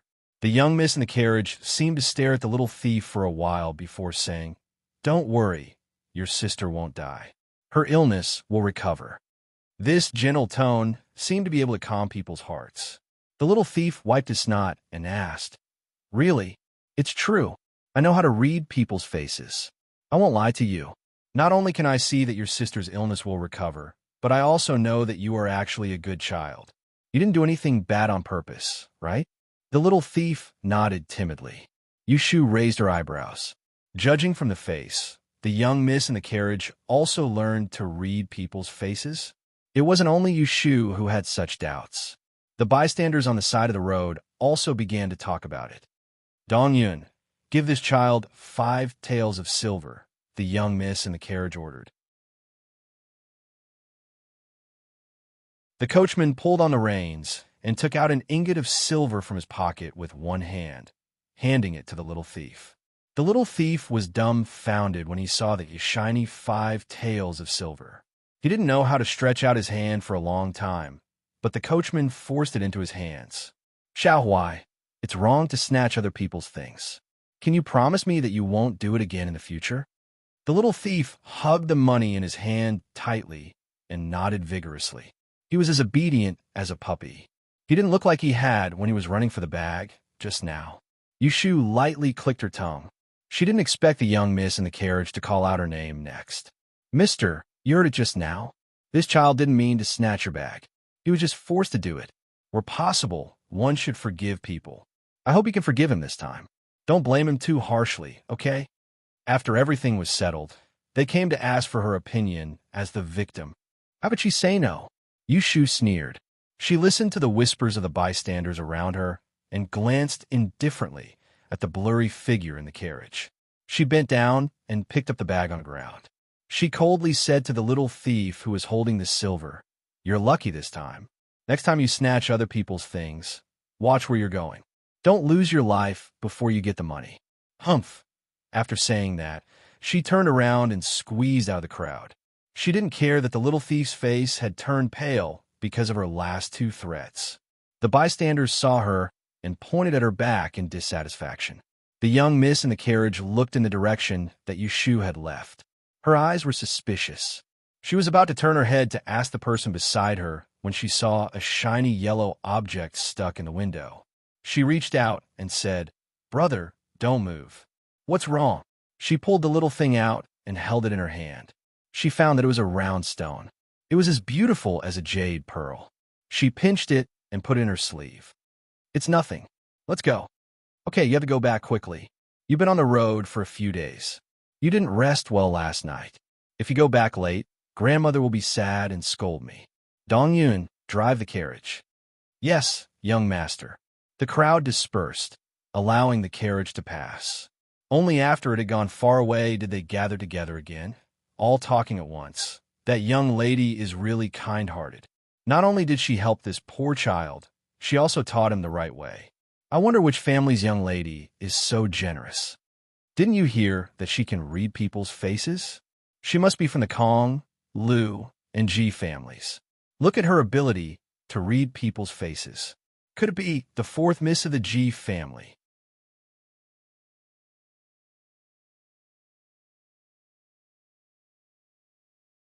Chapter 72. When Yushu found Jing Chun, he was sleeping under a tree in the plum forest. She had long wanted to ask him how he could fall asleep sitting down. However, she was not in the mood to joke around today. Before she walked up to him, she called out Master Jing Chun. Jing Chen's eyelashes fluttered. He opened his eyes and raised his head to look at Yushu, who was standing in front of him. He stood up and brushed his sleeves. Yushu suddenly had to look up at him. She was secretly unhappy. She handed the package in her hand to him and said, "Here. It's washed." "Thank you." Jing Chun took the package and opened it. When he saw that it was washed white, he nodded. "It's very clean." Of course it was clean. She had scrubbed it several times. How could it not be clean? Yushu said, "If there's nothing else, I'll leave. I'll come back to see you in 2 days. Keep your dirty clothes. I'll wash them for you later." She had washed them once or twice. Since she had already washed them, She did not mind washing them a few more times. She would treat it as returning the favor. After all, Jing Chun did not know that she was a girl. If he did not feel embarrassed, she would not feel embarrassed. Jing Chun watched her leave and did not try to persuade her to stay. Go. Yushu turned around and left. After a few steps, she shook her hand and let out a soft hiss. She frowned and raised her hand to her eyes. She rolled up her sleeve and saw that her wrist was swollen. She cursed her bad luck. Just as she was about to put down her sleeve, she heard someone call out from behind. Xiaoyu. What? She turned her head and saw that Jing Chun had left the sleeping plum tree and was walking towards her. In just a few steps, he was already in front of her. He looked down at the hand she was still holding. Without saying a word, he grabbed her wrist and twisted it. Yushu's screams, which sounded like a pig being slaughtered, could be heard in the forest. Ah! Yushu pulled her claws out of Jing Chen's hand and stared at him with deep hatred. Her slanted eyebrows said angrily, "What are you doing?" Jing Chun placed the hand that he used to commit the crime behind his back. Your left wrist is dislocated. I'll help you straighten it. Try moving it. Yushu turned her left hand doubtfully. Sure enough, there was no stinging pain, only numbness. Does it still hurt? It doesn't hurt anymore. Yushu rubbed her wrist and looked at Jing Chun with admiration, forgetting that she was the one who shouted at him. Thank you. Jing Chun shook his head and lifted his chin. How did you do it? Yushu had a belly full of anger and had nowhere to vent it. Hearing his question, her face darkened again, and she said gloomily, Nothing. I caught a robber on the way and accidentally hurt him. Huh. A light voice with a bit of inquisitiveness at the end. When Yushu heard it, she inexplicably had the desire to talk about it. She looked at the white Taoist's clear eyes and felt that it was okay to talk to him. Anyway, this person was alone and there was no gossip. So she took the lead and walked down the tree. Let's sit down and talk. Okay. The two of them sat side by side under the tree. There was a foot distance between them. Although they were sitting close to each other, they were not touching each other. I came to find you with my clothes in the morning. I took a small path and met a little monkey in the alley. Monkey? Are there monkeys in the city? Jing Chen asked. He thought that monkeys only existed in the mountains. Yushu was amused by him and laughed. It's not a real monkey. It's a local saying. It means someone who snatches things. Don't monkeys love to snatch things for people? Jing Chen nodded. That's right. When I was practicing in the mountains, my food was snatched by a monkey. They are very smart and their claws are sharp. It's even more troublesome when a few of them come together to snatch things. If you don't hurt them, then there's only one way. Yushu was curious. What way? Give him the things. Jing Chun said seriously. Yushu's cheeks puffed up. She tried to hold back her laughter. If it wasn't for Jing Chen's serious expression, she would have thought that he was deliberately telling a cold joke. She turned her head and adjusted her expression. She stretched her knees and said, That little monkey stole my bag, so I chased after him. I chased him out of the alley and into the main street. Coincidentally, there was a carriage passing by. That little monkey didn't even look at the road and only focused on running, so the carriage almost hit him. At this point, Yushu's face darkened and she said angrily, Then I met a nosy person. That child cried and said that he had taken the opportunity to get sick and was going to die because there was no money to treat him. The person in the carriage looked at his face and said that his sister wouldn't die, so he gave him a sum of money and told him to go home to see his sister. He advised me to be lenient and let him go. So you let him go? Jing Chen asked. I scolded the monkey and left. Yushu used her uninjured hand to push the grass on the ground. Thinking about the scene on the street, her heart felt depressed. She was an adult, but she still couldn't control her temper and scolded people on the street. It was a bit ridiculous. Are you angry? Yes. Why? Yushu was silent. Why? She also asked herself the same question. Was she angry that the little thief dared to rob her? Was she angry that the person in the carriage was nosy? Or was it because he was unlucky enough to hurt his hand when he pulled the kid? She knew very well in her heart that these were not the reasons that made her angry on the street. What made her shocked and angry was that the child's reckless and careless actions had almost caused him to lose his arms and legs and lose his life. Money was a worldly possession. If you lost your life, you would lose everything. You were very kind. Yushu turned her head in confusion. She looked at the young Taoist priest who was praising her with a strange expression. She pointed at her nose and said, "Me?" Jingchen nodded. "Who?" "Huh." Yushu slapped her thigh and laughed out loud. She was so happy that she was rocking back and forth. To say that she was kind, even Yulei did not dare to use this word to praise her in her previous life. It really made her laugh to death. No matter how you looked at her, she didn't have much to do with this word. It was lucky that he could think of it. Jing Chun was confused. He didn't know what he said to make her so happy, but he saw that the young man's eyes were curved and his face was bright. There was no longer the gloomy look on his face. "Ah, cough." Yushu took a few breaths to calm down. She turned her head and looked at Jing Chen's gaze. She felt that she was too happy just now. She embarrassedly cleared her throat and shyly said, "Thank you." "Thank you for what?" Jing Chun still didn't understand. "You praised me just now. I was just speaking the truth." Jing Chun didn't feel that he had praised her. Yushu blushed. She was afraid that Jing Chun would say something surprising and make her laugh again. She quickly stood up from the ground and took 2 steps back. She waved at him. "I'm leaving. I'll see you in 2 days." Every time she said goodbye, she would say these 2 sentences. Jing Chun still didn't want to stay. "Go." Yushu walked away happily. The annoyance she felt when she came had already flown away. While Yushu was strolling along the riverbank, the scene of the Ji family in the east of the city was different. In the main courtyard, old lady Ji was sitting. The eldest and second son of the Ji family were also sitting. The third son was absent. In front of these elders, the third son of the Ji family, Ji Chongza, was standing with his head down. From time to time, he would look up at his grandmother who was reading letters. Swoosh! Old lady Ji put down the letters in her hands and pondered for a while. The second son, Ji Xiaochun, couldn't sit still and asked worriedly, "Mother, what happened? What did father say in the letter?"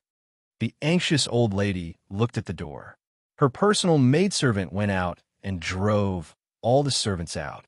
She closed the door and guarded outside, not letting anyone come near. "The Shui family likes Xing Xuan and wants to marry into our family." Ji Xiaochun was stunned. "The Shui family? The Shui family of the capital?" Old lady Ji nodded. "It's the eldest grandson of Minister Shui. He is a few years older than Xing Xuan. Because he was studying in his early years, he is still single. Minister Shui wants to pick someone from the Imperial Historian's library. Xing Xuan met him by chance, and he took a liking to her. Minister Shui mentioned it to your father not long ago." Ji Xiaochun grinned and smiled in amazement. "Mother, this is a good thing. The Shui family is one of the top families in the capital. Just look at the Liu family in the capital. Isn't it because they are related to the Shui family? That's why they are so arrogant in front of the 3 families. If Xing Xuan were to marry Minister Shui's eldest grandson, then..." Old lady Ji raised her hand and interrupted him. She beckoned Ji Chongza to come forward. "Chongza, you are studying in the capital. You know the most about Xing Xuan. You tell him." Ji Chongza answered respectfully. He turned to Ji Xiaochun and said softly, "Father, 4th sister has a good relationship with Princess Xuan. She often interacts with the 7th prince and the 12th prince. I have the honor to meet them. On the 15th day of last month, the 7th prince secretly gave 4th sister a ruby jade." Bang! The teacup in Ji Xiaochun's hand fell to the ground. Ji Xiaohan was also shocked. They turned to look at old lady Ji at the same time. Ruby jade. It was said that when Empress Ningxin was conferred the title of Empress, Emperor Anwu made a ruby jade for her. Later, this matter was passed down and became a custom among the nobles of the Dan dynasty. If a man liked a woman and wanted to marry her, he would first give a ruby jade to test her. Now the 7th prince gave a ruby jade. What did he mean? Mother. Ji Xiaochun's voice changed. His eyes turned red when he thought that his daughter might be related to the emperor. Old lady Ji saw him lose his composure. She snorted and said, Do you think this is a good thing? There are rumors in the capital that the seventh prince is a romantic. He gave a ruby jade to Xingxuan on a whim. Who can say for sure? Mother knows what you're thinking. If the seventh prince can get in the future, what if he can't? Now the Shui family is waiting for your father's reply. If you refuse them, you will offend them. In the future, all your efforts will be in vain. How can you regret it? Ji Xiaochun was no longer smiling after hearing Matriarch Ji's words. Cold sweat beaded on his forehead as he turned to look at his elder brother. His expression was also grave. He might lose the opportunity to ascend to the heavens in a single bound if he tried to claim kinship with the Shui family. If he rejected the Shui family, it might be like drawing water with a sieve. This was originally a good thing, but now it had become a dilemma. Old Lady Ji patted the tea table and sighed. Your father will deal with Minister Shui for the time being to suppress this matter. But it can't be suppressed for long. This matter is related to the future of our Ji family. You two go back and think about it.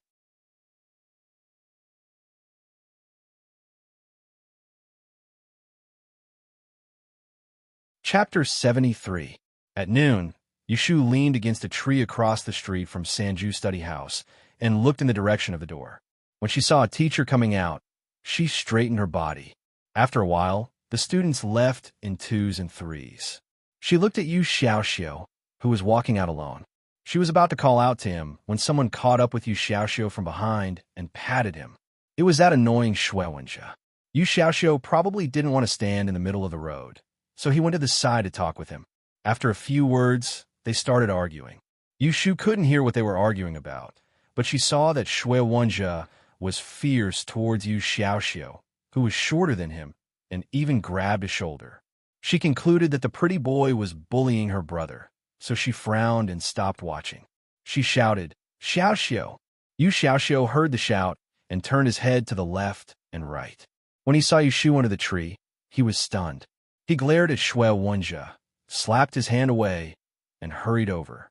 His face was a little surprised and a little embarrassed. Sister, why are you here? I'm picking you up to eat at Aunt Huai's place. Yu Shu reached out and pulled on his wrinkled collar. She raised her chin and pointed at Shui Wenjie, who was walking in this direction, and said, Sister, why are you here? Nothing. Yu Xiaoxiu turned his face and saw that Shui Wenjie was walking in this direction. He hurriedly grabbed Yu Shu's hand. Sister, let's go quickly. I'm starving. Yu Shu knew that he was hiding something from her. Seeing that they were going to leave, Shui Wenjie strode forward and stretched out his hand to block their way. Mouseu! Yu Shu pressed down on Yu Xiaoxiu's shoulder and squinted at him, waiting to see what this ungrateful gigolo had to say. Shui Wenjie suddenly saw Yu Shu. He only wanted to stop her and talk to her, but he didn't prepare an excuse. Being stared at by Yu Shu's disdainful eyes, he almost lost his temper again. Clenching his fists, he looked at Yu Shu, who was dressed like a boy, and said in a low voice, Why are you dressed like this? Can't you tell whether you are a boy or a girl after being kicked out of the Ji family? It's none of your business. Shui Wenjie gritted his teeth. Where have you been living these days? Don't tell me you've been living on the streets. It's none of your business. You. Shui Wenjie's shoulders trembled in anger at her light words. He widened his eyes and said, Last time, I saw you with a shady man. I was afraid that you wouldn't learn from him and ruin the Ji family's reputation. If they hadn't been standing on the side of the road, Yu Shu would have spat at him. This guy's words were not pleasing to hear, and he ruined the reputation of the Ji family. The reputation of the Ji family had nothing to do with her. How dare he say that Chao Zixin was shady? Why didn't he take a look at himself first? Yu Shu was calm, but Yu Xiaoxiu didn't agree. He pushed Shui Wenjie away angrily and stretched out his leg to kick him. Stop talking nonsense. Stop making up stories about my sister. Shui Wenjie staggered 2 steps back. When he saw Yu Shu's startled eyes, he became angry and stretched out his hand to grab Yu Xiaoxiu's collar. When he was about to hit him, he heard Yu Shu shout, Shui Wenjie. His fist stopped, and when he turned his head, he was met with a pair of dark and gloomy eyes that were embedded in that originally cute and round face. There was an indescribable incongruity, and it made him feel unfamiliar. Listen to me. If you dare to trouble me again and gossip like a stinky old woman, I'll spread the shameful story of you being captured, stripped naked, and placed on the altar like a pig's head. I'll let everyone know that you've been captured, stripped naked, and placed on the altar as a pig's head. I'll let everyone know that I'll make you proud. Do you hear me? Shui Wenji's pupils dilated as he recalled the horror of that night. When he woke up, he was lying naked on a table. It was raining, and the ground was surrounded by motionless corpses. The scene of Yama became his nightmare every night. He didn't dare to tell anyone about it, because he was afraid that others would laugh at him and look down on him. He shivered violently. His face, which was red with anger, just now turned pale. When Yushu saw the change in his face, she snorted coldly in her heart. After so many days, she more or less understood why Shui Wenji had such an attitude towards her, his savior. She was afraid that he was embarrassed when he was stripped naked that day. She was the one who knew about it, so he always looked for trouble with her. But what did this matter have to do with her? Just because he was frightened and humiliated, he wanted to find a balance between the two of them. Was there such a good thing in the world? She was still unhappy in her heart. Such an ungrateful seedling. If she didn't teach him a lesson, sooner or later, he would grow crooked. You heard it. Let go of my brother. Shui Wenji paused for a moment and loosened his hand. Yu Xiaoxiu broke free and kicked his calf again. He pulled Yu Shu 2 steps back, snorted at Shui Wenji, and dragged her away. Aren't you afraid? A hoarse question made Yu Shu stop. She pulled Yu Xiaoxiu's arm and turned her head. She saw Shui Wenji looking at her with red eyes. His eyes, which were usually proud and arrogant, now there was only fear. Yu Shu grinded her teeth and sneered. Afraid? What are you afraid of? Afraid that those bad guys will find you again? Shui Wenji lowered his head embarrassedly, as if it was not difficult to say the words that symbolized fear. I have nightmares every night. I have nightmares every night. I dream that I'm lying in a pile of dead people without any clothes on. A lot of people surround me and stare at me. There are teachers in the school, classmates, and Yushu felt a little uncomfortable in her heart. She was silent for a moment and then asked, How old are you this year? 10, 16. I am 15 this year. Yushu shamelessly lied about her actual age and pulled Yu Xiaoxiu in front of her. My brother is only 11 this year. He was arrested with you that day. Because we were not drugged, we were locked in a small dark room. My brother was locked with real dead people for a whole night. Xiaoxiu, tell him, were you afraid at that time? Although Yu Xiaoxiu didn't want to talk to Shui Wenji, he still reluctantly said, Of course I was afraid. Yu Shu patted his shoulder and asked, Are you still afraid now? Yu Xiaoxiu rolled his eyes. It's been so long. What's there to be afraid of? After saying that, he looked at Shui Wenji with disdain and thought, You are so big, but you are a coward. Did you hear that? Yu Shu looked at the confused Shui Wenji and said with a smile, Let's not talk about me. My brother is 5 years younger than you. After that incident, he's not afraid anymore, but you still have nightmares. It's not wrong to say that you're a good-for-nothing. I think you shouldn't be a boy. You might as well be a little girl and hide at home. Shui Wenji was immediately angered by Yu Shu again. His face turned red and white, and he said angrily, You are a little girl. I'm a little girl. Yu Shu shrugged her shoulders. It was good to be young. She could boast shamelessly that she was a little girl. You stop it. If you don't want to be laughed at, you should be a little more mature. Don't act like someone owes you 500 taels of silver. Also, what I said before was not to scare you. If you want to trouble us again, you can try. Yu Shu pulled Yu Xiaoxiu and said to Shui Wenji, whose face was red again, The sun is high in the sky. Let's go home and eat, Miss Shui. Shui Wenji blushed and craned his neck to stare at Yu Shu's back. He didn't want to lose face. Mouse you, listen, I will not be afraid of you, and I will not be afraid of those bad people. You are not allowed to call me Miss Shui anymore. Yu Shu did not look back. She raised her hand and waved casually to the back. Then she took Yu Xiaoxiu, who was laughing because of the Miss Shui, and went home. Shui Wenji stood under the tree and watched them go far away before leaning against the tree panting. His eyes were empty, and he was lost in thought for a while. After a long time, his eyes lit up again, and the lifelessness from before was swept away. He raised his hand to touch his face and muttered, "I'm not a little girl, smelly rat." Yushu took Yu Xiaoxiu to eat 2 bowls of noodle soup at Zhao Hui's stall at noon, and then sent him home to do his homework. She stayed to help Zhao Hui wash the dishes, wipe the table, and collect money. She did everything, and occasionally told a joke to make Zhao Hui happy, to relieve boredom and tiredness.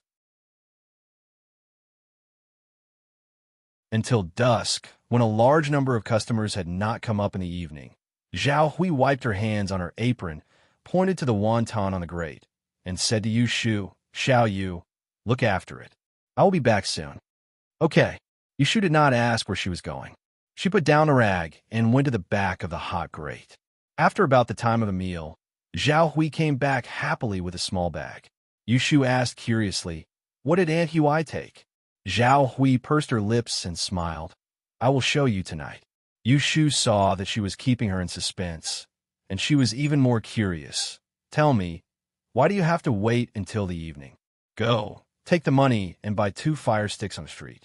After eating, go back and read your book. You have spent the whole afternoon here." Zhao Hui grabbed a handful of copper coins and gave them to Yushu.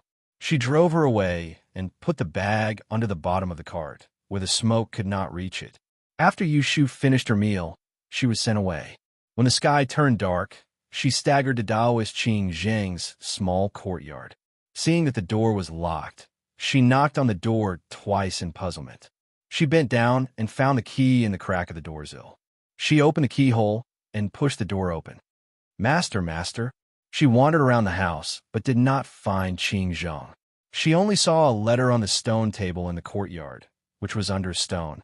She picked it up and read, "My bad disciple, I came to Yi City to visit a friend.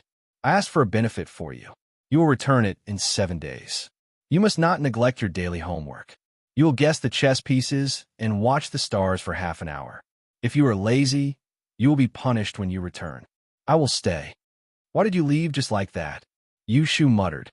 She held the letter and went into the house. She found a match and lit the oil lamp. She burned the letter and picked up the 2 bowls of chess pieces on the table. She picked up the futon on the bed and went out. There was a circle drawn in the courtyard. It was carved by Qing Zheng half a month ago. He did not use those strange paints. At first, Yushu thought that the old man did not have enough money and cut corners. She even took the opportunity to laugh at him.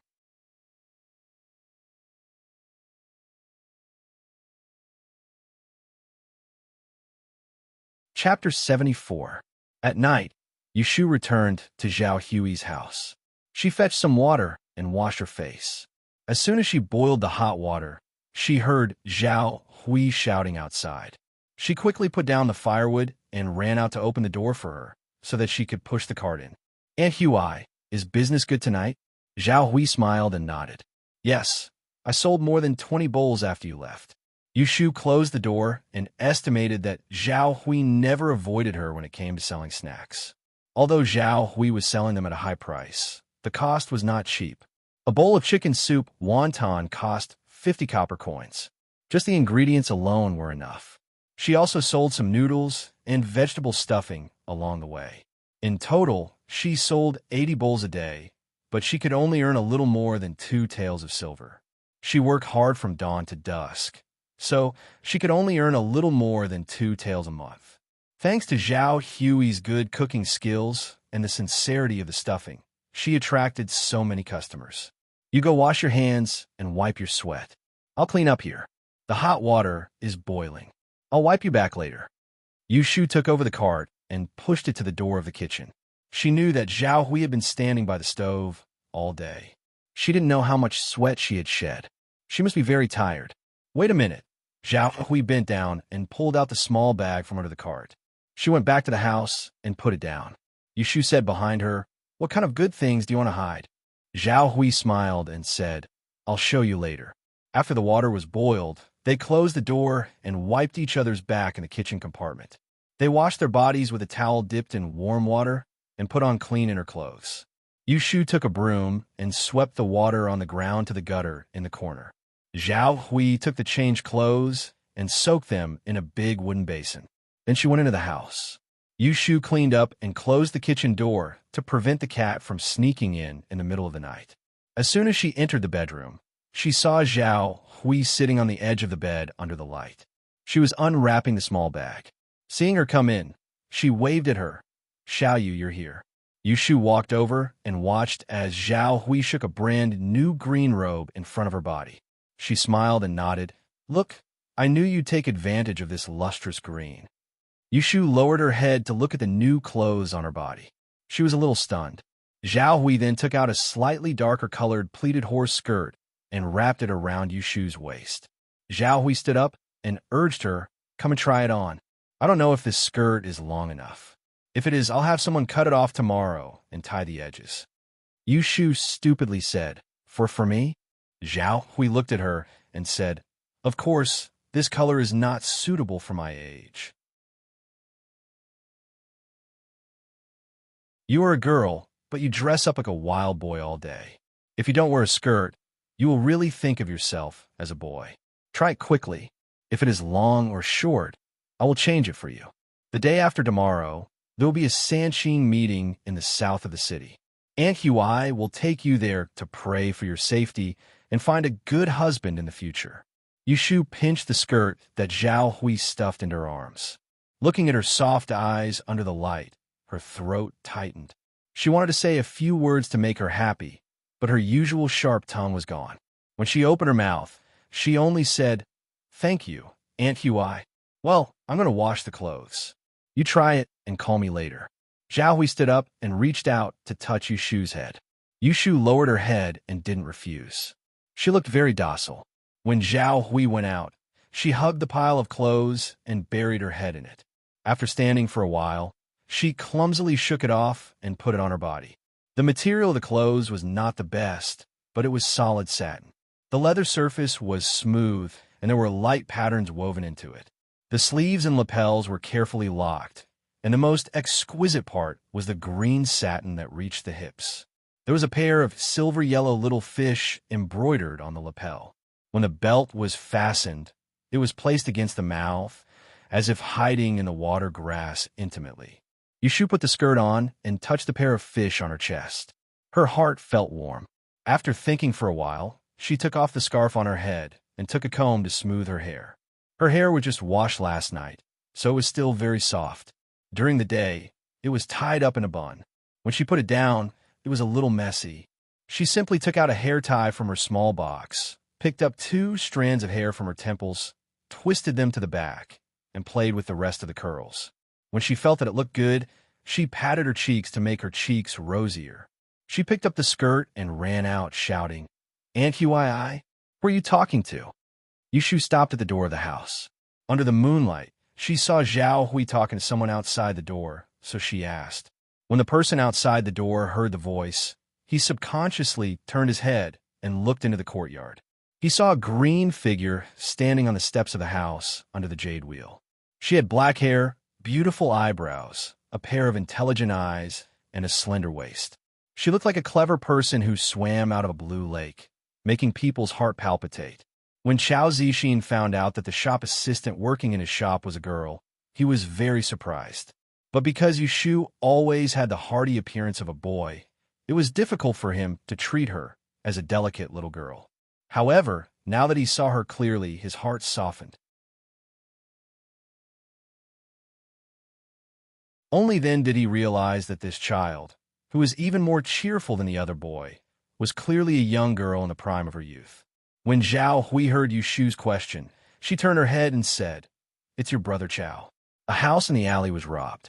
It's a mess outside, so he came to ask, afraid that the little thief will jump into our house."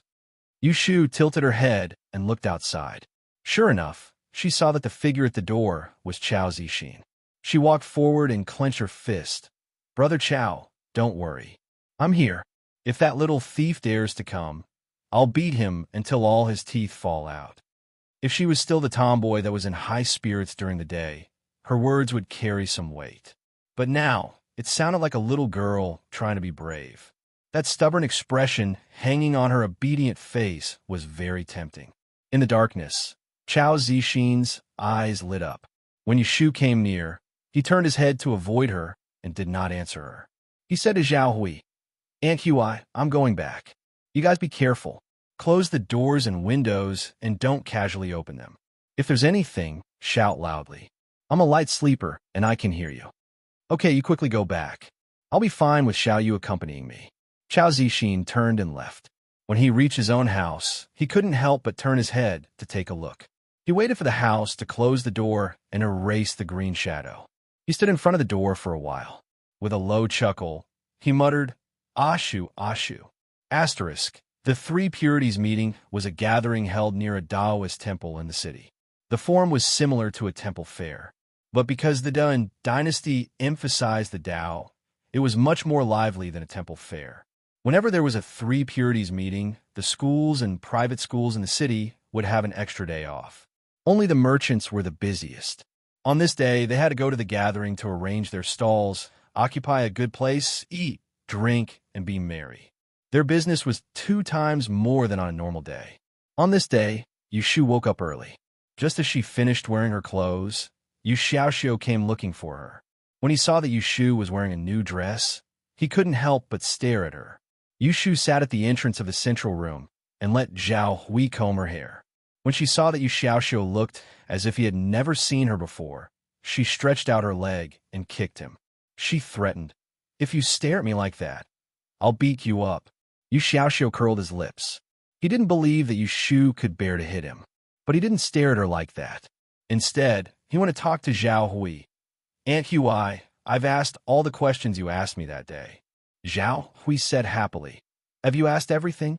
Yu Xiaoxiu lowered his head and rummaged through his cloth bag. He took out a folded piece of paper and passed it to her. "My sister's birthday, and 8 characters are written on it." Zhao Hui put the comb on Yushu's hair and reached out to take it. She was literate, but she couldn't write it. Yushu didn't dare to look back at Zhao Hui. She looked at Yu Xiaoxiu suspiciously. "My birthday, and 8 characters?" Yu Xiaoxiu nodded his head and went to the kitchen to get some water. He woke up too early and didn't drink any water on the way from the Ji family. "Aunt Hui, why do you want my birthday and 8 characters?" Zhao Hui tucked the paper in her bosom and straightened her head, saying, "You still have a nerve to ask? Who doesn't even know their own date of birth and 8 characters? I'll ask clearly, and when I go there today, I'll find a teacher to calculate it for you." Yushu smiled. "I learned it myself. I don't need someone to calculate it for me." "Okay, let me see your 8 characters. I'll calculate it for you and see when I can become rich." Zhao Hui snorted and twisted her ear. "You only learned it for a few days. You always talk big. There are teachers in the Sanqing meeting, but they don't accept money on this day. Those who can't be seen on normal days will come. If you're lucky, you can get a seat and I'll calculate it for you. If there's any disaster, try to avoid it." Zhao Hui always felt that Yushu's life was not good. She changed her mother's marriage and became a concubine in a rich family. She didn't have any relatives, and her mother didn't like her. She was beaten and kicked out of the family. These days were smooth, but who knows if there will be any disaster in the future. Zhao Hui has been thinking about this day. She wants to find a teacher for Yushu. Yushu didn't know what Zhao Hui was thinking, but she didn't want to refuse her good intention. She joked a few words and didn't say anything. Zhao Hui combed Yushu's hair and went into the room to get a new bag for Yu Xiaoxiu. It was a maroon bag with twisted leather strap. It was much better than the bag Yu Xiaoxiu had. She cut clothes for Yushu, but she didn't forget him. "Do you like it?" Zhao Hui rubbed her hands and looked at Yu Xiaoxiu's reaction expectantly. Yushu looked at Yu Xiaoxiu, who liked it, but was embarrassed to accept it. She pressed his head and said, "Hurry up and thank Aunt Hui.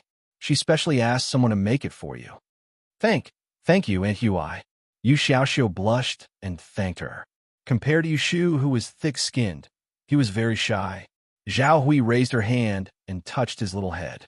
Her eyes were so soft that water almost came out. "It's good that you like it."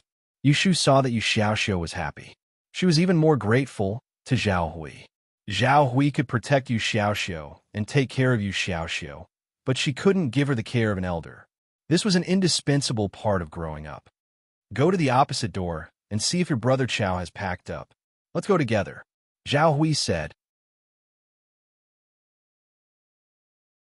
There were many people in the Three Purities Association, and there were also many landlords and scoundrels. They specially picked women and children to cheat, with a young man accompanying them. It could save a lot of trouble.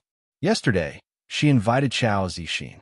Coincidentally, he was also going to the Three Purities Association, so he agreed to go together. Yushu took the opportunity to pinch Xiaoxiu's cheek and went out with a smile. As soon as she opened the door, she saw a figure with a lotus waist standing at the door. She reached out and patted his shoulder. Brother Chow.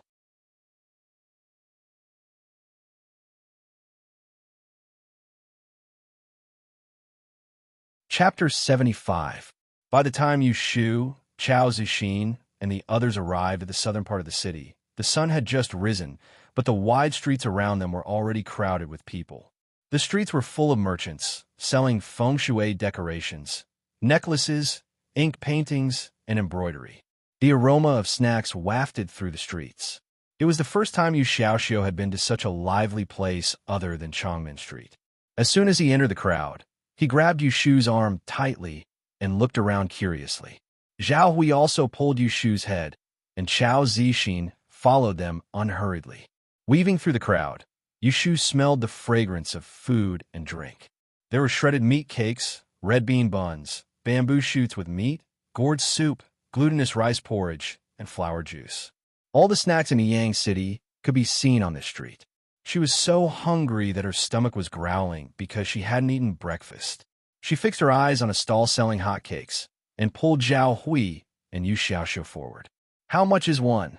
Shredded meat cakes are 10 copper coins each, and fried radish cakes are 5 copper coins each. Miss, would you like to try too? Looking at the steaming cakes on the pot, Yushu let go of Zhao Hui and stretched out her hand. She smiled and said, "Give me 4 meat cakes and 2 radish cakes. 90 copper coins, right? Okay, I'll wrap it up for you." Zhao Hui wanted to take out money, but Yushu stopped her. She turned to Chow Zixin, who was taking out money from her purse, and said, "No need. I'll take it.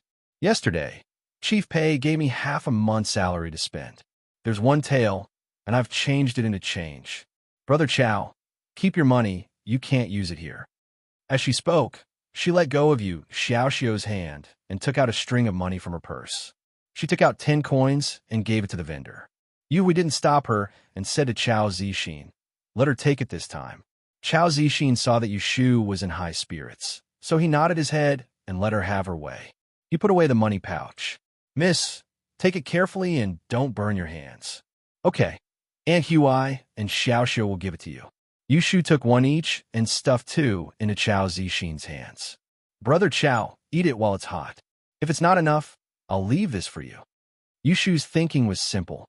Chow Zixin was a man, so his appetite must be big. This palm-sized food definitely wouldn't be enough. Chow Zixin looked at the hot food in the servant's hands. He wasn't used to eating on the street, but he saw that Yushu was chewing on the food and glancing at him from time to time, as if asking him why he wasn't eating. After hesitating for a while, he lowered his head and opened his mouth. Actually, the taste wasn't bad. The street was bustling, and there were many people eating. For people holding hotcakes didn't stand out. Yushu dragged Yu Xiaoxiu with one hand and ate a hot shredded meat cake with the other hand wrapped in oiled paper. When she saw the tofu juice vendor across the street, she grunted twice and took the lead to squeeze through the crowd. She ordered 4 small bowls and stood next to the stall, drinking the hot cakes with the other customers who were buying food. After eating and drinking, her stomach was warm and full. Yushu wiped Yu Xiaoxiu's hands with a handkerchief and pulled him to follow beside Zhao Hui.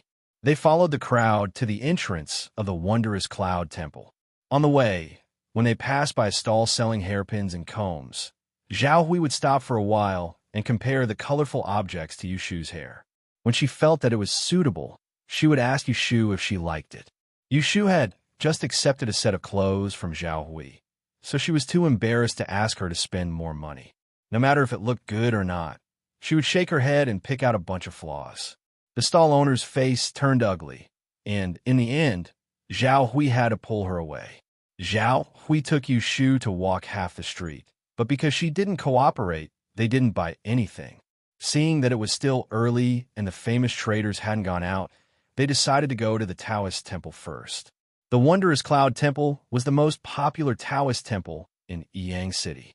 It worshipped the patriarchs of the three pure ones for people to pray to the gods and fulfill their wishes. In addition, it also provided the service of asking for and releasing the fortune. Compared with the expensive barter hall, there were more pilgrims here. A handful of incense, candles, and yellow paper only cost 10 copper coins. There weren't many people in the temple at this time. When Zhao Hui went to buy incense, Yu Shu stood in the Taoist field and pulled Yu Xiaoxiu to look up at the three huge statues of old people sitting on the altar. They couldn't tell which one was which. Chao Zixin stood behind them and explained to them, the three pure ones are the three great realms of Yuqing, Shangqing, and Taiqing. Because there are three gods in the three pure fairyland, namely Yuanshi Tianzuan, Lingbao Tianzuan, and Primogenitor Tianzuan. They are worshipped as the patriarchs of the three pure ones. Look, the patriarchs of the Jade Pure Ones, the one with white hair and eyebrows on the left, is the Taiqing patriarchs, and the one on the right is the patriarchs of the Shangqing patriarchs. The 42nd chapter of the Primogenitor Sutra says, Tao begets one, and one begets two. Two begets three, and three begets all things. All things bear yin and embrace yang, and they are harmonious. Therefore, Taoism has the three ones doctrine. In her previous life, Yu Shu would occasionally travel. While others were shopping for souvenirs, she liked to follow the experienced tour guides, listen to stories, and broaden her horizons. She felt that it was much more interesting than foolishly watching the bustle alone. Now that Chao Zixin was beside her, she liked it. She didn't hesitate to praise him. Brother Chao, you know so much. Seeing that she liked to listen, Chao Zixin was naturally happy. I just read a few books in my free time. If you're interested, I can find some text for you later. You know that I'm learning accounting from Shopkeeper Pei right now. I don't have time to read books. Yu Shu declined politely. Compared to books and papers, she preferred to learn practical things. If Qing Zheng threw a few books at her to memorize before teaching her, she might not have the patience to repeat the boring guessing homework every day. Chao Zixin advised, if you have time, you should read more books. Yu Shu agreed with his words, but she had a different opinion. Seeing that Yu Xiaoxiu was looking up at their conversation, she muttered, I don't know if Brother Chao has heard of this. Idle people read, busy people walk. Chao Zixin asked, what does that mean? Yu Shu said, it means that people who read and study have a lot of free time. Look at the people on the streets, working hard to make a living. They have to support their families, and maybe they also have to support the idle people who read. Do they have time to stop and read? Compared to a few pages of knowledge, a few copper coins makes people feel at ease. Reading is good, but it varies from person to person. If they can't make a living, what's the use of reading a few books? Don't you think so? Chao Zixin was attracted by her words, but what attracted him even more was her bright eyes at this moment. She was very assertive. He thought that this child wandered the streets and was born into a widow, but she had a rare decisiveness and cleverness. Although it was inevitable that she was unscrupulous, she was magnanimous to the point that no one could look down on her. According to what you said, you are still a busy person. I am now, but I can't say for sure in the future. What about me? Chao Zixin really wanted to hear Yu Shu's opinion of him. Yu Shu's gaze fell on him. Chao Zixin straightened his body and straightened his back. Then, he heard Yu Shu say in a serious tone, Brother Chao is someone who takes a break from his busy schedule. The corner of Chao Zixin's mouth raised. He was satisfied with her comment that was between a busy person and an idle person. Sister, what about me? Yu Xiaoxiu also joined in the fun. Yu Shu bent her finger and flicked his forehead. Of course you are a big idle person. After you are done today, go back and do your homework, okay?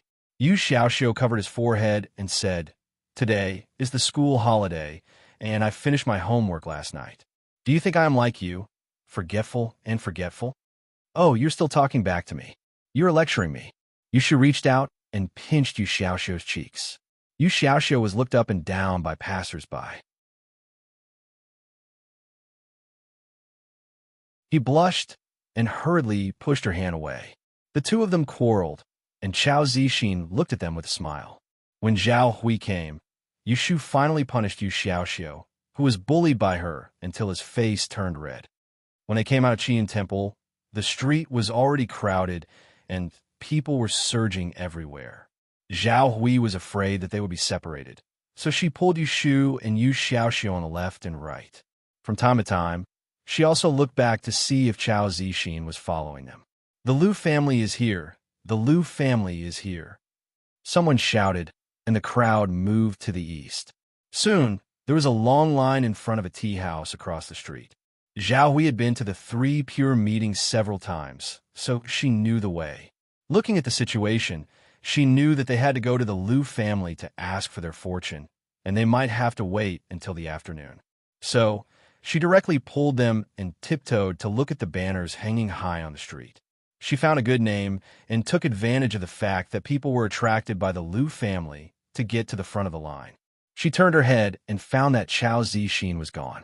Zhao Hui and Yu Xiaoxiu followed her around and looked left and right, but they couldn't find him.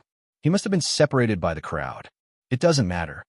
Zhao Hui took Yu Shu's hand and said, "I told him in advance that if he was separated, he could wait at the entrance of the Taoist temple. It's almost our turn. We can look for him after we finish our fortune-telling. There's no hurry." Yu Shu nodded and looked in the direction of the Taoist temple a few times. There were people everywhere, and the further they went, the more blurred they became.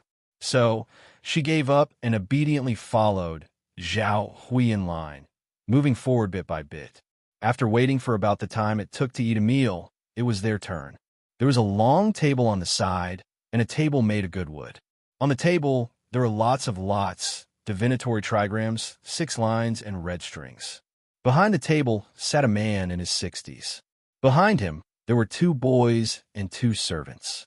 The man glanced at Zhao Hui and Yu Shu, stroked his beard, and said indifferently, "What do you want to ask?" Zhao Hui hurriedly asked Yu Shu to sit down on the stool in front of the table. She took out the 8 characters in her arms and handed them to the man with both hands. She smiled politely and said, "Sir, this is my niece's 8 characters. Can you take a look at her fortune? Will there be a disaster in the near future?" The man took it with one hand and stretched out the other. A boy handed him a divinatory trigram. He held his palm behind him and rotated it a few times. Then he stretched out his hand, and a boy handed him a brush. He wrote a few words on a piece of white paper and crossed it. He frowned and looked up at Yu Shu for a while. He made a tisk sound and pressed the piece of paper with Yu Shu's 8 characters on it on the table. He said with a bit of sympathy, "A short life doesn't mean great emptiness. There are many disasters and difficulties in her life. There are frequent disasters and adversity. She can't do anything in her life." Yu Shu raised her eyebrows. Zhao Hui's face was a little stiff. She carefully asked, "Sir, this is... What do you mean?" "You're tuning in to the Romance Rendezvous YouTube channel. We're so grateful for your support, and don't forget to subscribe to join us on this incredible journey through captivating stories. Your generosity through donations truly makes a world of difference, as it's the primary source of revenue that allows me to expand and enhance this channel for you. Thank you from the bottom of my heart for being a part of this adventure.